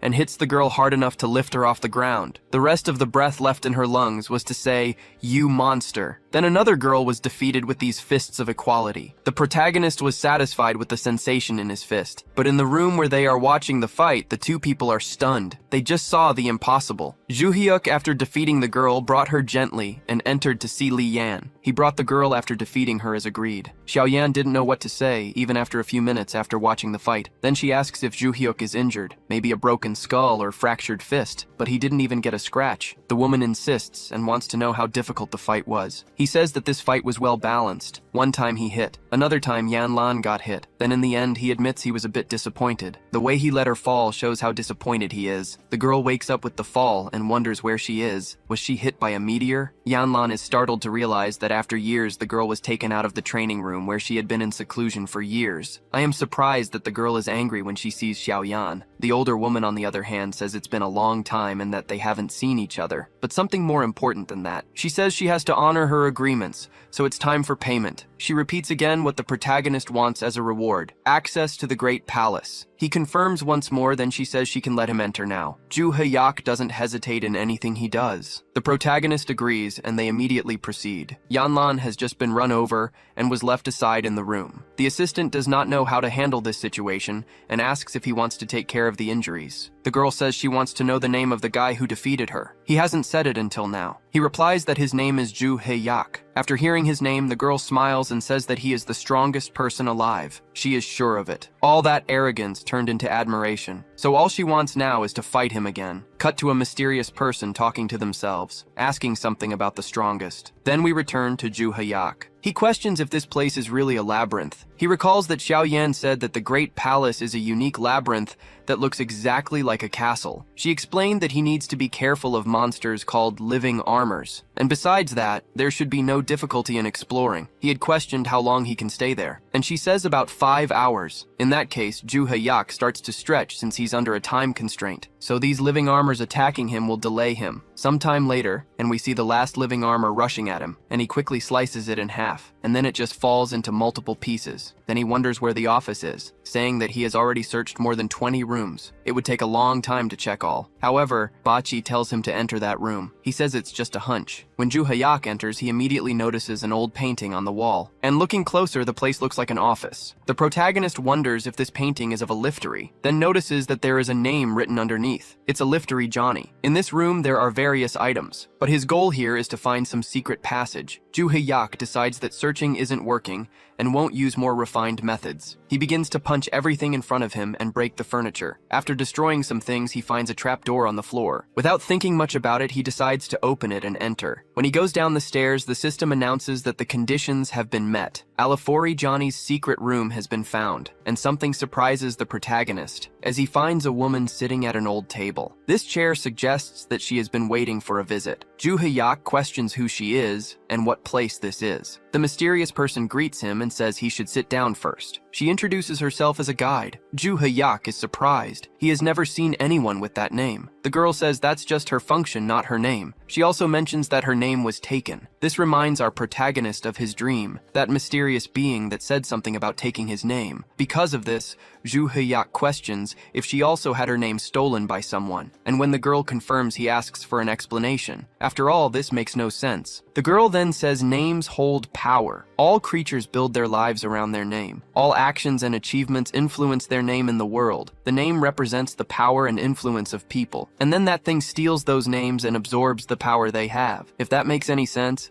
Ju Hyuk questions what happens to those who have their names stolen. Her answer surprises him. She says he already knows people like that. Those who have their names stolen become a constellation. The protagonist questions if all who have their names stolen really become a constellation. The girl confirms that yes, and adds that everyone except for one reincarnation, which is his case. Ju Hyuk is cautious about this person. After all, how she knows about this. Realizing his distrust, the girl questions if he still doubts her. She explains that the reincarnated receive a system window. This leaves Ju Hyuk with other doubts. So does this girl also have a system window? The protagonist decides to ask directly what she knows about who promised to take the name from the Tower of Doom. She tells him the name is the Lord of the Labyrinth, he who sent the Tower of Destruction to Earth before to make a name gained power. This explanation does not make sense to Ju Hyuk, and much less to us. However, when Ju Hyuk questions that a Lord of the Labyrinth would only have the power to send a tower to a labyrinth that he controls, before she answers, his eyes are filled with astonishment. The mysterious girl says he must have realized the world they live in and is called planet Earth is a labyrinth. Of course, Ju Hyuk doesn't accept this,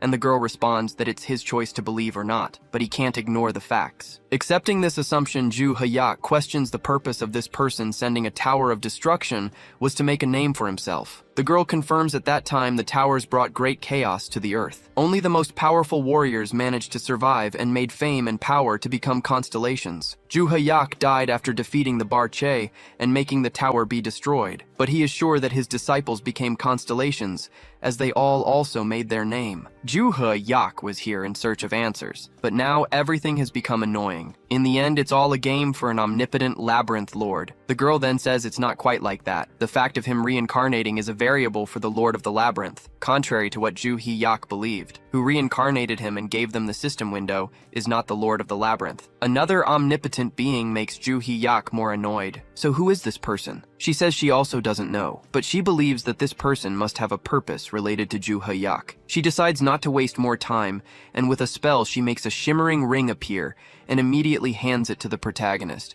Despite wanting to talk more after finally finding someone, she says she doesn't have much time. What he needs to know is that this will be the chance for the counterattack. Ju Hyuk asks the same question you must be thinking of making too. Why doesn't she have time if they are here and now? The girl responds that the Lord of the Labyrinth is hunting her. It is dangerous to stay longer, or he will find them. She then says that in the future they will meet again, snaps her fingers, and in the blink of an eye, Ju Hyuk appears back at the entrance of the labyrinth of the Great Palace. After so much annoying information, the mood of our reincarnated hero is not good. That damn tower was sent by someone who steals the names of heroes, so the culprit who prevented him from living a good life is alive to this day somewhere. This damn Lord of the Labyrinth has to pay. He examines the ring and is sure that it is not revealing his location. After thinking about everything he regained from his past life, those storage stones contain a lot of magical energy from that time. He has not yet absorbed them all, so this will be his next goal. Despite people in this era being much weaker than 300 years ago,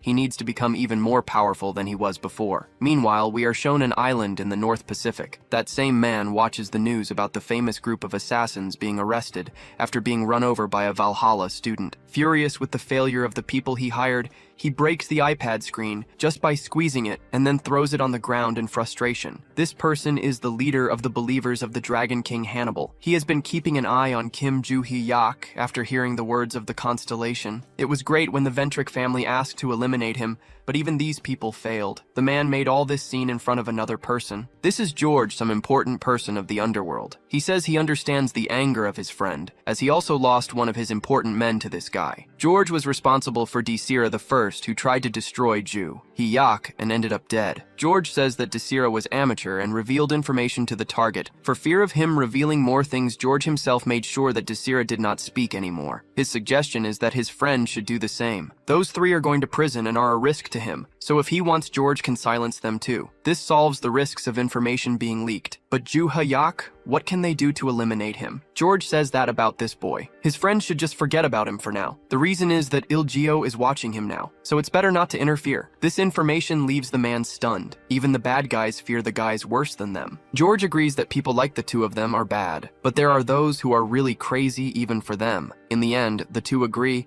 that if they touch a target of that person, it will be bad. So for now, all they can do is watch Joo-hee-yak. Then we are shown that these people are already moving to meet their death earlier. I mean to meet their target Joo-hee-yak. The protagonist was surrounded by them, so he asks who they are and what they want. He is already in Valhalla. And then Joo-hee-yak questions whether it's a good idea for them to get involved with a student inside the academy. Despite the situation, it's the criminals who start feeling cornered. Then another scene is shown. Adelia Ventric's men report that they are all ready. The woman comments that it took quite a while for them to finish the preparations. Despite this, she was calm. The man explains the preparations that needed to be made. All she wants to know is if they are ready for him. Despite some hesitation, the man affirms that they are, also explaining about a certain transformation of the sanctuary. Finally, Adelia orders the butler to be in the contact group, and then he must lead the elimination group. The man accepts the orders, but for a moment he questions why his mistress is so cautious against a mere student. Despite her calm demeanor, she makes it clear that she does not tolerate insubordination, but her anger is only so that they understand this. Once they grasp her intention, the woman calms down. The most mysterious of all is that Adelia is following the wills of her constellation, so their intention is to invoke the Ventric family's constellation. Things still seem confusing, folks, so wait to better understand her intention. The soldiers, after surrounding Joo-hee-yak, begin the stage of creating a distortion in space to prevent him from escaping or anyone interfering. Our protagonist realizes that a subspace has been created around this area, but he is not frightened. He praises the men's strategy, as drawing the attention of the academy would be terrible for them. Moreover, he was curious about who is responsible for this idea. Joo-hee-yak even comments that he has a hunch his bet is on the Ventric family. Despite being experienced, the man reacts with surprise and questions how Joo-hee-yak knows this. Our protagonist simply deduced the two enemies he made so far. Only the Ventric do not use dark magic. Since they were discovered, the butler says they no longer need to hide and should call the elimination team now. When the subspace magic is undone, hundreds of armed people appear around Joo-hee-yak. Their intention is quite simple: to eliminate the target. However, even in this situation of the greatest possible disadvantage, Joo-hee-yak is not shaken. He even jokes about all of them. How can so many people be needed to handle a mere student? They make it clear that orders are orders. So since he has no choice, the MC decides that he will have to act according to the circumstances. All the men prepare to attack together. With just one body movement, Joo-hee-yak pushes all the people on his right backward. Only one person was able to make dozens fall backward. The butler, using his fencing, tries to hit Joo-hee-yak and fails. The protagonist decides to draw his sword too, and comments that it's disappointing that these people only know how to swing a sword. The other men try to hit him by attacking from behind, and even with a surprise attack, Joo-hee-yak dodges. He easily manages to dodge and defeat everyone effortlessly. The butler's expression darkens when he decides to attack again. It was his turn to try to hit the enemy from behind, but he also failed. He leads the group and is not able to hit the target. For sure, this is not the strength of a high school student. Despite the intention of these people to take his life, the protagonist does not use lethal weapons. He uses the hilt of his sword and shows how painful it can be to be struck in this way. When his blow hits, it seems like the man's soul leaves his body. Before he faints or maybe even dies, he can only think that he shouldn't have ignored his leader's concern and should have prepared more. After the defeat of the leader of the soldiers, Ju Hayak is happy to realize that the one responsible for this finally appeared. Adelia personally came to see the target. She looks at her fallen soldiers and includes her butler. She always made sure to recruit people stronger than average. This boy defeating all of them like this is frightening. Adelia draws her sword and says, Ju Hayak should be proud. Seeing the sacred relic of the Ventric family is an honor that common people could never receive. The MC laughs and says that a simple dagger like that is nothing. Moreover, seeing that this family prides itself on using so many people to attack a student is pitiful. Tired of being insulted, Adelia attacks with her incredible dagger that she is so proud of. But before she reaches her target, the mana stones her soldiers were using start to resonate and glow very brightly in a yellow tone. No one knew what was happening, not even Adelia, so everyone was astonished. However, our protagonist was calm and with his hands in his pockets. His confidence reminds me of Satoru Gojo. Adelia's dagger glows in the same color as the stones, and then she feels something very strange. The entire environment lost its color, and only the mana stones glow. Adelia also noticed the same effect. Everyone was paralyzed. In fact, only one person was not affected and was watching everything calmly. Everyone then froze but conscious. Adelia wonders if her body cannot move due to some forced sanctuary effect. She observes her soldiers and believes that they have their bodies and minds frozen. She manages to maintain her consciousness. However, how can this guy still move freely? When he touches Adelia's sword, a system window appears and asks a question. Master? Initially, our protagonist doesn't understand. But a person manifests with the energy of all the mana stones the soldiers had taken. This person is the very constellation that the important Ventric family venerates. However, something they've never seen before is the face beneath the mask. When the girl reveals her young face, the only ones who can see it are Ju Hayak and perhaps Adelia Ventric, who still retains some consciousness. Initially, they don't say anything to each other, and the nervous girl waits for his response. Then, we are shown the girl's dark past. When she was a child, Ju Hayak found her in a similar situation. Back then, Hyun Kim wasn't the legendary hero, just an adventurer who encountered a slave trader, and the girl was one of the slaves. He recognized that her eyes reflected hatred for the world, and he understood. The little girl said he didn't understand anything and knew nothing about her. However, Ju Hayak admitted that he didn't know about her, but he revealed that he too had once been a slave. Ju Hayak shared that when he was young, he was kidnapped, and for a long time he carried the shackles of prohibition like her. This revelation left her silent, and then he asked if she didn't want to be free. His gaze was serious as he asked, but the girl angrily shouted that he must understand it's impossible for her to be free, so he should just leave. That wasn't a direct answer, so our hero told her a story about the two ways to remove the shackles. One is when the owner willingly releases you, and the other is when the owner dies, usually breaking the seal of prohibition. However, her owner had already died, so there seemed to be no way out. But there is one method that people don't consider, which is to use your mana to nullify the prohibition magic. He worked hard on this to gain his own freedom. Ju Hayak broke the shackles of prohibition and freed the girl, something she never imagined was possible. Her hero then told her to be as free as she wanted and to return to her family. However, the girl had lost not only her freedom, but also had no family or friends left to return to. In that case, Ju Hayak said he would soon embark on a journey to crush all the slave traders he encountered, asking the young lady if she'd like to join him. And that's how they met, and she became his disciple. After more than 300 years, they remember everything, but neither of them can recall her name. Finding his beloved student is gratifying, and helped him understand what it means to have your name stolen. Since Ju Hayak can't remember her name, he'll call her what he used to in the old days. Idiot, it's been a while. This scene was witnessed by Adelia, who could only imagine the shock of seeing the constellation she venerates appear and be called an idiot by the person they wanted to kill. The girl then approaches Adelia, calls Ju Hayak master, and asks what she should do with these people. The girl with the crow mask takes back her relic, releases her spell, and returns everyone to normal. But now, no one is conscious, not even Adelia. If Ju Hayak wishes, she can kill them all right now as punishment. Our hero says no, because he has a better idea. I wanted to see more of the woman's reaction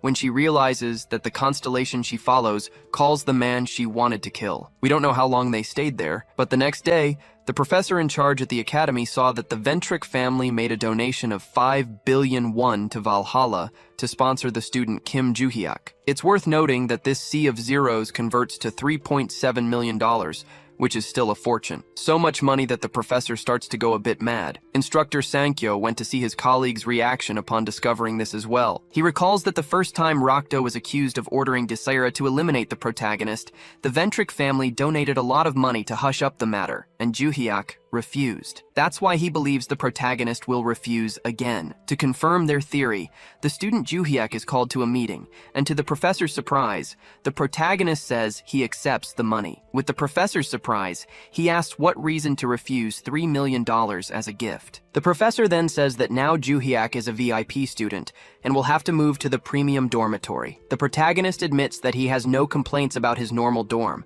so they can discuss this later. Finally, the professor wonders what the difference is this time compared to when they tried to donate to quash the rumors about Rakdo before. Our legendary hero, while walking through the school, recalls his conversation with his idiot crow-masked disciple. The girl suggested eliminating everyone who tried to harm Juhyak. However, he wanted to take better advantage of the situation. Juhyak awakened Adelia and explained to the woman that their constellation had authorized Juhyak to do whatever he wanted with the Ventric family. What does she think about that? Before Adelia could say anything, the constellation stated that she originally created the Ventric family to serve the master. So Adelia asks if the phrase passed down through generations, all for one, was about this. The furious constellation says yes. This idiot finally realized the woman has just discovered that this person is the master of her master. Now that it's clear, our protagonist approaches and asks Adelia what he should do with them now. Even though Juhyak doesn't like this family because of their arrogance, he acknowledges that their power and prestige are real in society. Because of this, he has some tasks for Adelia to carry out. It's true that since Adelia became the leader of the Ventric family, they were in decline but rose to the top. Therefore, Juhyak orders her to continue guiding the Ventric family and start supporting his objectives from now on. She must do this without questioning his reasons. To remind her of what's at stake, Juhyak points to the Lady Constellation and says that if she steps out of line, everyone will be paying a visit to the other world. The protagonist's disciple says she'd rather kill them all right now, and if he changes his mind, she can do it right now. In that case, she says she'd like to stay longer, but her time is running out. Manifesting her body in this world consumes a lot of energy, and the dozens of mana stones they brought are already running out. Juhyak asks if all constellations have these restrictions. The girl doesn't care and can't stay any longer. She removes her mask and says that being able to see her master's reincarnation in person is priceless.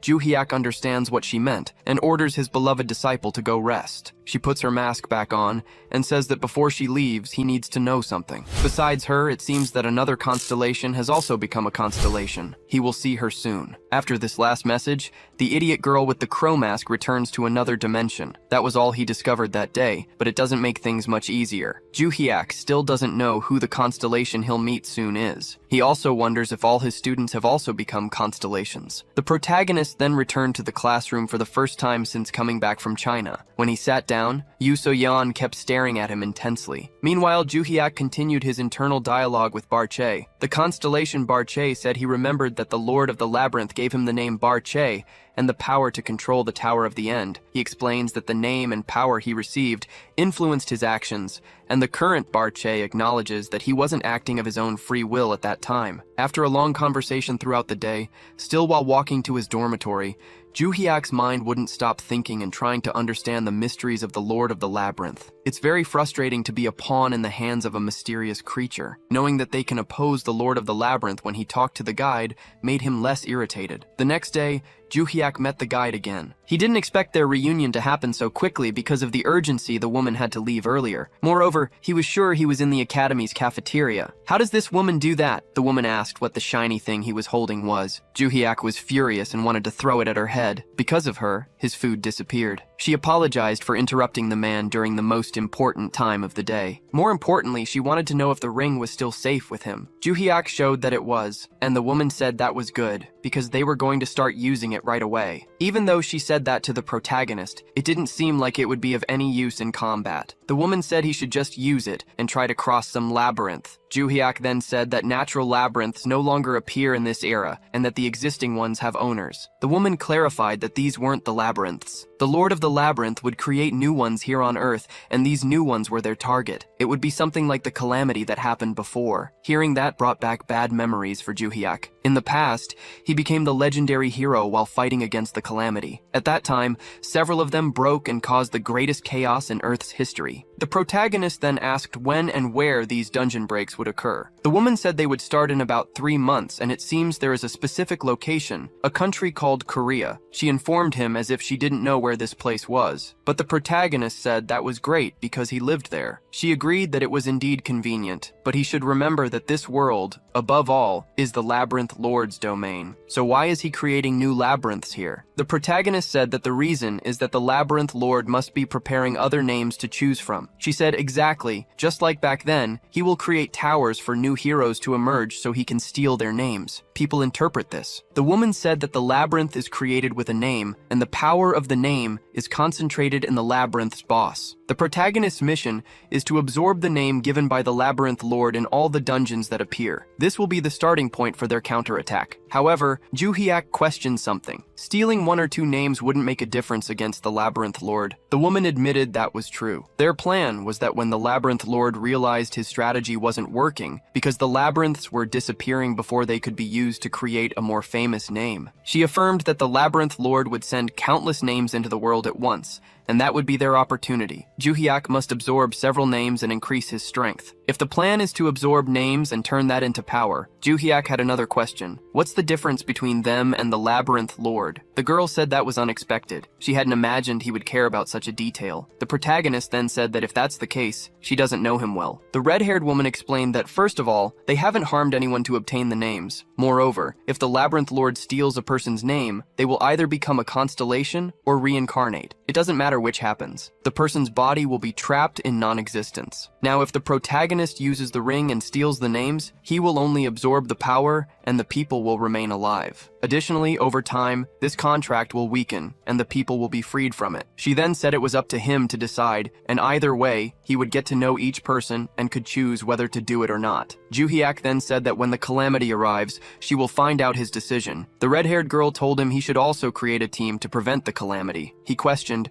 so when they destroy the labyrinth, everything will be resolved. She explained that yes, but the monsters that escape from the labyrinth during this process won't disappear when the labyrinth is destroyed. Therefore, he must train people to stop the monsters that escape from the labyrinths. When her effect passed, he was back in the cafeteria line, leaving everyone confused. Where did this guy come from? Later, while heading back to his dorm, he thought that woman was a nuisance. At least she could have teleported him to a better place. And now he's pondering that request to form a team. Not that he's against it, because before he reincarnated, he also had disciples. As he was thinking about this, the girl from China appeared before him, confident. He then asked if she was another crazy person who liked getting beaten up. She said she thought a lot after losing to him and came to a conclusion. He was stronger than her, and that's why she lost. You're a genius for realizing that. But the girl said she thought she was similar to the protagonist, a person who had never experienced defeat. If that's what she thinks, Zhuge Liang told her she was completely wrong. He's someone who works hard to be strong and doesn't rely on talent. Yan Wang said that's what she thought. But now she understands that those fists were loaded with combat experience, and the difference between them is just that. She said she became much stronger after fighting him. So now she would stay here to continue fighting him. They would do it until she defeated him. Zhuge Liang already had problems with a crazy person asking him to teach swordsmanship, and now he has a lunatic who wants to get punched to learn martial arts. Zhuge Liang told her to stay away from him, but the girl didn't want to give up. She came from China to Korea just for that. The protagonist then told her to spend her time learning her family's martial arts. This question shifted the girl's enthusiasm to sadness. She explained that she was only taught until she was 6 years old by her family. After that, she was excluded from training. Yan Wang said she didn't know why, so she started challenging adults to hone her skills, and that made everyone even more distant from her. After hearing this, the protagonist thought that this was different from what was told to him. This girl clearly has a lot of talent and loves to fight, and they said she distanced herself from training and isolated herself. Zhuge Liang asked if it was mandatory to stay isolated in the White Lotus Palace during training. Yan Wang said it wasn't. She stayed there because she was tired of being treated as a problem for the family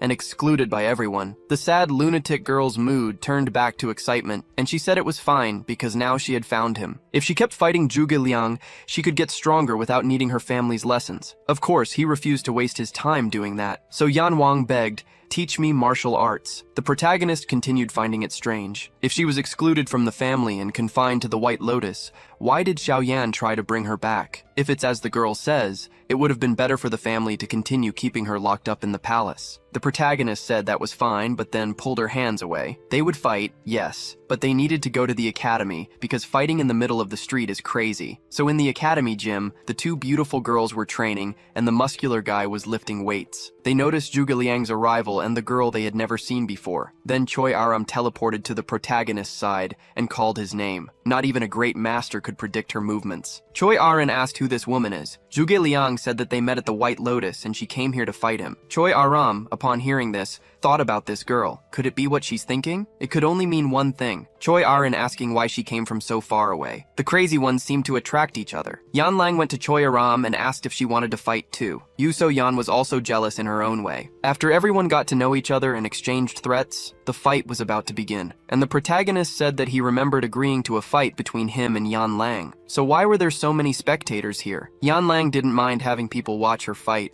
She only cared about showing her opponent her progress. In that case, Zhuge Liang said he was eager to see how much she had improved in such a short time. At that moment, the protagonist remembered the words of that annoying woman. He needed to form a team. He told Yan Lang that if she wanted to be strong, she had to accept his challenge. If he won here, she would have to become his disciple. Although she wanted to fight him, she found this request strange and refused. So, our protagonist said they would talk with their fists from here on. The lunatic who has muscles for brains said she agreed with that. She charged and made an attack using her elbow. The protagonist acknowledged that she was stronger than before. Having her strength recognized made the girl even more excited, and she said that this time he wouldn't block her attack. Her mana aura was so strong that the other girls watching could barely stay close to the arena. The muscular guy said that her mana concentration was higher than Zhuge Liang's during the competition. Yan Lang then attacked using her mana to make her most powerful strike. She told herself that he had proven to be the strongest, so it shouldn't be a problem for her to use all her strength in this attack. To the girl's surprise, Zhuge Liang was in the same combat pose as her. He suggested facing her with the same attack technique. The two, with joy on their faces, collided their fists, and the energy from the attack sparked, creating an incredible gust of wind. Yan Lang, using all her strength, recognized that she was being pushed back by him, but that shouldn't be possible considering she had more mana than him at that moment. He's even stronger than before. The protagonist said that now it was his turn to attack, and he would use this move against her only once. If she blocked it, the victory would be hers. He prepared a kick and aimed directly at the girl's defense. Although she defended against the kick, it wasn't possible to lessen the impact. Yan Lang was defeated with just one blow. With that, the protagonist said he had gained another disciple. After sleeping for a while, she woke up and asked what happened. She then felt pain in her stomach and said she must have lost. The protagonist said he thought she would sleep until tomorrow, so she woke up rather quickly. The girl asked if that was a compliment or an insult. He then told her to stop questioning her master. The girl said she thought of suggesting a fight without using mana, but it seemed the result wouldn't be different. She acknowledged the protagonist's strength and said she was proud to be his disciple. Yan Lang then asked if she was officially his first disciple now, but our legendary hero replied that wasn't the case. Besides, why is a high school student already taking on disciples? Cho Aram then told the girl with a cat tooth that he was telling the truth. She was the master's first student, Meow. How the protagonist was going to explain that she also wasn't the first. Better to let that go. Yan Lang was furious about the Meow. Cho Aram was saying, was she trying to provoke her? Said yes. Was she angry? Yan Lang said her name was not that, and to stop giving her nicknames. Cho Aram insisted that Meow was cute. Jahyuk watched the girl's argument deep in thought. He found this nostalgic. As many years ago, this often happened with his former students. This scene is quite pleasant, so he kept watching the two bond for a while. Even after 300 years, it continues to be enjoyable. After much conversation, he called for Meow. And even though she was criticizing Aram for giving her nicknames, how could the girl resist when it was her master? Jahyuk told Meow to respect Cho Aram because she was her senpai. Besides, Aram should help the younger ones like a good senpai. Aram was very happy to be recognized by her master. Yan Lang couldn't hide her jealousy, or maybe it was because she wasn't the first in something else. The protagonist ordered the end of the jokes since they had done enough for today, and everyone should rest. In that case, Yan Lang asked where she would sleep. The protagonist questioned if she hadn't already resolved that when she came. The truth is, she didn't think much about these things. Yan Lang told Seol Hyun that she would come to Korea to fight and got on a plane without thinking about anything else. Jahyuk began to wonder if he had gained a disciple or a daughter to raise now. In that case, He said that the academy had decided to give him a new room, and Yan Lang would get that room. This made Aram jealous again, so she made a few more jokes with her new friend. After some more time watching the girls become better friends, he left. Despite not training much today, he felt more tired than usual. Thinking about his students, he was sure that Choi Aram and Miao would be his students. Seol Hyun was training her physique and was far from receiving sword lessons. Jaehyuk had no interest and was just training on his own. His doubt was whether these two would be enough to help with the disaster in 3 months. While he was pondering, the phone rang with a call from Adelia. He answered, asking what matters she had to discuss with him. The woman was now completely different from before. Even over the phone, she felt fear of her new master. Adelia's call was to confirm that she had done everything he asked and to take the opportunity to inform him. Our protagonist then advised her to recruit contractors to fight because in 3 months, a disaster would occur. Although this was very important information, Jaehyuk simply said his sources were secret. He explained what the woman should do, and then Adelia asked a favor. Could Jaehyuk speak well of her work to Lady Consolation? She was ignoring Adelia and not responding. The truth was that the girl said she needed to rest due to expending too much energy that day. But Adelia didn't need to know that, and Jaehyuk said he would tell her everything. On another day during training, Yan Wang asked for a break to catch her breath, or else she would die. Despite this, Jaehyuk praised the girl and said she was progressing much better than expected. To keep up the tradition of people interrupting during training, a woman entered the gym asking for Yan Lang. This woman resembled Xiao Yan from the White Lotus Academy, but it wasn't her. The woman then said that Yan Lang's mother had come to fetch her personally, but instead of being happy, Miao was furious at her mother's presence. The protagonist said this was strange. He could have sworn that Xiao Yan was her mother. Only now did the woman introduce herself as Xiao Yanhua, the current leader of the Xiao family, and because of that, she was now Yan Lang's new mother. Now the protagonist said that Xiao Yanhua was this woman's younger sister, and the leader of the White Lotus. Perhaps the names in the previous translation were wrong. The girl's mother said that her sister would contact her when Yan Lang left the palace, but she didn't do so. The reason she might find out later. But the most important thing was to take her daughter back to the palace. The girl was trembling with her emotions and asked her mother why take her after exiling her. Although she didn't understand her mother's reasons, Yan Lang shouted that she didn't want to know anymore and wouldn't go back. The woman then said that rejecting Yan Lang in the past was an order from the constellation, and the daughter should know that. Despite this explanation, the girl responded that she had never heard that from her mother. It was a rumor that the maids spread. The girls argued with the mother, insisting that the constellation ruled everything, and that the new order was to bring Yan Lang back. And at this time, the constellation was willing to recognize the girl. This didn't make sense to Miao. She only came here because of an order. The mother confirmed this with great coldness. The girl was trembling, trying to control her emotions, and then she responded with a firm, "No!" Although the woman didn't seem to accept a negative answer, the daughter insisted that this place was Valhalla Academy, and outsiders couldn't enter and disrupt the training. Xiao Yun had already expected this, and was aware that she would need to use force. The woman concentrated energy in her mana and struck her daughter. Despite the strength of the attack, the girl defended against it completely. Not even the girl expected this reaction from her arrogant mother. If she was willing to break the rules, Yan Lang said she wouldn't hold back and would forcibly expel her mother from the place. Even using her powerful attacks feared by the strongest adults, the woman defended herself with ease. She praised her daughter for getting stronger and threw her into the air, almost knocking the girl down. Mother and daughter engaged in intense combat while arguing about their relationship. This intense fight was watched by Choi Arim and the protagonist. Arim questioned whether it would be appropriate to call the head instructor, but the protagonist said that would cause a big commotion. Even though he didn't like that woman, it was better to let them fight. In that case, Choi Arim said that the kitten must be very frustrated with her family. Even though Arim didn't say it, we know that she also went through that with her family. Yan Lang was fighting with all her strength to defeat her mother, and when she managed to land a powerful blow, the result wasn't good. Her mother froze her leg and said that this was the power of the family's constellation. The power of the Snow King is a blessing that only those recognized by him can use. If she returns now, she can make a contract and be accepted by the constellation. Our kitty doesn't want to return under any circumstances, and her mother is willing to do anything to take her back. Yan Lang shouted that she wouldn't go back even if it killed her, but her mother said the dead don't have opinions and approached to freeze her daughter's entire body. After she's unable to move, she will be taken away. The girl closed her eyes in fear, and then our legendary hero couldn't stay out of it any longer. He stopped the attack with a leg and his hands in his pockets. Yan Lang didn't expect him to get involved in this. However, However, he was furious, questioning why she would hurt her daughter. The woman hid her surprise and simply said that strangers shouldn't get involved in other people's parenting. This reminded our protagonist of Choyaram's brother, who said the same thing. These annoying people. The woman couldn't understand how he managed to block her attack, and her mother was so affected. The only explanation is that his magic was stronger than the constellations. Our protagonist told Aram to take Yanlang away from here. The girl was against him getting involved in her problems like this, but she knew she couldn't defend herself with her leg immobilized like that. Anyway, he said that a master couldn't stand by silently, watching his students get hurt. Seeing the kitten's admiration made Choyaram uncomfortable. Will this girl steal my senpai? It was the first time the girl's mother heard about him being her daughter's master. It didn't make sense for a teenager to teach other teenagers. The woman questioned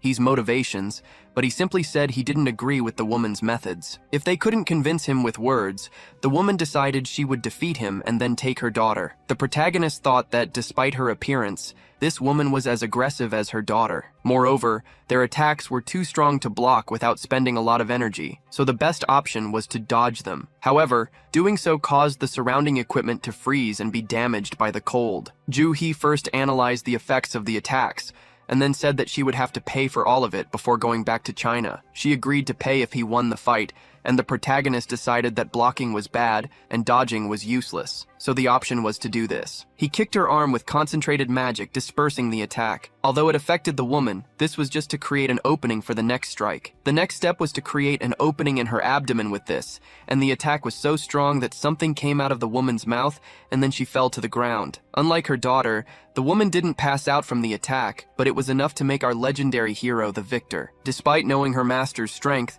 Yanlang couldn't help but be impressed. The mother felt the same way, but the woman admitted her defeat, saying it wasn't over. She needed to take Yanlang because that was the constellation's wish, and even if she couldn't do it, others would come in her place. The daughter was frustrated by this. Her opinion didn't matter at all in the end. The mother hurt her feelings even more, saying yes, the constellation's will was the only thing that mattered. Our kitty was trembling again as she asked if she would have to fight every time because of this. She couldn't bear it anymore. This reaction from his student was the last straw for Jae-hye, so he coldly asked Siyuan how he could meet the family's constellation. If it was an order from him, all he had to do was convince the constellation to give up on that order. For the first time, the woman was horrified. No one should be so stupid as to say that. She said that he could meet her when the family summoned her with magical energy stones, but that would never happen for him. The protagonist then said that it was necessary to touch the family relic to enter the mind realm where the constellation lived. Although just a student, the woman couldn't deny that he knew a lot. So he must know that going to the mind realm where the constellation has domain expansion is likely to crush his mind. Did he still want to face the constellation in her domain expansion? The protagonist said yes, so the woman accepted his terms. But for that, he needed to convince the other family members to authorize this decision. She said she would arrange the meeting in a week, but this seemed like an agreement that only benefited Juhyuk. If he lost, what would the condition be? The protagonist said he would accept the deal, and if he won, she would leave Yanlang alone for the rest of her life, and he would take care of her, and that was all. Xiaoyan couldn't help but think he was arrogant, so she accepted his terms. When the woman left the room, Juhyuk could no longer hide his fury toward her, so a week later, it was known that the protagonist was facing the Frozen King constellation. They stared at each other, and you wouldn't believe how quickly things happened. Before that day arrived, something needed to be shown first. A few days earlier in the academy dormitory, the protagonist and Yanlang went to the room where she would live. This room was large and luxurious, which made the girl acknowledge that it was more impressive than the Zhao family's house. So she asked if she could really use this place all by herself. The protagonist said yes. Originally, this room was for him to use so he could give it to her. This made the girl blush even more for a while. Yanlang then asked why he was doing so much for her. He asked if the training was too painful. Would she give up? This was just to change the subject. So he soon asked about the family's constellation. The kitty told him everything she knew about the Frozen King, which wasn't much because she had spent many years isolated from the family. All she knew was that the constellation didn't interfere in the family's affairs. She heard that some members didn't even know the constellation existed. That's why it was strange for him to order her to be taken. Yanlang asked again if he was doing all this for her, just because she was now his disciple. He said it wasn't just that. He really felt disgusted by the arrogance of people who use their status to pressure others. So that's why he got involved. Did it make her uncomfortable? Of course. She vehemently denied that she didn't mind. In fact, she had never received so much attention in her life. That's why she wanted to thank him. The protagonist questioned if there was any reason for the constellation to want Yanlang, but even she didn't know the reason. In that case, all he could do was accept things and confront the Frozen King. His students should rest now and leave everything to him. He would need her as a guide when they went to China. When he left the girl alone, she realized that her feline heart was almost exploding in her chest, and she had no idea why. In his room, the protagonist called Adelia to inform her that he had fought against the head of the SEO family. Her surprise almost made her fall backward. Curious, she asked him to explain the reason for the fight. The reason for the contact was that he needed the equipment that was destroyed to be replaced. Could she do that for him? Adelia said she could do anything for him now. As for information about the SEO family's constellation, Adelia said that it didn't involve itself in any family matters. It was passive about any activities in the outside world. The protagonist also asked if his student had awakened from her rest. According to Adelia, she remained silent. For a moment, Adelia wanted to ask Ju Hyuk something suspicious. She wanted to know if he wanted to know about her constellation's condition,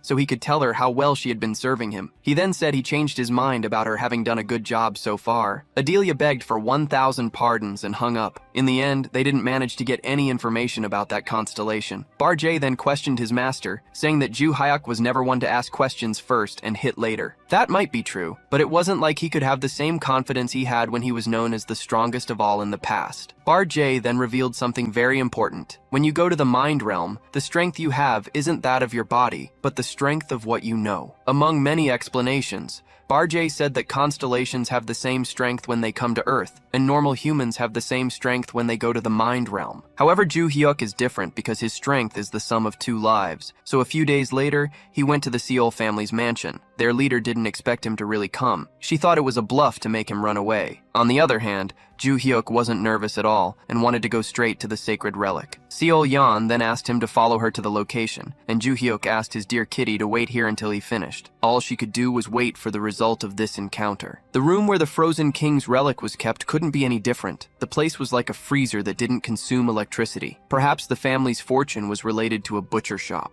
The woman picked up the box where the relic was kept and said she had been thinking a lot about what to ask for in return when Ju Hyuk lost. She suggested that he should become a slave to the family. Strangely, Ju Hyuk accepted and simply asked for the gloves. Upon touching the relic, he was transported to the altar of the Frozen King. Despite preparing for the meeting, the constellation had no idea he would have visitors. Ju Hyuk says that this man is not his disciple, but seems familiar to him and he wonders who he is. The constellation says, so it's him, a figure who is a threat to the Seoul clan. Ju Hyuk then wants to know who he is as well. The king readies his fist, saying that if he survives, they can talk. Ju Hyuk smiles and suddenly, gigantic ice stalactites fly straight at him. They fall to the ground and the king sees that Ju Hyuk is completely indifferent to the attack. He comments that this is impressive and that Ju Hyuk used magic to jump further. The king introduces himself as the King of the North, as his real name has been lost over time. The king explains that he has been known by various names over the years and is now called the Chaotic Ice Demon. He says this while creating ice pillars around Ju Hyuk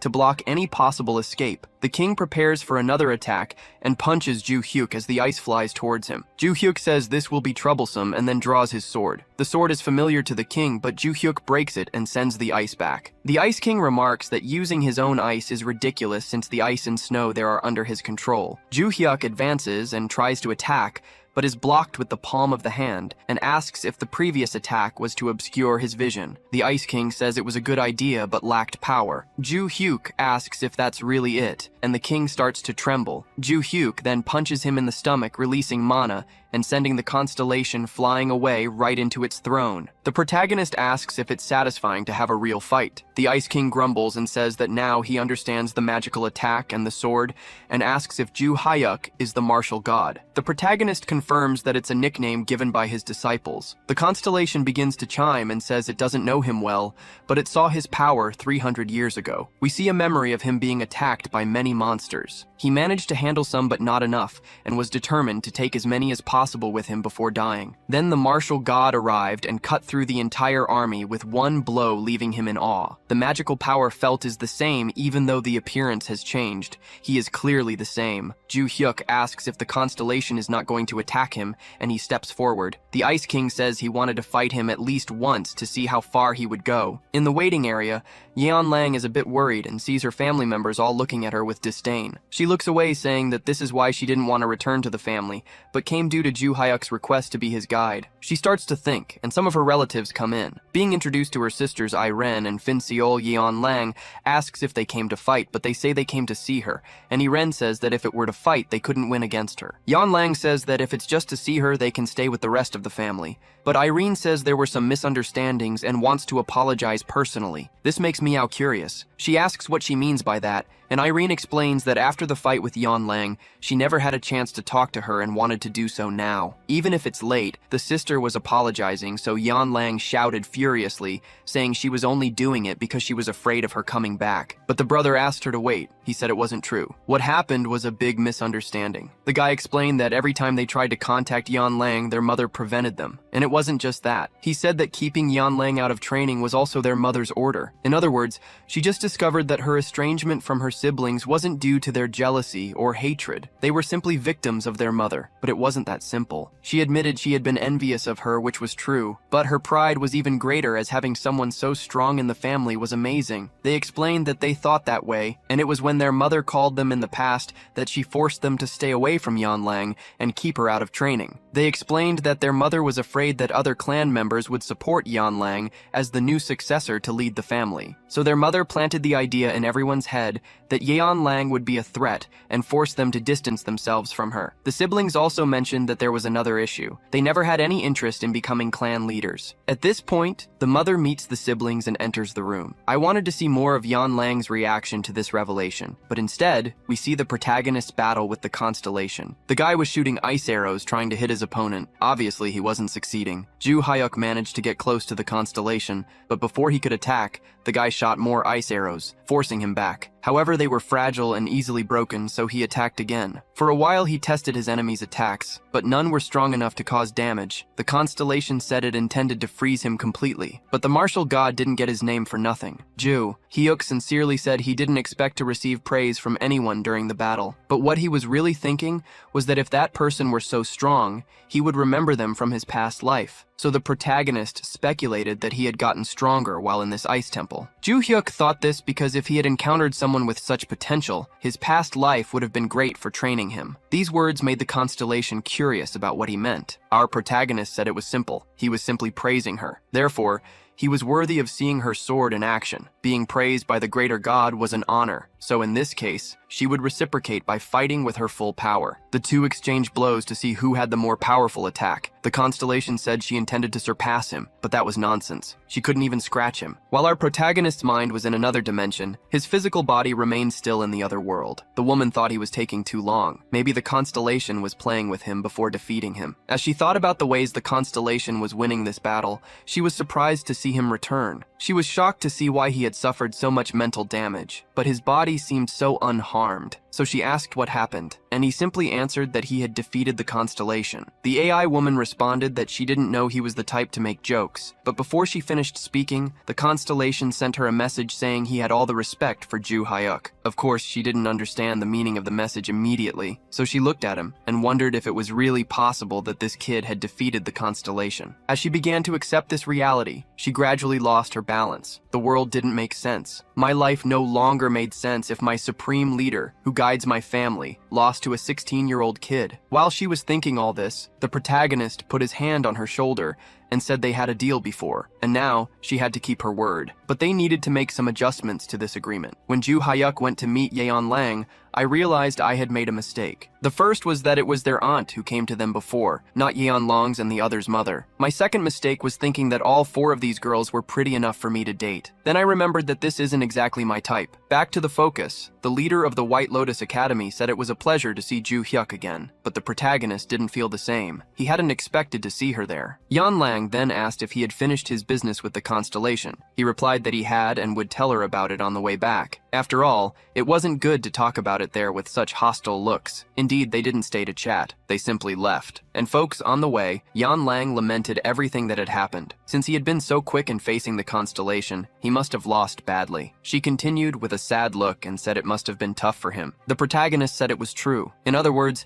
he didn't disagree with the girl and told her he had won. And for that, Yeon Lang said he must now be a family slave due to that agreement. Yeon Lang then realized she had wronged the only person who tried to help her in years. Ju Hyuk knew very well that she was mistaken and found it amusing to see her reaction. Yan Lang said she should have stopped him from risking so much to help her, and she heard from her aunt that her mother was a crazy and greedy woman who would do anything for power. Since she was young, she had been interested in becoming the matriarch of the family, which had always caused problems with her aunt. Even after becoming the clan leader, her greed didn't diminish. Her mother wanted to do everything to keep the position until the end of her life. She didn't want to maintain the tradition of passing the position to the next generations. That's why she kept the children under surveillance while manipulating everything from the shadows. Since she couldn't manipulate Yan Lang, she decided to distance her from the clan. She couldn't understand her mother's greed, nor why the family's constellation shared the same thoughts. Ju Hyuk listened attentively while Yan Lang recounted everything she had discovered. She found it funny how things had happened since she had never been interested in becoming the family leader. After listening a bit more, Ju Hyuk interrupted Yan Lang, saying he wanted to let her talk until she revealed the truth, but it seemed she would never finish. The truth was that he had defeated the constellation. Yan Lang also commented that she hadn't expected him to make jokes, but our protagonist stated he didn't joke about such things. Moreover, he asked if she remembered that all the confusion started because the constellation summoned her after Yan Lang left the White Lotus Palace. She agreed, and then he mentioned that he found it very strange as he had talked a lot with the constellation. Later, when he was unconscious, he had to be woken up very carefully. Then he asked why the constellation wanted Yan Lang so much, and discovered it was because the matriarch had requested protection for her youngest daughter. The truth was, he didn't even know Yan Lang's name. He was just following the matriarch's requests. In other words, the man had been manipulated by the matriarch all along. Imagine Yan Lang's surprise upon hearing this. Her mother was so greedy that she managed to deceive the constellation, which was extremely important to the family,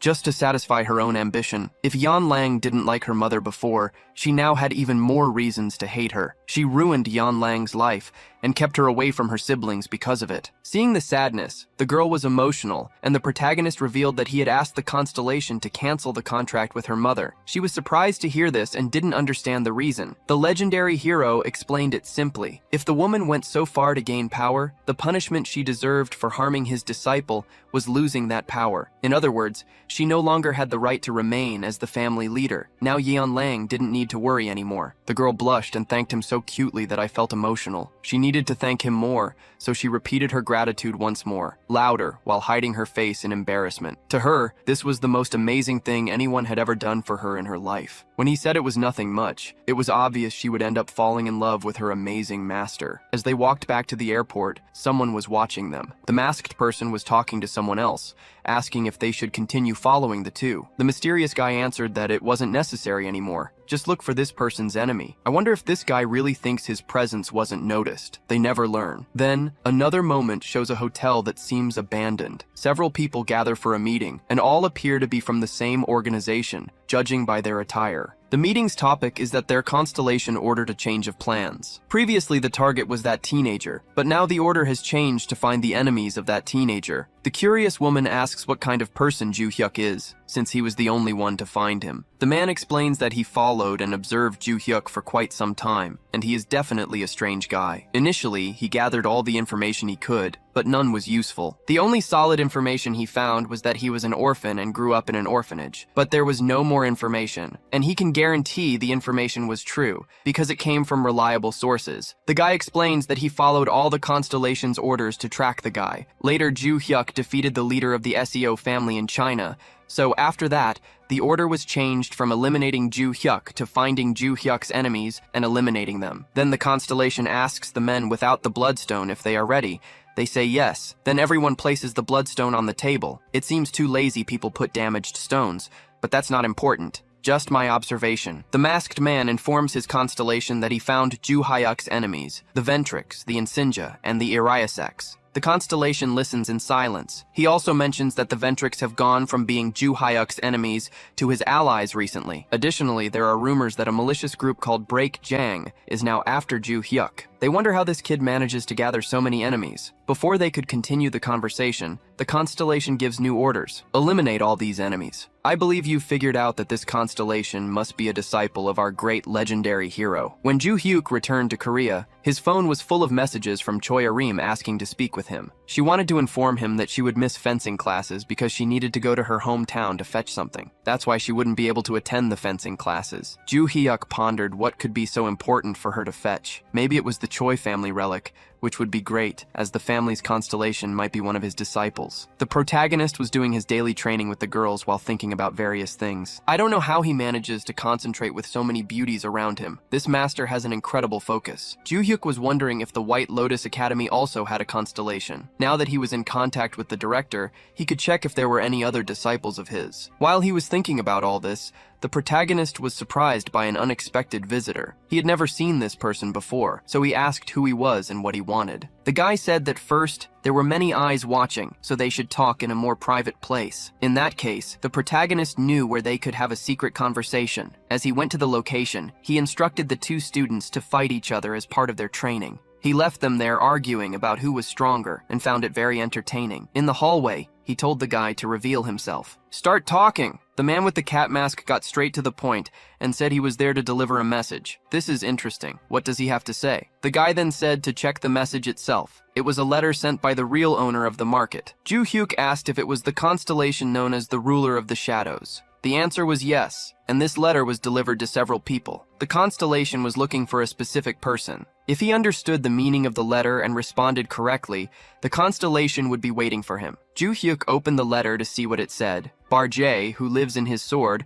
commented that he didn't recognize those letters. Ju Hyuk explained that they were letters he had created. Even his disciples knew these letters. Now I ask you, did anyone else think this looked like cat ears? I did. That same night, the protagonist was heading to the market. He had made an agreement with the white-haired teacher so that he could leave during the academy week. As he walked, his constellation asked why he created special characters and what the point of that was. He simply said it was part of his training or something like that. Then, he calmly went to the secret door and entered. There was the door leading to the market. Upon opening the door again for the second time, he thought the place was quite familiar. Maybe it was because of the purple sun shining in the sky. Actually, I think it's a moon. Our protagonist just said it reminded him of the sky 300 years ago. He was surprised by the masked man asking if he was there because of the letter. Ju Hyuk said yes and asked where he should go now. The guy asked him to follow him to the meeting place. The place was the market headquarters. The view from the top of the building is excellent. Those large windows are great. As he observes, he notices that the cat is not there, and moreover,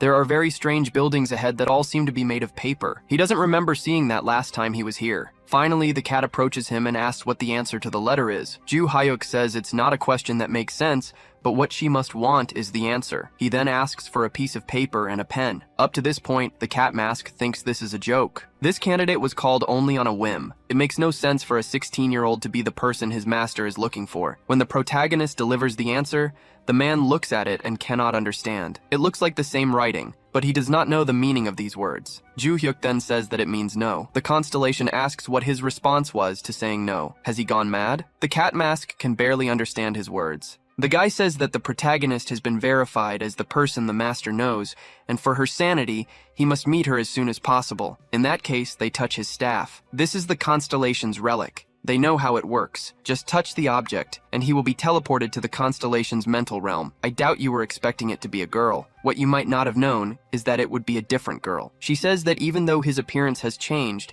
his magical power is still the same. How long has it been? Luminous. Everyone, look at this insane girl who here likes a crazy girl. The girl soon bows to her master, saying she is very happy to see him again. Even though she is crazy, she cannot help but show respect for the most important person in her life. Humbly, he tells her to rise. There's no need for so many formalities. She asks if he really remembers those words. And of course, our protagonist does not disappoint and says he could not forget something like that. He then recalls the first time he met the girl. Like the others, she was shackled. A slave. He and his first disciple found the girl. Looking closely, he realized she was not like anyone else. Her eyes showed a trauma deeper than anything he had ever seen. That girl did not know any kind of language or writing. She had never been taught. She didn't even know how to live in society. She didn't want or couldn't learn the world's language. So he created an easier alphabet specifically for her to learn. The girl is happy he remembers. It was thanks to that she learned to write, and then managed to learn other languages. Then, he explains that the message said, "I miss the master. If you see me again, will it be to marry me?" And therefore the answer is,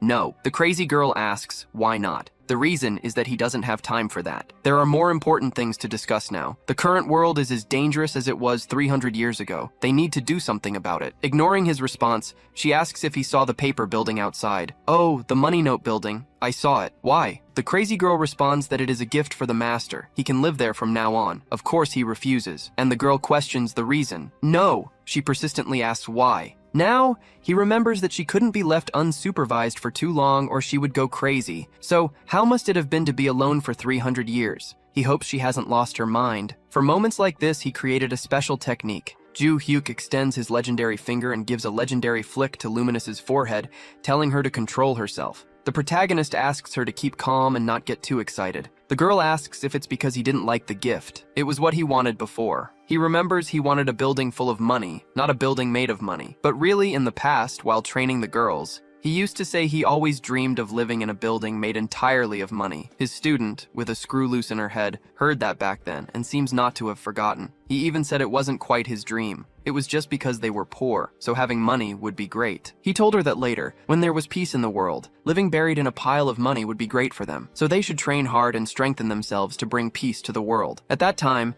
the girl said she would fulfill his dreams, but he saw it as childish. So back in the present, Luminous said she couldn't fulfill his dream while he was alive, but she was fighting to fulfill it even after his death. The girl asks why he doesn't want to accept the gift she made for him. He ignores this, and just asks if she knew he would reincarnate, and therefore made a building. The girl responds that she received a notification informing that the master would be reincarnated at some point. The protagonist begins to fear the girl's reaction as she starts to go crazy again, saying she couldn't wait any longer for this moment. He really feared her madness. She was crazy. He says again that it's not the time for this and asks her to calm down. After some time, they talk more and she returns to normal. He tells her about the threat of the destruction pie that might appear again. The girl gets nervous, saying it's frustrating. He explains that he is now a teenager and lives at Valhalla Academy, and therefore refuses to live in a building made of money. The girl is sad, as her master is rejecting her gift, but asks him to extend his hand for a moment. Even though he refuses her most important gift, at least with this, he should keep. This ring will grant access to the entire market, as if he were the owner of the place. After all, everything she did was for the master. He remembers that he has been receiving many rings lately. He bids farewell to the girl and leaves. Did Mr. Catmask expect this? While the meeting was happening, after some time, he received a question on his system window. Has that person left? He answers yes. He has returned to Valhalla Academy. The constellation was silent for a moment and then replied, "You must buy Valhalla Academy for me." Obviously, the staff wondered if the master was crazy. She gave the great ring of the constellation's owner to that kid, and now wants to buy the school where he studies. What could be the reason? He took courage and asked the constellation what her relationship with Juhyuk was. The girl promptly answered that he is her sky, which means he is everything to her. He shows another location, a mysterious island, where a man was beating up several people. The people losing their teeth were employees of a criminal organization, and the man doing this was named Logan. He was furious, destroying everything in his path and asking who was responsible for attacking his son. He asked questions and killed several men, eliminating them forever. Interestingly, the masked men were there observing as they were ordered to hunt down the protagonist's enemies, but ended up seeing someone else doing it for them. This is the great American hero, furious because his son was attacked during a test at Valhalla Academy. He was there to catch the leader of this organization, but it was too late as the man had already been abducted by a mysterious constellation. The guy was defending himself from the invader in his territory and ended up there without knowing how. He didn't even find out how he died. His heart was simply disintegrated. Maybe now he fits better with someone who harms others, someone without a heart. The Lion constellation is concerned about this mental space, ensuring that if the constellation wants, he will not die, for he said that dying would be too easy. The guy recognizes the appearance of this constellation and asks if it is the constellation of the Ilgeo clan. The man with the goat mask confirms his identity. His name is Tudui, the guardian of the Ilgeo clan. In that case, the villain questions why he is being attacked by someone like him. the constellation explains that the attack he is suffering is based on someone else, as they attacked his son. He recognizes that the man is Logan. The constellation and the guy discuss the change of targets. Initially, the goat mask wanted to kill Juya. In summary, this constellation wanted to kill all the people said to be the strongest, because to him, there is only one person who could be called the strongest, and he lived 300 years ago. The target he had this time is literally the strongest, so he decided to defeat all those who tried to harm the target. The villain realized that arguing against this constellation is pointless. He will certainly die there, so he needs to fight back. Perhaps he can survive this dimension. He tried to attack with all he had, but it was impossible to fight back against the constellation in its soul dimension. His attack destroyed the throne, but he couldn't even perceive the constellation's presence. In the soul realm, the owner's control is absolute. He wouldn't lose fighting there. Once again, his heart was racing, and I don't know if this was literal or not, as the sensation of death repeated itself, as if being annihilated was too quick. Now, we return to the next morning at Valhalla Academy. The protagonist has just gotten out of the shower, and while checking his phone, sees in the news that a criminal organization has been completely destroyed. Barcha asks if these people were related to the assassins who invaded the Academy's competition test. He agrees. It was that organization. It seems he won't need to look for these people anymore. He admits that he is only there because of the system, and when everything is resolved, he won't need to stay. Meanwhile, we see the headmaster of Valhalla Academy receiving an unexpected visit. The Cat Mask, a man from the black market, came to make a deal. He is straightforward and offers to buy the school. The headmaster, who is also the owner of the academy, asks who he is, if he is really the owner of the black market. The Cat Mask confirms his identity and says he must be aware that the offer is real. The headmaster explains that he cannot sell the academy because the place was created for the benefit of the students,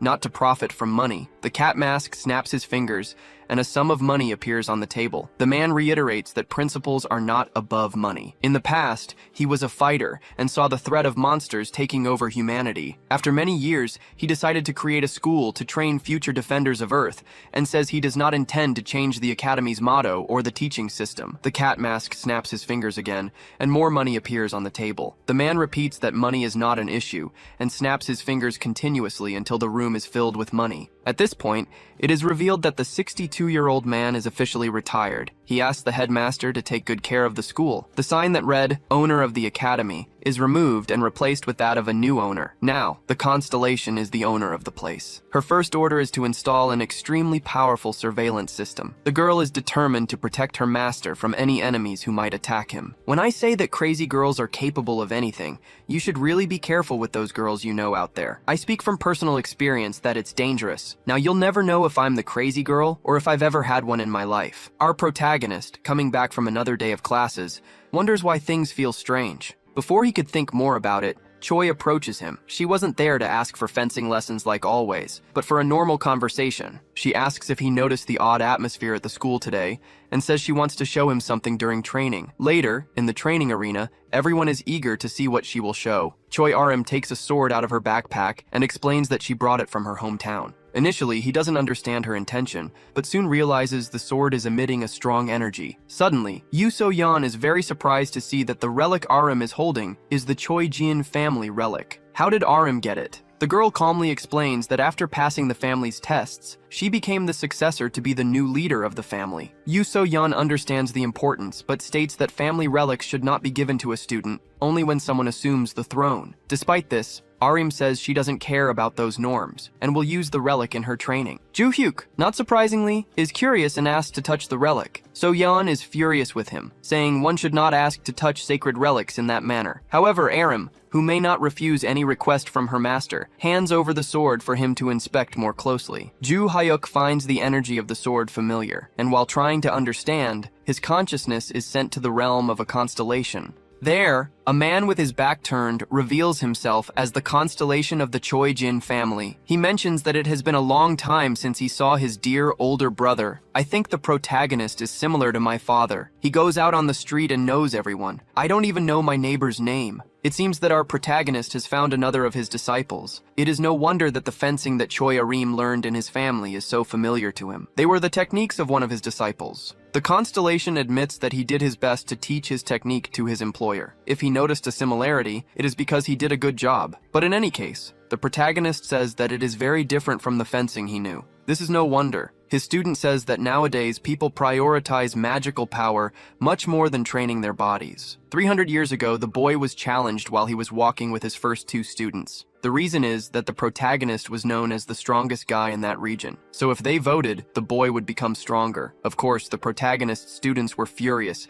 and wanted to kill anyone who interfered with their master. At that time, the protagonist asked, why does he like to fight so much? And his reason is that he wanted to become stronger and create an invincible fencing style, because only then could he defend his family and teach his own family to defend themselves. At that time, he found the boy very interesting and decided to face him, and of course, he did not measure his strength. He says that the boy was very inconvenient because he asked to challenge him every week when he recovered. The guy says that if Ju Hyuk had lost at least once, this would not have happened. This makes no sense to Ju Hyuk. Thanks to his advice, the boy was able to create his incredible fencing technique. Ju Hyuk asks if that was the flame of the invincible sword. He says yes. Our protagonist says that if he had become his disciple in the past, he would have monitored him closely. So that means he knew Ju Hyuk before. But it seems that our legendary hero did not accept men as students. Or maybe he only accepts slaves without salvation. Thinking about this, the protagonist thinks that the notifications about him were only sent to those who were his disciples. The boy was not, and therefore he must not have received anything. As he thought about it, the boy said that it must be fate that he casually touched the family heirloom that he belongs to. This means that fate allowed the constellation to challenge him once again. Maybe he can have his first victory. Our protagonist is kind and says that he could not refuse a request from him. Grateful to fate, the boy decides to use everything he has for this fight. Needless to say, Ju Hyuk always uses everything he has in a fight. He is the type who, to kill a cockroach, sets the entire house on fire to ensure his victory. So the constellation went all out and seemed very strong. But then we see Ju Hyuk returning to his body smiling. I can't believe he lost. The protagonist hands the sword back to Choi Arim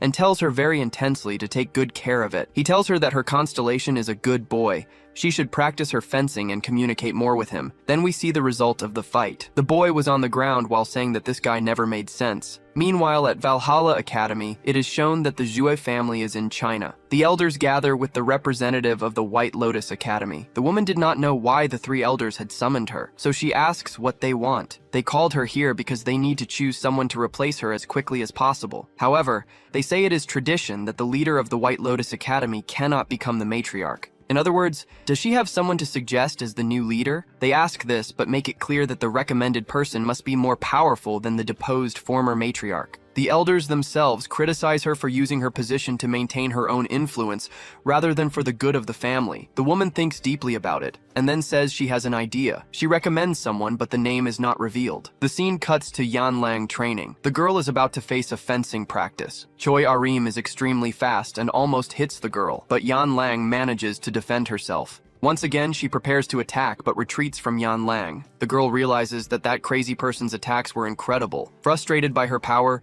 she decides it is her turn to attack. But Arim continues to block her strikes with ease. She mentions that she has recently become much stronger than before. Maybe it's thanks to this sword or her master's training. The protagonist had instructed to avoid using magical power, relying only on physical skills in combat. Moreover, Arim cannot draw her sword from its sheath during the training. Yan Lang says she doesn't mind if her opponent draws her sword, but the protagonist does not believe this and makes it clear that he doesn't want to see his student with cuts. Ju Hyuk also questions why Makema is just watching, since last time she had disagreements with Yan Lang. Actually, Makema is here out of curiosity. In the last fight with Yan Lang, Makema was defeated and didn't pose a real threat to her. Now, seeing Yan Lang being pressured by Choi Arim is frustrating. How did this girl become so strong so quickly? Makema wants to confirm if she can truly defeat Yan Lang. Arim warns Ju Hyuk and Yan Lang that if she draws her sword, Yan Lang will surely lose one of her 7 lives. Being underestimated in this way makes Yan Lang furious. She rushes to attack Arim, angry at being called kitten. Stop calling me kitten. Arim maintains her stance the entire time, so their attacks clash against each other. The impact of the attacks creates waves of energy throughout the room. Ju Hyuk does not feel pressured, but Makema struggles to maintain the same calm. The two girls in combat have surpassed her in many aspects. Even using her sword with force, Yan Lang could not overcome Arim. Using her agile legs, she almost hit Choi Arim's face, but couldn't land a direct blow. Yan Lang couldn't hit Arim directly using only physical strength. All her attacks were blocked or dodged by Arim. Many thoughts crossed Yanlang's mind. She had seen Arim fight several times with Ju Hyuk, and her moves weren't as fast and strong. Before she could think more about it, Arim attacked again with a precise fencing technique. Yanlang managed to dodge, but it wasn't enough. Even being close to the attack caused pain in her abdomen. Choi Ahrin even praises Yanlang, saying she is good at dodging. Despite her confidence and her absolute strength, Yanlang admits to herself that she can't continue like this, or she will be defeated. She decides to prepare to receive the next strike and put everything into a counterattack. Arim then attacks directly at Yanlang's shoulder. Yanlang blocks the attack with her hands, and finally manages to get close to Arim. If the sword had been unsheathed, you wouldn't have done that, kitten. Yanlang probably broke a few of Arim's teeth with her attack. It was a direct hit that even left a mark on her chin. Choi Arim was definitively defeated in the training. It was the end of the duel, and Yanlang was panting after giving it her all. Even so, Arim was not completely defeated by the blow. She stood up, determined not to give up. Ju Hyuk then ends the duel, making it clear that the training is over. He made it clear that both were injured and should not exceed their limits during training. Jo Hyuk seems proud to see how Arim has progressed. She made a contract with the constellation Ju Hyuk Mu in his past life and has been communicating a lot with Kiddo. Because of this, she has improved greatly. Now your other student, Yan Lang, appears more injured, and he is equally concerned about her. The girl plays tough in front of her master at all times, but the truth is, the situation was dangerous. She explains that if she had received the blow a bit further back, she wouldn't have been able to block it and would have been injured. I bet you, watching, understand the concept of torque applied here. Yanlang admits to herself that the girl has become much stronger than before, and is sure it is related to the relic. This makes her think about her own family's relic, which is quite convenient, since we recently saw that her family is unsure about who will be the next leader to take the relic. The day comes to an end and night approaches. At some point, the protagonist is taken to the mysterious zone and meets the red-haired woman. She called him to reveal the exact location of the next appearance. She reveals that the appearance will be in Sejong City and will occur in exactly 3 weeks. The protagonist notes that last time she mentioned 3 months, so she was correct about the time frame. This indicates that 2 months have passed since he began training with the girls. He asks what he should do with the monsters that escape from the labyrinth while he is there. The woman, concerned, asks if he hasn't gathered the team as she instructed. Ju-yuk reflects on this carefully. He has some people in mind, but isn't sure if they are suitable for the job. After reflecting, he says he has a team to help, but he doesn't seem very confident. They discuss strategies and the best way to destroy the labyrinth as quickly as possible. Ju-yuk asks if they should send more people in advance. The woman clarifies that he should focus only on destroying the labyrinth's boss and nothing else. He disagrees with this and decides to use the ring to focus on destroying the labyrinth as quickly as possible. After discussing further,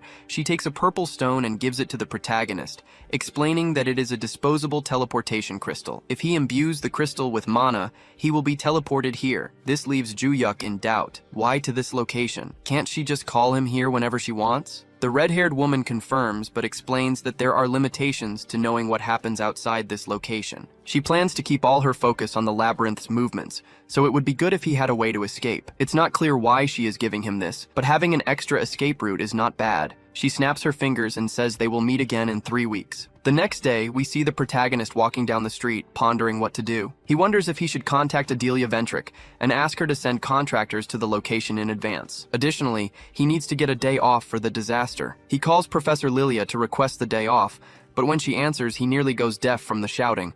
The woman says she is in trouble. After calming down, she explains that she was fired from the academy and that it is terrible. Despite the woman's drama, Ju-yuk simply says he understands. The woman then asks why he is being so cold with her. Ju-yuk explains that if Lilia was fired, it's because she deserved it, so it's fair. The woman does not believe what she is hearing and claims that, although she seems clumsy with him, she is an excellent instructor in her job. Lilia explains how seriously she takes her work, and indeed the protagonist cannot disagree. This makes him find her dismissal strange at this point in the academic year. The professor also finds it very strange and comments on the sudden change in the academy's director. This is the first time our legendary protagonist hears about it. What really catches his attention is that if the professor was fired, he won't be able to get days off easily now. Therefore, he decides to go to the director's office. The professor is moved, but insists that he doesn't need to do this for her. Ignoring her, he simply hangs up the phone, determined to go. As soon as he hangs up, Yanlang sends him messages asking about the professor's dismissal. This catches him by surprise.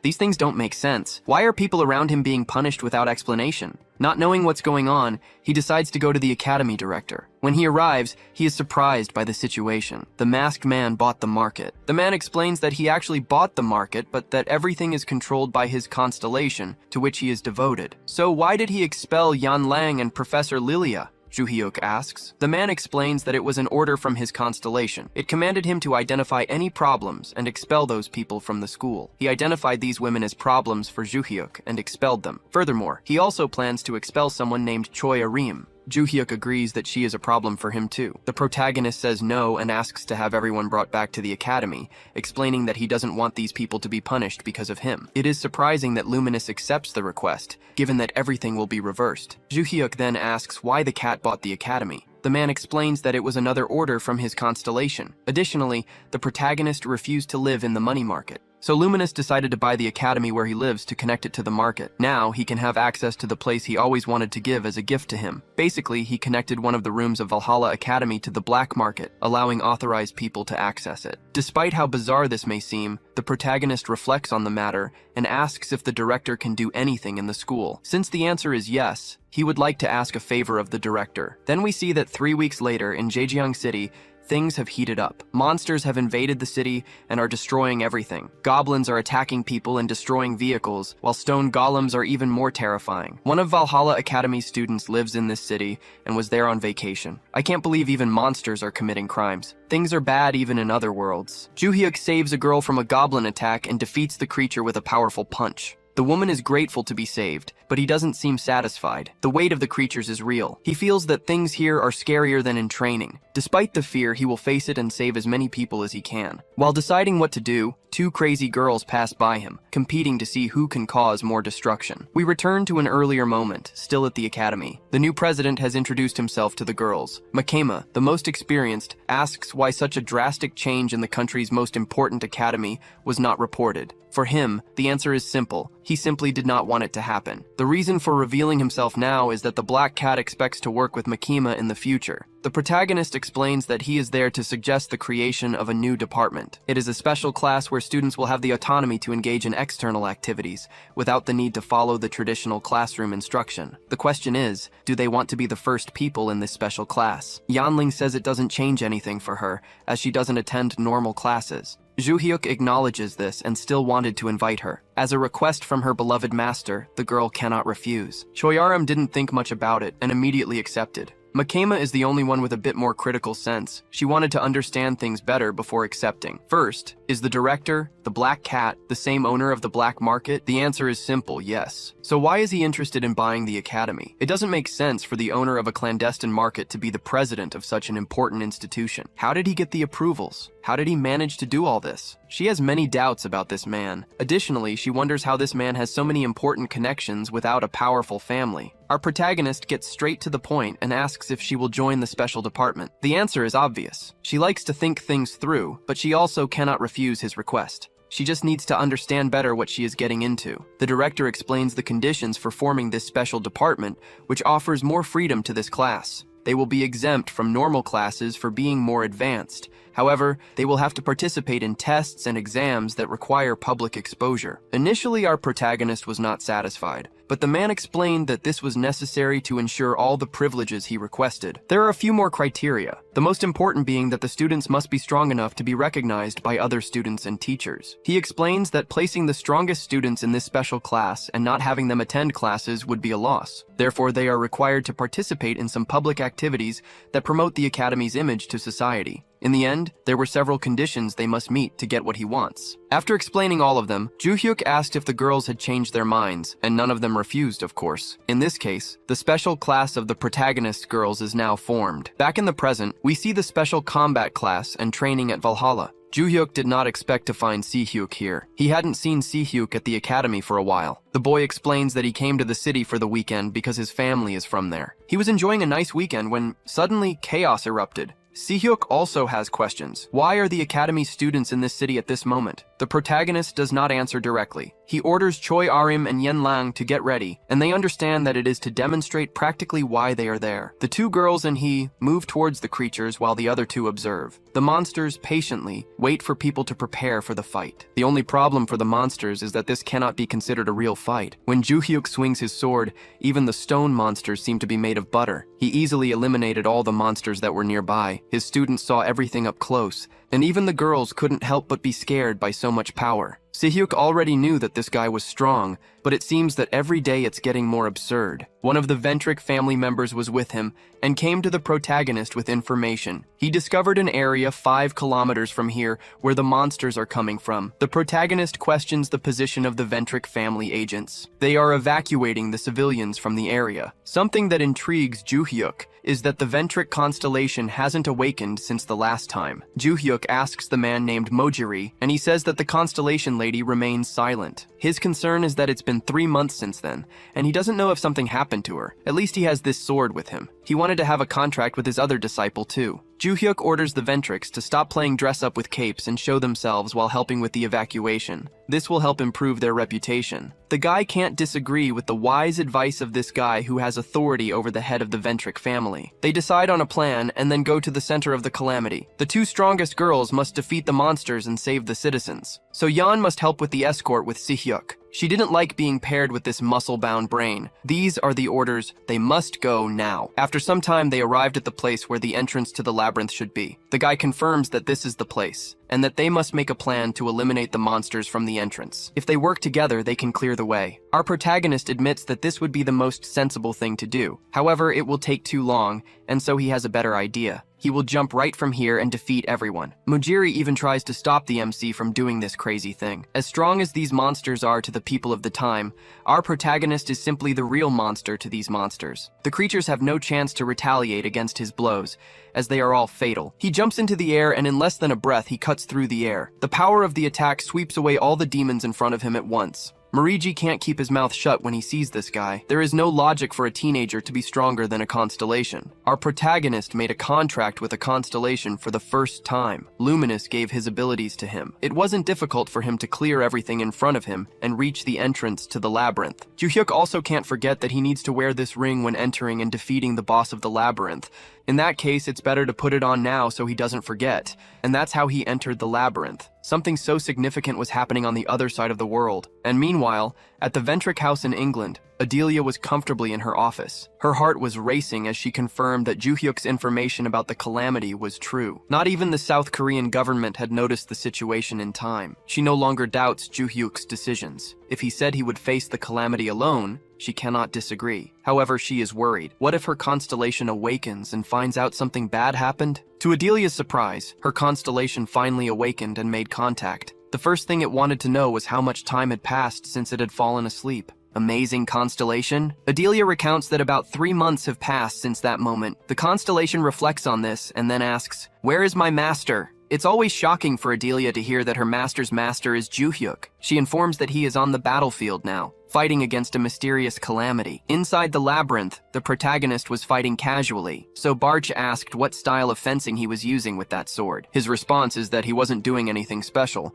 just attacking without thinking too much. But Barcha says that this is a style of combat that his former disciples used in the past. It's called wishing. For the protagonist, it's strange to think that his disciples even turn this into a fencing technique. More importantly, Ju-hyuk says that this dungeon is larger than he expected. He then uses his magic to locate himself in the area. It's a mana detection ability, and he hopes to find the dungeon's core with it. Normally, the core of the dungeon is in the same area as the boss, and as he expected, it seems to be in that direction. He mentions that it would be much faster if he did something like this. He channels energy into his sword and makes a cut in the ground. The structure begins to collapse, and as it completely cracks, he falls down to the lower level. As expected, this monster with cockroach antennae is the dungeon's boss and was on the lower level. The dungeon boss looks furious and prepares to attack. Unlike him, the protagonist remains calm and confident. His weapon, a spear, offers an advantage in long-range combat. He also notes that he needs to destroy the dungeon core, and to get there, he has to go through this monster. He opts for a counterattack rather than trying to win with a direct blow in a skill-based fight. The monster facing him decides to attack. With the spear aimed directly at his heart,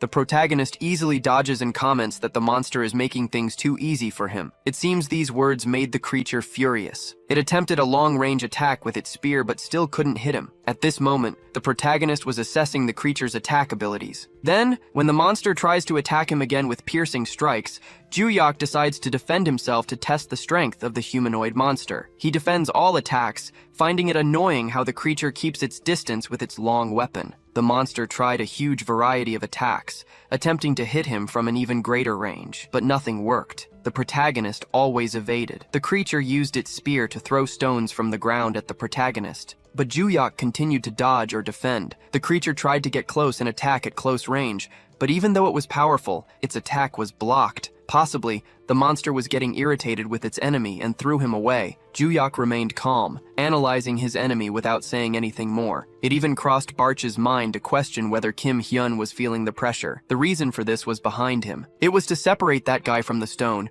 just in case he ended up doing something unintended. Determined to use the ability Luminous had given him, Juhyok decided to attack for the first time. Upon realizing this, the monster became alert. Whatever the attack was, it would be prepared to defend. In less than a second, the protagonist surpassed the monster, which didn't even notice the attack. In fact, the boss was confident he had struck his spear. The reality was that the enemy was sliced with a slight delay. When the effect finished charging, the boss was cut into pieces, and then defeated. Juhyok calmly watched his opponent being eliminated. He was curious about what would happen next. His ring began to glow, and then absorbed the energy that had come from the dungeon boss's body. He deduced that the ring absorbed the name, as previously mentioned by the woman. Juhyok asks Barch about what he mentioned earlier regarding being pressured by this adversary. Before continuing his goal, he notices that the boss's spear was left behind. He then picks it up and questions why it wasn't absorbed or disappeared like the rest. Not understanding what happened, he decides to take it with him. Then, we see a mysterious tree with a door. Possibly within this place,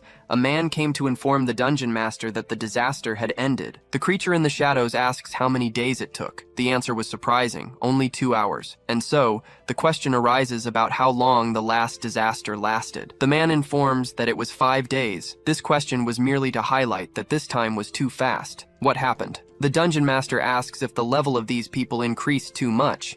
It must be the fault of those who became constellations. Now he wants to know if anyone stood out during the event. The subject replies that the dungeon appeared and disappeared so quickly that he didn't understand what happened. He still doesn't know. The dungeon master simply orders them to advance their plans a bit further. Spread the names. He also orders the use of a different method to spread the names and urges everyone to hurry. The mysterious creature in the shadows only thinks that it is eager for it. It is eager for the day when it will feed on the most powerful. Then, news appears about a person named Kim Juhyok from the Valhalla Academy who ended the disaster after eradicating the monsters. This is seen by someone on a website. The person in question is quite stylish. This individual was reading the news and admiring the protagonist's achievements. The man's question was how he managed to handle all the monsters that had escaped while also eliminating the dungeon so quickly. The more he watched, the more convinced he became that this kid was perfect for enhancing the reputation of the Alchemist's Guild. This guy is Baekjang John, but it wasn't what I expected. John asks someone next to him if it wouldn't be great for their reputation to kill that kid. The masked person agrees completely with Jian, but advises them to be cautious in their actions. This kid is not the same as when they watched him during the academy entrance test. He is definitely at S level now. They decide that they need to do something about it and will gather the team for that. Then, we finally return to the Valhalla dormitory. Our protagonist seems to attract enemies like a magnet. I know he stands out a lot, but it's not normal for so many people to want to go after him. He came home exhausted after solving a major problem and facing another 200 enemies. Juhyuk reflects on how he absorbed all the mana stones and grew stronger, and yet he hasn't reached his limit. He's always winning his battles and his power is ahead of the enemies so far. However, he feels his magical capacity is relatively small. Dealing with that dungeon boss was more complicated than he expected. His body is exhausted. He even comments that it's much easier when he has a contract with a constellation. Using another person's magical power is very useful. His mind was boiling with thoughts about future problems, and because of this, he decided to use his disposable teleportation stone. The mysterious red-haired girl surprises him now in her dimension. She seems bored when alone, and gets quite excited when her visitor finally appears. Juhyuk explains that he managed to handle the situation and defeat the boss. This magic stone was meant for emergencies, but it's fine since he succeeded in his mission. But she became curious about the spear he brought. He explains that it was from the dungeon boss and wasn't absorbed with him or disappeared, so he decided to bring bring it. This is nothing but curious. The girl asks to see the ring. It's safe and there's no problem returning it to her. The girl takes the item and a pink smoke comes out of the ring. Then she returns it to the protagonist. She confirms that the name was absorbed correctly and says that the real game will begin now. Surely the dungeon master will take the next step. She believes that powerful names will appear now, so she will take a peek to check. But even before doing that, the girl mentions that it is likely to be the people from the Destruction Tower whom he defeated 300 years ago. Our legendary hero soon remembers certain people, feeling a bitter taste just thinking about meeting those bastards again. He actually says he got angry just thinking about it. The girl told him to cheer up, saying that before those names appear, they will meet again. So he should be glad. I think for him, meeting this girl is not something to be glad about. An interesting point is that Barche was the master of the Destruction Tower, but he doesn't remember the people who were there. Juhyuk says that on the first floor, there were only insignificant monsters. If Barche were to remember those people, they would be on the second floor or higher. Their conversation about this is not very important. The question that arises for our protagonist is, if the tower reappears, shouldn't Barche be summoned again as its master? This possibility leaves Barche stunned, but he soon says he was forced to be the tower's owner last time. The constellation said all this while stuttering. The reason was to avoid becoming a target for the protagonist again, and for him to think about killing her as a precaution. Although our protagonist didn't think it was a bad idea, he says he trusts Barche. But still, it's strange to him that Barche has no power if his name was taken. When he thinks about his disciples, they have some power. Now, this guy is a mess and doesn't even have memories. Additionally, the protagonist says that Barche was reborn just like him, not becoming a constellation like the people who lost their names. He continues to be puzzled by the script's puzzle. Because of this, he decides that it's better to keep focusing on training constantly to achieve the same strength as in his past life. So, another pleasant night passes. The next day after school, Seahawk was going to a workout while thinking about the fight he saw that day. No matter how he thinks about it, that guy is amazing. He knows Juhyuk was much stronger than everyone else, but deep down, he didn't want to admit it to himself. Now, he can't even deceive himself. And not only that, all those girls who were taught by him became much stronger and surpassed him. All right, he is determined. If he was trained by Juhyuk, he can also become stronger. When he opened the door, he found something he could not have seen. A girl fervently smelling someone's clothes. Yes, Yenlang was sniffing a towel. Her face leaves no doubt that she was doing something that should be a girl's secret. 30 minutes ago, she was running intensely on the treadmill. After finishing her routine and being praised by her master, the protagonist gave her a towel he had used. He used the towel in the same way. The girl tries to beat Sundara but can't manage it. Aram also recognizes the progress of the kitten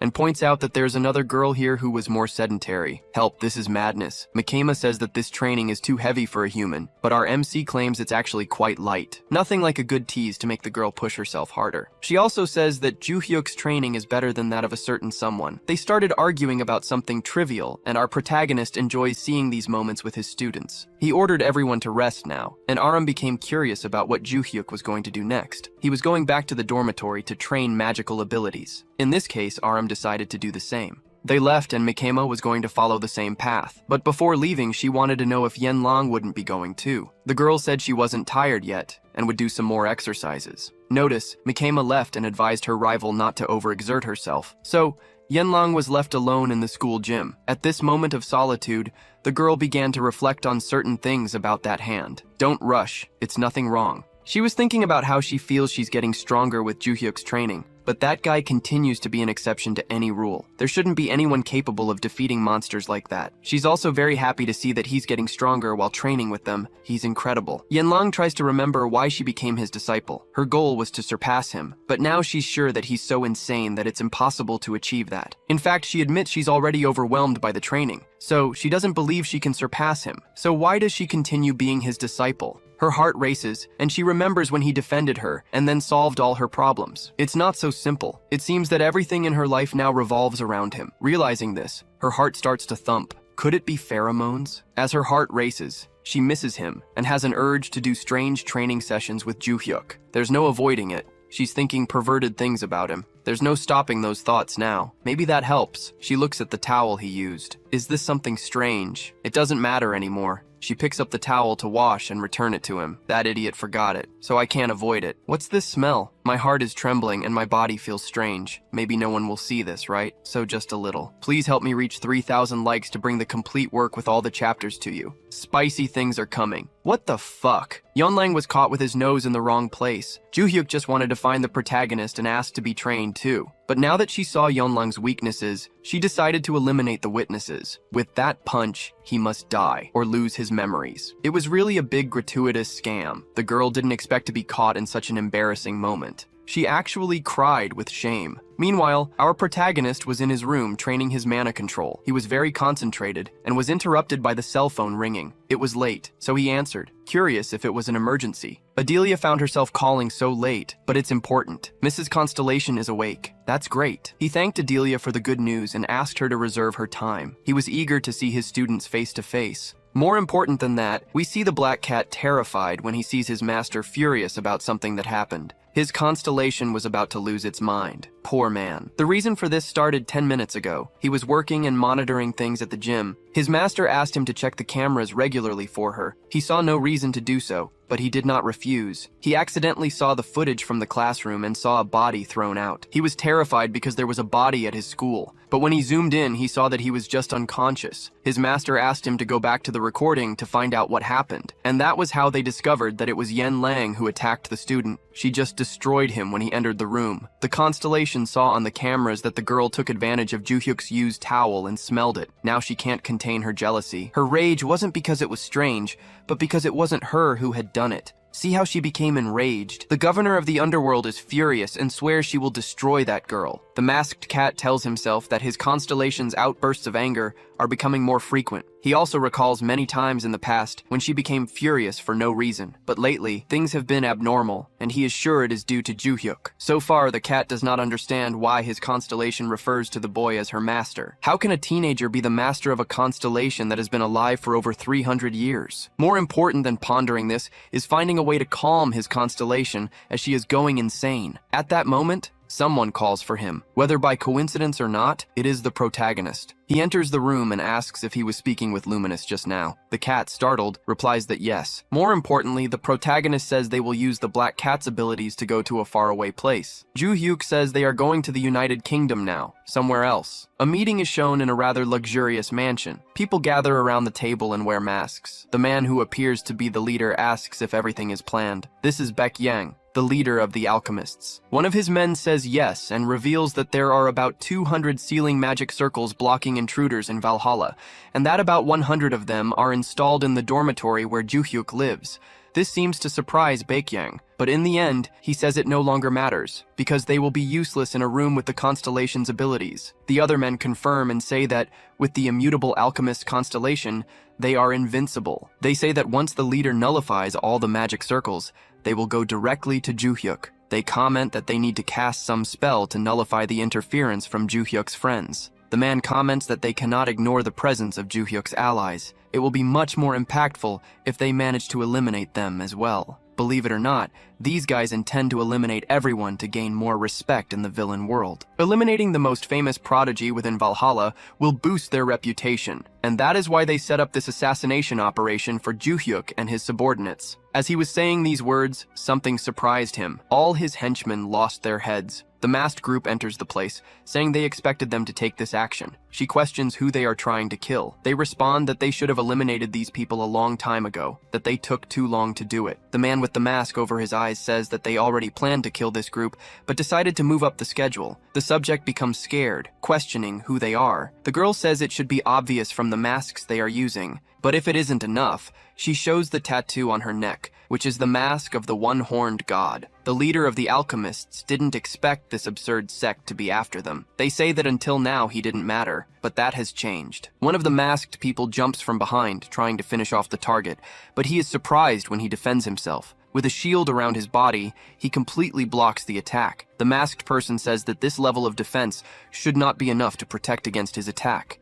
Baek Yang doesn't know why they are trying to kill him. He expands his barrier and throws the masked man back. The man thrown back then uses his sword to break his body. Baek Yang says he will show them the power of someone who follows an S-rank constellation. He claims that his power is on a different level from others, saying this while putting a ring on his finger. This seems to activate his constellation power. The energy he emits now is truly astounding. The masked girl says she didn't know their constellation was S rank. The man with blindfolded eyes confirms. The constellation this guy made a contract with is called the Absolutely Immutable Alchemist. Baekjang is taken aback to hear this. They even know his constellation. The masked man tells Baekjang that he shouldn't be surprised they know about his constellation. After all, he is quite famous. The relic he is currently using is an artifact from the era of destruction. The masked girl comments that being S rank is no big deal and asks if that is why they were impressed. They explain that Baekjang became famous for accidentally making a contract with an S rank relic, which caused the whole world to turn its eyes to relics from the era of destruction. That is why other people's interest grew so much, and so did the price. The masked person laments that a person receives such a great blessing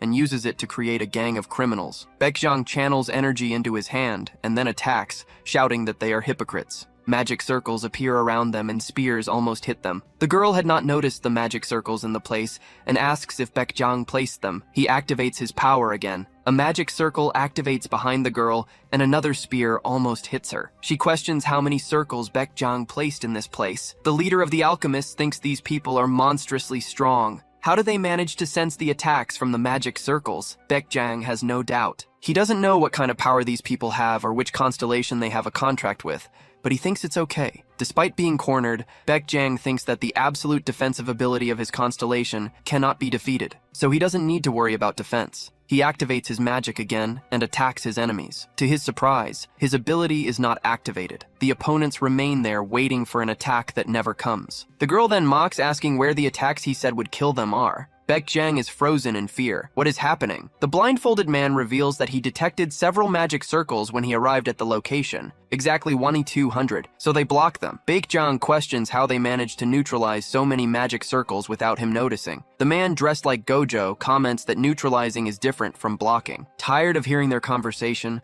the girl channels her energy and delivers a strong attack. Baekjang manages to dodge, but the shockwaves from the attack hit him. His absolute defense was breached, and he was injured. Baekjang begins to question how this is possible. Then another attack is about to hit him. He dodges by a few millimeters, but his cheek is cut. These people were pressing, and his defense was easily breached. He then makes another attack, and these people also manage to block his attacks. He cannot inflict damage on them. The man using the sword says the opponent is also strong, that he is not just relying on his constellation. Baekjang is stunned to realize that these guys are even stronger than he is. If his defense does not guarantee his safety, now he cannot defeat them. All he can do now is find a way to escape. But before that, he asks the guys if they have already eliminated the entire alchemist guild, and if he surrenders and promises not to act as a villain anymore, can they let him go? The masked man says that it is not a problem. He acted as a villain, but that never bothered them. The problem is him trying to kill a target he shouldn't. Baekjang then wonders if the most dangerous villain guild in the world came to kill him because of Ju Hyuk. Realizing he has no way to argue for his release, he decides he will have to use that. He will activate his relic. It is the only way to survive.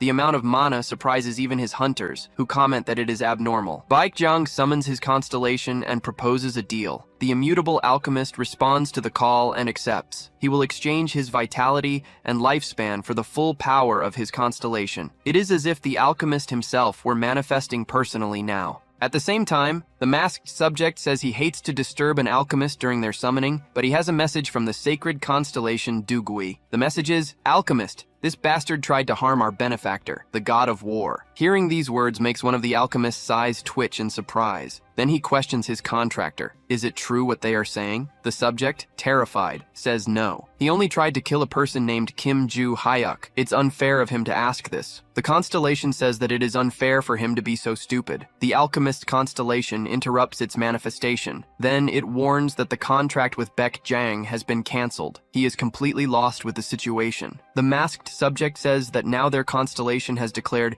it will kill him personally. Why do I say personal, lady? Look at that hair in the back. I'm sure it's a girl. Then we return to our protagonist. He has arrived at his destination. He went to England to speak with Adelia Ventrick. The Black Cat said that what he is asking is impossible. There is no way all constellations can meet at the same time. Then the protagonist asks, To summarize briefly, if it is impossible for all constellations to meet simultaneously in the same place with him, except through sanctification, he agrees that yes. But this method does not solve everything, because each contractor has to reform the sanctification with their own constellation, and that requires a lot of magical power. Another way is when a contractor with a divine contract with the constellation sacrifices their own life force to manifest the constellation. If you recall, that's what happened recently. Juhia questions if he could simply touch both relics at the same time to speak with both constellations. Adelia tries to politely tell him that this is impossible when touching a relic and being taken to the imaginary realm where the constellation lives. He cannot go to two different worlds at the same time. There is no way to overlap the two constellation worlds. Another valuable piece of information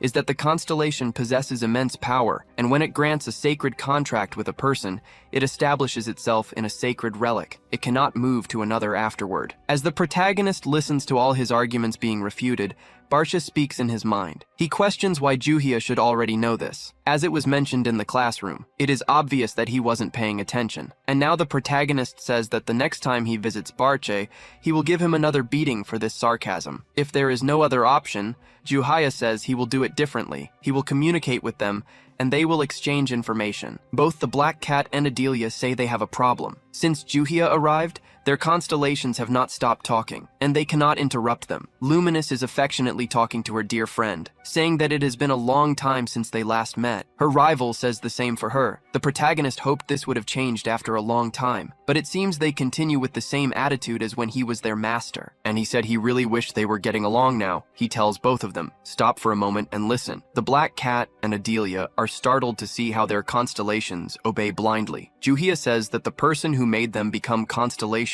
and lose their bodies is trying to act again. The last disaster was his work. Juhia says that something even greater than a disaster might happen soon. Because of this, until he regains his original power, he hopes to use their power a few times. Is that okay with them? Adelia's constellation says it will be a pleasure. The Black Cat's constellation says it is ready to give its all to help the master. He is very pleased to have the girl's approval to make a contract with them. Juhia thinks that now he just needs to find 3 more disciples. He needs to find them before the Lord of the Labyrinth acts again. Then, the protagonist orders the Black Cat to connect the Ventric Mansion with the Valhalla Academy through a passage. He will come here very often from now on. They came after a portal, and this will make things easier. He is leaving now. Juhia leaves Adelia and the Black Cat behind, suggesting that they should stay and get to know each other better. Adelia is curious and wants to ask something first. She questions if he owns the market. He confirms that he does, and due to certain circumstances, he is now also the owner and director of the Valhalla Academy. Adelia is curious about the reason for his involvement with the academy in this way. The cat suggests it is probably for the same reason the Ventric family serves Kim Juhia. It took few words for them to understand each other. We are taken to another location in the world, where it is already night. The masked sect gathers for a meeting with the constellation they follow. The crystals begin to shine, and then the constellation makes contact with them. They report that the enemies have been neutralized. The constellation says that, in that case, they should proceed to the next task. Here it is revealed that it is a woman. I think our protagonist only took female disciples, and this is one of them. Their mission now is to protect Juhia and order directly from the constellation. The masked man questions how exactly they will do this. How should they follow him? Should they present themselves to the protagonist? The constellation responds that they should just follow him discreetly. In this case, the masked girl questions how they will do this without being noticed. The constellation ponders this question and then tells them to reveal their identities when a certain word is said, which is not clear to us. I think we will only find out when the time comes. The next day, we return to the Valhalla Academy. Juhia has just arrived to train and find someone strange. In fact, it is the condition of this guy that is strange. Si-hyuk asks Juhyuk to make him his apprentice as well. This takes our protagonist by surprise. The guy repeats again, pleading to be his disciple as well. Juhyuk, surprised, says he does not want to. Being rejected so quickly leaves Si-hyuk speechless, and he comments out loud that the rumors must be true. This, of course, makes Juhyuk curious. The rumors were about Ju-hyuk accepting only female disciples to create his own harem of girls. The protagonist warns Si-hyuk that if he says that again, it's over for him. Additionally, Ju-hyuk says that these two girls follow him of their own free will. He has only one person he has made a disciple, and that is Yong-lang. Unless he wants to die, never mention such nonsense about creating a harem again. Ju-hyuk also mentions that he is already taking care of 3 people. He doesn't have time to train another one. This is a good argument, and Si-hyuk agrees that it makes sense. However, the protagonist thinks it's a pity. He is really short on time lately, but a guy like this to help defeat monsters wouldn't be a bad idea. He then has an idea. Ju-hyuk tells Yong-lang to pay attention, as she will be responsible for training him. Since both have a physical focus, they will have good synergy, and it will be convenient for them to train together. Now that everything is settled, Ju-hyuk will work out, while they should stay here and get to know each other better. Si-hyuk knows his face ended up that way without her having any reason to hit him. Now, what will happen to him with this girl if she has reasons to hit him during training? Yong-lang is embarrassed and asks if he has anything to say. Well, Si-hyuk mentions that he found out from the cameras that she came back and stepped on his head several times after he passed out. He thinks it was because she felt embarrassed or something like that, and the reason is that he saw her drying herself when he arrived. The girl is relieved, meaning he doesn't know the towel wasn't hers. Even discovering that she committed a great injustice against the guy, she simply changes her mood and says he needs to be more careful. Now, she will show him his training routine. The protagonist is always pleased when his students get along with people. At this moment, Choi Arin goes up to the protagonist to ask something. She wants to know what he will do next week when the holidays start. Since they have become part of the special class and do not need to attend all the lessons or take exams, they have a lot of free time. She is trying to get closer to him. Ju-hyuk says he will increase the intensity of his training during the holidays. Aram says she will do the same. The protagonist questions if she doesn't have personal plans. Aside from the time they need to train together,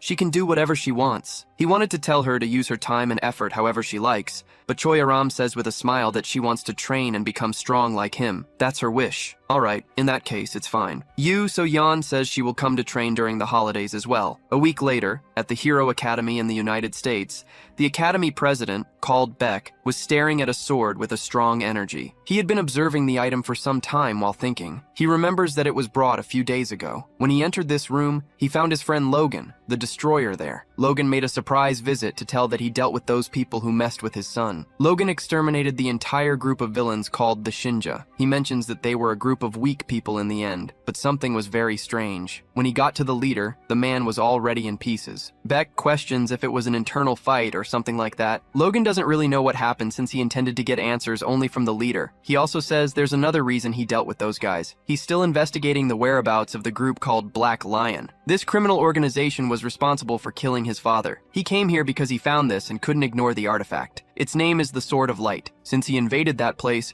this sword has been whispering in his mind all the time. Since it's very annoying, he wants to store it in the Academy's vault. Beck is curious about what this thing says in his head. Logan reveals that the sword whispers for anyone watching this video to like it right now. Additionally, the sword whispers to be taken to its master. Since then, this object has been here. When Beck stored it in the vault with the other relics, all of them reacted violently, and he had to remove it. Now he ended up leaving it in his office, which made him curious about the state of the constellation within this relic. How does a constellation inside this item have a master? While thinking about this, the man was startled by a loud noise from behind him. He turned around quickly to see that his academy had just been destroyed, or at least many buildings had been damaged. While still in shock, a monster landed on his back, possibly breaking the entire building where he was. The demon-like creature just stared at him, and then Beck asked who he was and why he had attacked the school in such a manner. He doesn't seem human. Look at that disgusting tongue, Beck observed. Knowing that the invader had passed through the security unnoticed, and then managed to destroy the Academy's buildings. Certainly, he was not a normal person. The demon happily said he should kill him without saying anything, but since he was very pleased to have regained his name and come back to life, he decided to speak. This talk about coming back to life and a recovered name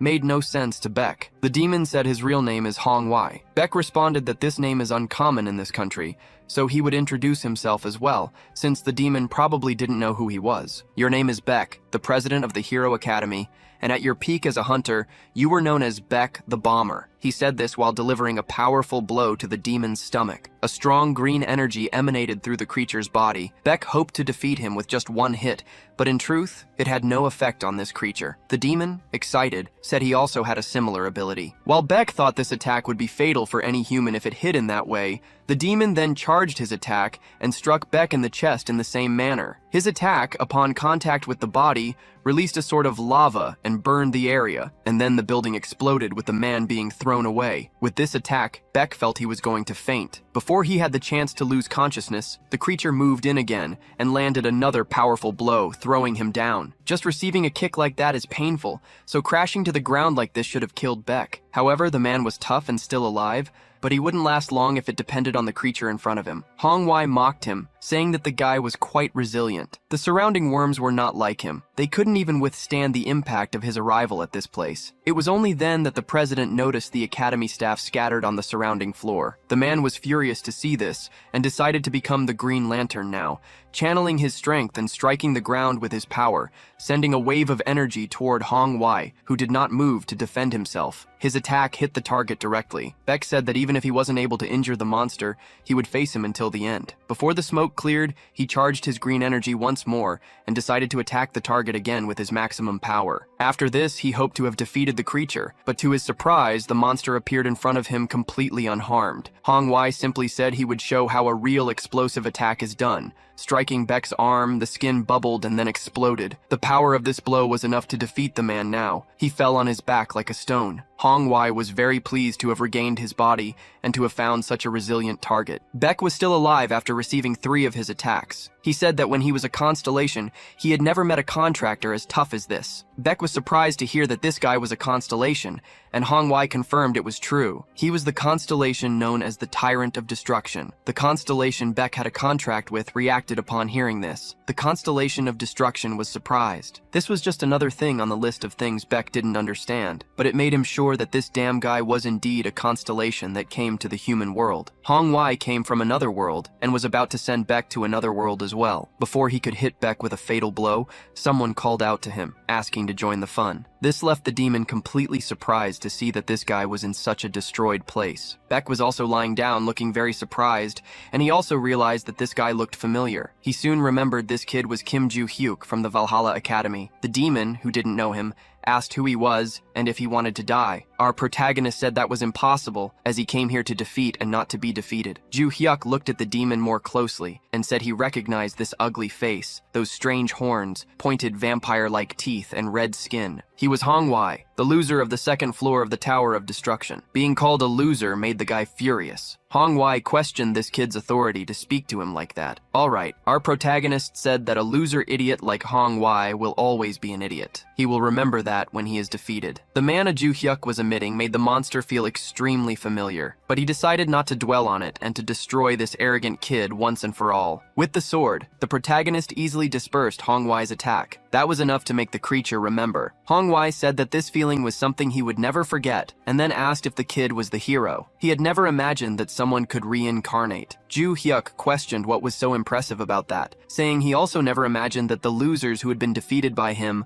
would be around as constellations. The red guy said he had long forgotten his name, and afterward everyone began calling him a constellation. But now it was different. He had regained his name and his body as well. He pointed out that it was different from the protagonist, who was much weaker now than when he was a hero. Compared to the past, he was now nothing. Ju-hyuk said that was obvious. He was still a high school student in the growth phase. This pleased the demon greatly. He channeled energy into his hand and said that, in that case, it was the perfect opportunity to get his revenge. The protagonist blocked the blow, but the sword began to burn with the chasm, and his gaze turned grim. Well, Hongwei exploded everything in front of him with his attack, but it wasn't enough to defeat his opponent. He approached at high speed to strike the target directly in the body, but as soon as he attacked, he realized he had missed again. How long is this guy going to keep dodging? Ju-hyuk remained quiet as he realized he had reached the limit of his body. This was very different from when he fought against the Ice Cream King in the realm of imagination, where the constellation resides. There, he experienced the full strength of his past life, even using this body. Now he realized that his physical capacity barely matched that of this loser. But Ju-hyuk didn't let the enemy perceive his insecurity. It wasn't hard. Hong Wai just attacked and didn't like to think too much. As he was about to hit his target, Hong Wai warned that this was his most powerful attack and that blocking was impossible. When everything exploded in front of him, he was sure he had hit the target. Baek was still lying on the ground like a stone, watching the fight. He said that the demon had only been playing with him until now. This attack was several times stronger than what he had received. The atmosphere of the fight changed when a confident voice declared that Hong Wai should be less stubborn and accept the help of his disciples, and quickly attacked Hong Wai. His right arm and horn fell. That was scary, thought Hong Wai. The demon couldn't contain himself and screamed in pain and despair. Confused, he questioned how he had escaped the explosion. He shouldn't have been able to. The protagonist's answer was simple. He hadn't tried to escape. He had just cut through it. This is absurd. Hong Wai didn't understand how this could make sense, but something was clear to him. That sword carried the power of someone else. And now, in his current state, defeating this damned hero was impossible. The demon then ran to escape. Hong Wai told himself that his pride didn't matter when his life was at risk. It was better to flee today and take revenge tomorrow. Our legendary hero commented that the scene was pathetic. Hong Wai had come here, killed everyone, and now fled when his life was at risk. That's why Hong Wai is a loser, said our incredible protagonist. Furthermore, he also mentioned that it was quite nice to rid the world of this red demon once again. With the same attack as before, he cut quickly. Hong Wai, who tried to flee, turned his back for just 2 seconds and felt his mind slowly fading. And for a moment, he felt the same fear as before. Ju Hyuk, as a true protagonist, turned his back on his enemy even before he was eliminated. After the body cooled, he went to Hong Wai to do what he did with his last enemy, using his ring to absorb the demon's name and body. When he did this, not a drop of blood remained. This meant everything was absorbed. He did it quickly. Remembering that someone was watching, he turned to look, and there was Baek. The protagonist said he was busy dealing with the enemy and hadn't even noticed Baek was there. So he asked if the man was okay. Baek said he couldn't get up, but at least he was alive. Then he asked if he was Kim Ju Hyuk, the Valhalla student. The protagonist was surprised to be recognized. Baek then said that, in fact, he was quite famous. It would be strange if he didn't recognize him. Additionally, the man introduced himself as the director of the Hero Academy, and his name was Baek. I want to thank you very much for saving this place, Ju Hyuk then said. Actually, I must have arrived late, as everything here was destroyed. Anyway, the rescue team will arrive soon, so you should wait. As for me, I'll be leaving now, as I'm busy. The director was extremely surprised to realize that the kid had opened a dimensional portal. Only a few extremely powerful constellations around the world are capable of using something like that. So, once again, the man was left behind, not understanding who this kid was. Within a matter of seconds, Logan arrived at the scene, shouting, asking if he was okay. He had heard on the news that the school had been attacked and ran as fast as he could to the location. Along with him, ambulances arrived to attend to the injured. The director commented that there were now other priorities and that he would explain the details later. It may have been a few hours or even a day, as everyone involved was in the hospital. And of course, the director was no exception. He was also there. The man couldn't stop thinking about how the protagonist arrived at the scene so quickly, and of course how he defeated that monster so swiftly. Damn, this guy doesn't give me a moment's peace, he thought. After a while, Baek had explained everything he saw to Logan, and surely this left the hunter extremely suspicious. It didn't make sense for a constellation to manifest in this world, but being able to defeat Baek was proof that it could be true. However, it made the story even stranger when a kid managed to defeat this monster. Logan speculated that it was a low-level constellation and that it must have manifested through a contract, as it didn't make sense for a 17-year-old kid to defeat a powerful constellation. Since he even knew the age, Baek asked if he knew Ju Hyuk. Of course I do. It was this kid who saved my son in a competition back in Korea. He also became famous for capturing several villains. Logan continued, perplexed by the fact that, despite being famous and powerful, it didn't make sense for him to defeat a constellation. Baek said he had a suspicion. He felt a very familiar energy when the kid fought. It's likely that the kid had a contract with a powerful constellation. And even more incredible, he said that the kid was very used to using that power. Baek also commented that, if he wasn't mistaken, the energy he felt was the same as he felt in the black market. Even Logan had heard about this constellation. Its name was the Commander of the Underworld, known for creating portals in other space-time locations. Baek knew it was absurd for someone so young to have a contract with a constellation of that level, but he had no doubts about the energy he felt. All of this was very suspicious, so Logan wanted to talk to the boy. He asked where he was now. Beck then said he must be at the Valhalla Academy now. But how could he have come to the United States and returned to Korea so quickly? The answer to that left Logan extremely scared. As Beck said, it was through teleportation. He saw the boy open a portal and step into it. This must be a power from the Black Market constellation. Imagine how furious this guy must be with what he just heard. I can't even imagine the reason. The fact is that there are very few contractors in the world who are capable of teleporting, and this links Joo-hyuk with the organization he has been searching for years, and that's why he needs to talk to this boy right now. We are taken back to Valhalla Academy. The Black Cat was standing in his office when a portal opened, and out stepped our protagonist. This surprised him. He asked if this guy had been waiting for him. The cat's response was yes. He had received orders from his constellation to give full support to Joo-hyuk, so he had been observing the battle the whole time and was ready to intervene if he perceived danger to the protagonist. Knowing how he was observing made our protagonist curious, and the cat confirmed that's exactly what he did. He created a small alternative portal and had been watching through it. That's how it was done. The protagonist says, "This is frightening." The cat might have thought that the protagonist felt offended by this, so he explains that it is through this ability that they were able to detect the attacks of that constellation. Suspiciously, our protagonist agrees and says it's true, but at the same time, he remembers his last contact with the guide. It was when the girl said that next week another name would be sent, and this time, it would be one of those from the Tower of Destruction. He questioned how the girl knew the date, but didn't know the precise location details like last time, and this made the girl a bit uncomfortable. She explained that it was due to the Lord of the Labyrinth's surveillance. She commented that even though he hasn't discovered her existence lately,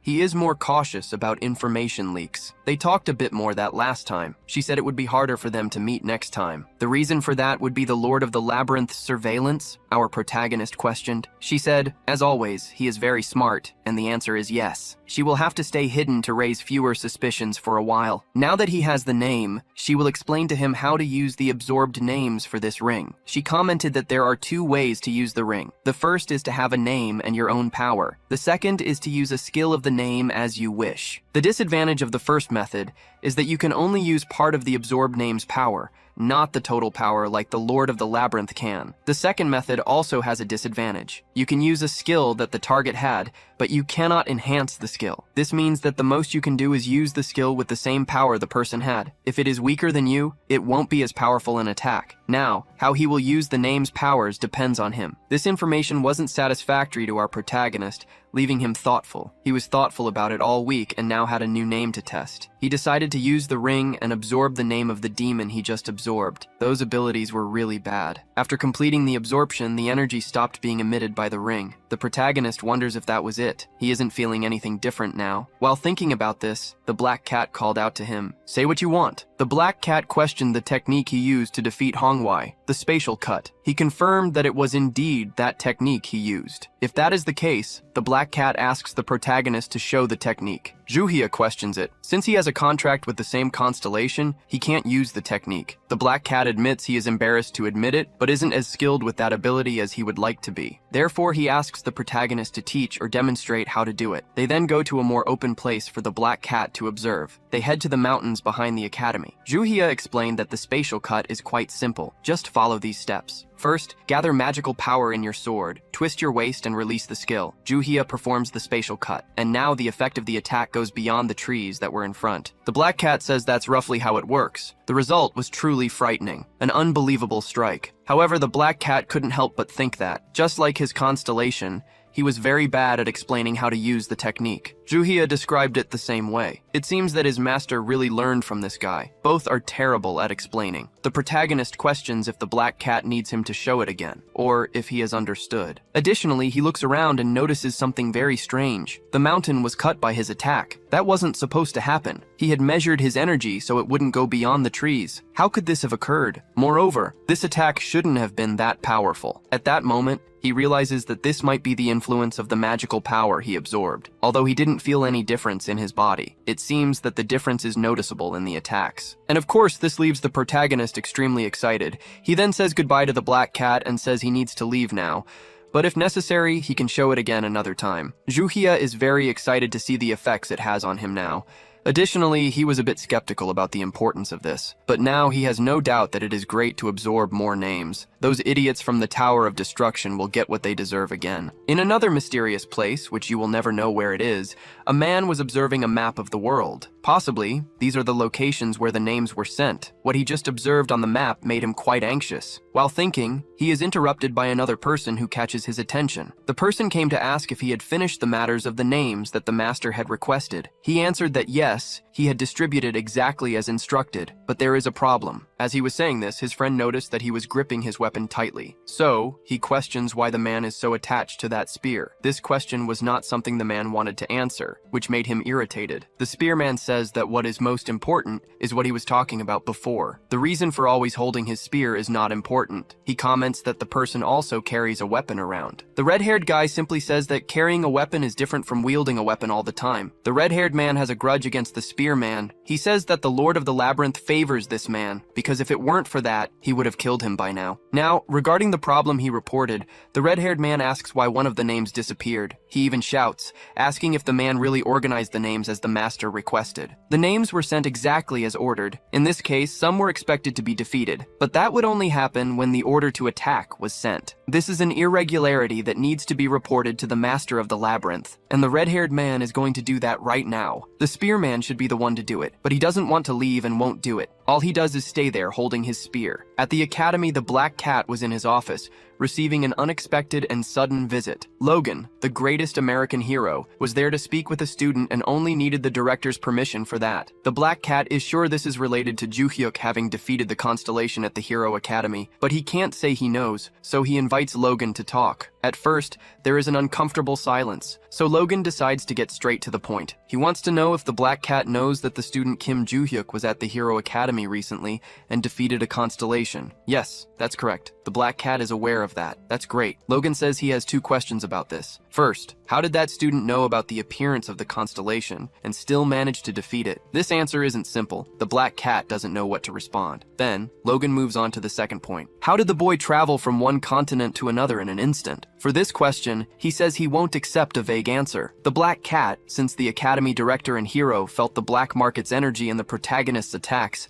decides to reveal that yes, it's because Juhyuk has a contract with the ruler of the underworld, the same black market constellation he has a contract with. Although this is surprising, Logan confirms that they are not in a full contract, but only a partial one. So in that case, how is he able to use teleportation? The black cat seems to know the reason for Logan's suspicion. The man's suspicion is that Kim Juhyuk is related to the Blood Lion. Logan confirms that's great since he is aware of the details, which makes the conversation easier. The black cat explains that he knows the Blood Lions because he had to investigate everything about them in the past, and this is related to the black market. In this case, Logan reveals that he must be aware that this organization killed his father. In the past, he killed everyone he could find, yet he never got a lead on that individual. Over all these years, the only thing he managed to discover was that all members of the Blood Lions are contractors who can use spatial movement. The black cat reveals that he also discovered this and anticipates that Kim Juhyuk is not a member of the Blood Lions. It is true that the boy managed to use teleportation to travel from one country to another, but this happens because he has a constellation power that helps him. Then, Logan asks if the ruler of the underworld can also perform teleportation. The answer is yes, and that is how he creates another dimension where the market resides. Well, this answers many questions, but Logan says that these answers did not satisfy him. It is possible that the market is part of the Blood Lions and is covering up the boy. At this point, the black cat says that this is an exaggerated assumption from Logan. The market does not cooperate with villains. Logan insists that this is not just an assumption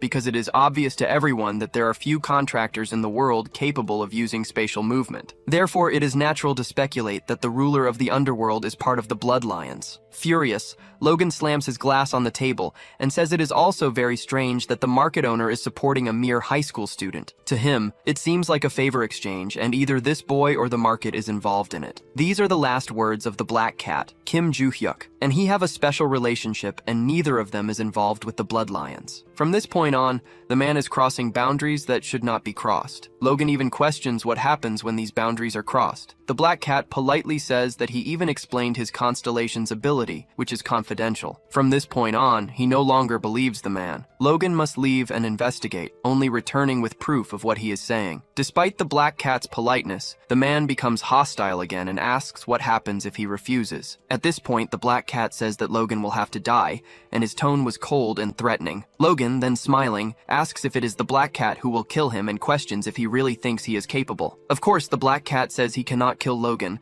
as he would never have the power to do so. But if Logan continues crossing boundaries, the constellation itself will kill him personally. These are the words of the constellation communicating through him. If Logan keeps provoking, it will kill him. Additionally, the constellation has a message for Logan's constellation. You better take good care of your contractors, you idiot. Logan was irritated to see this, but soon a notification window appeared beside him. The man's constellation was telling him to leave immediately without causing a commotion. Logan acknowledges that, from his constellation, the person could not be ignored, no matter how strong he is. Constellations are absolute. So, the man said he would leave it as it is for today and return another time. Next time, he would not come empty-handed. He would have proof for everything he said. When the man leaves the room, the black cat feels exhausted. Now, he needs to go to Adelia to report this. Meanwhile, let's go to another location, the student dormitory. The protagonist was using the new cultivation method he learned at the beginning of the story. He says he could not use this in his past life, and now realizes how effective this method is. The result is 30 times faster than his old cultivation method. The truth is that, at this point, his limiter is his body. His magic is far beyond the limit his body can withstand. Even though his training is entirely focused on increasing his physical power, it remains his limiter. In his past life, his physique was unparalleled. The combination of an almost perfect body and gigantic magical energy made him the great hero. While meditating, he wondered if Barch felt anything when he saw Hongwei again. His useless constellation says no, and asks if Chuhyuk still doubts him. The protagonist replies that it's not a matter of trust, because nothing stops the Lord of the Labyrinth from brainwashing him again, and Barch becoming a villain once more. All Barch can say is that he still has no power and didn't feel anything strange. Moreover, he changes the subject and asks if Chuhyuk did not feel the energy that was inside that building at the Hero Academy. That energy was very similar to Chuhyuk's energy in the past. The protagonist confesses that he felt absolutely nothing, but if it is true, it could be a great clue. He plans to return to that location soon to investigate.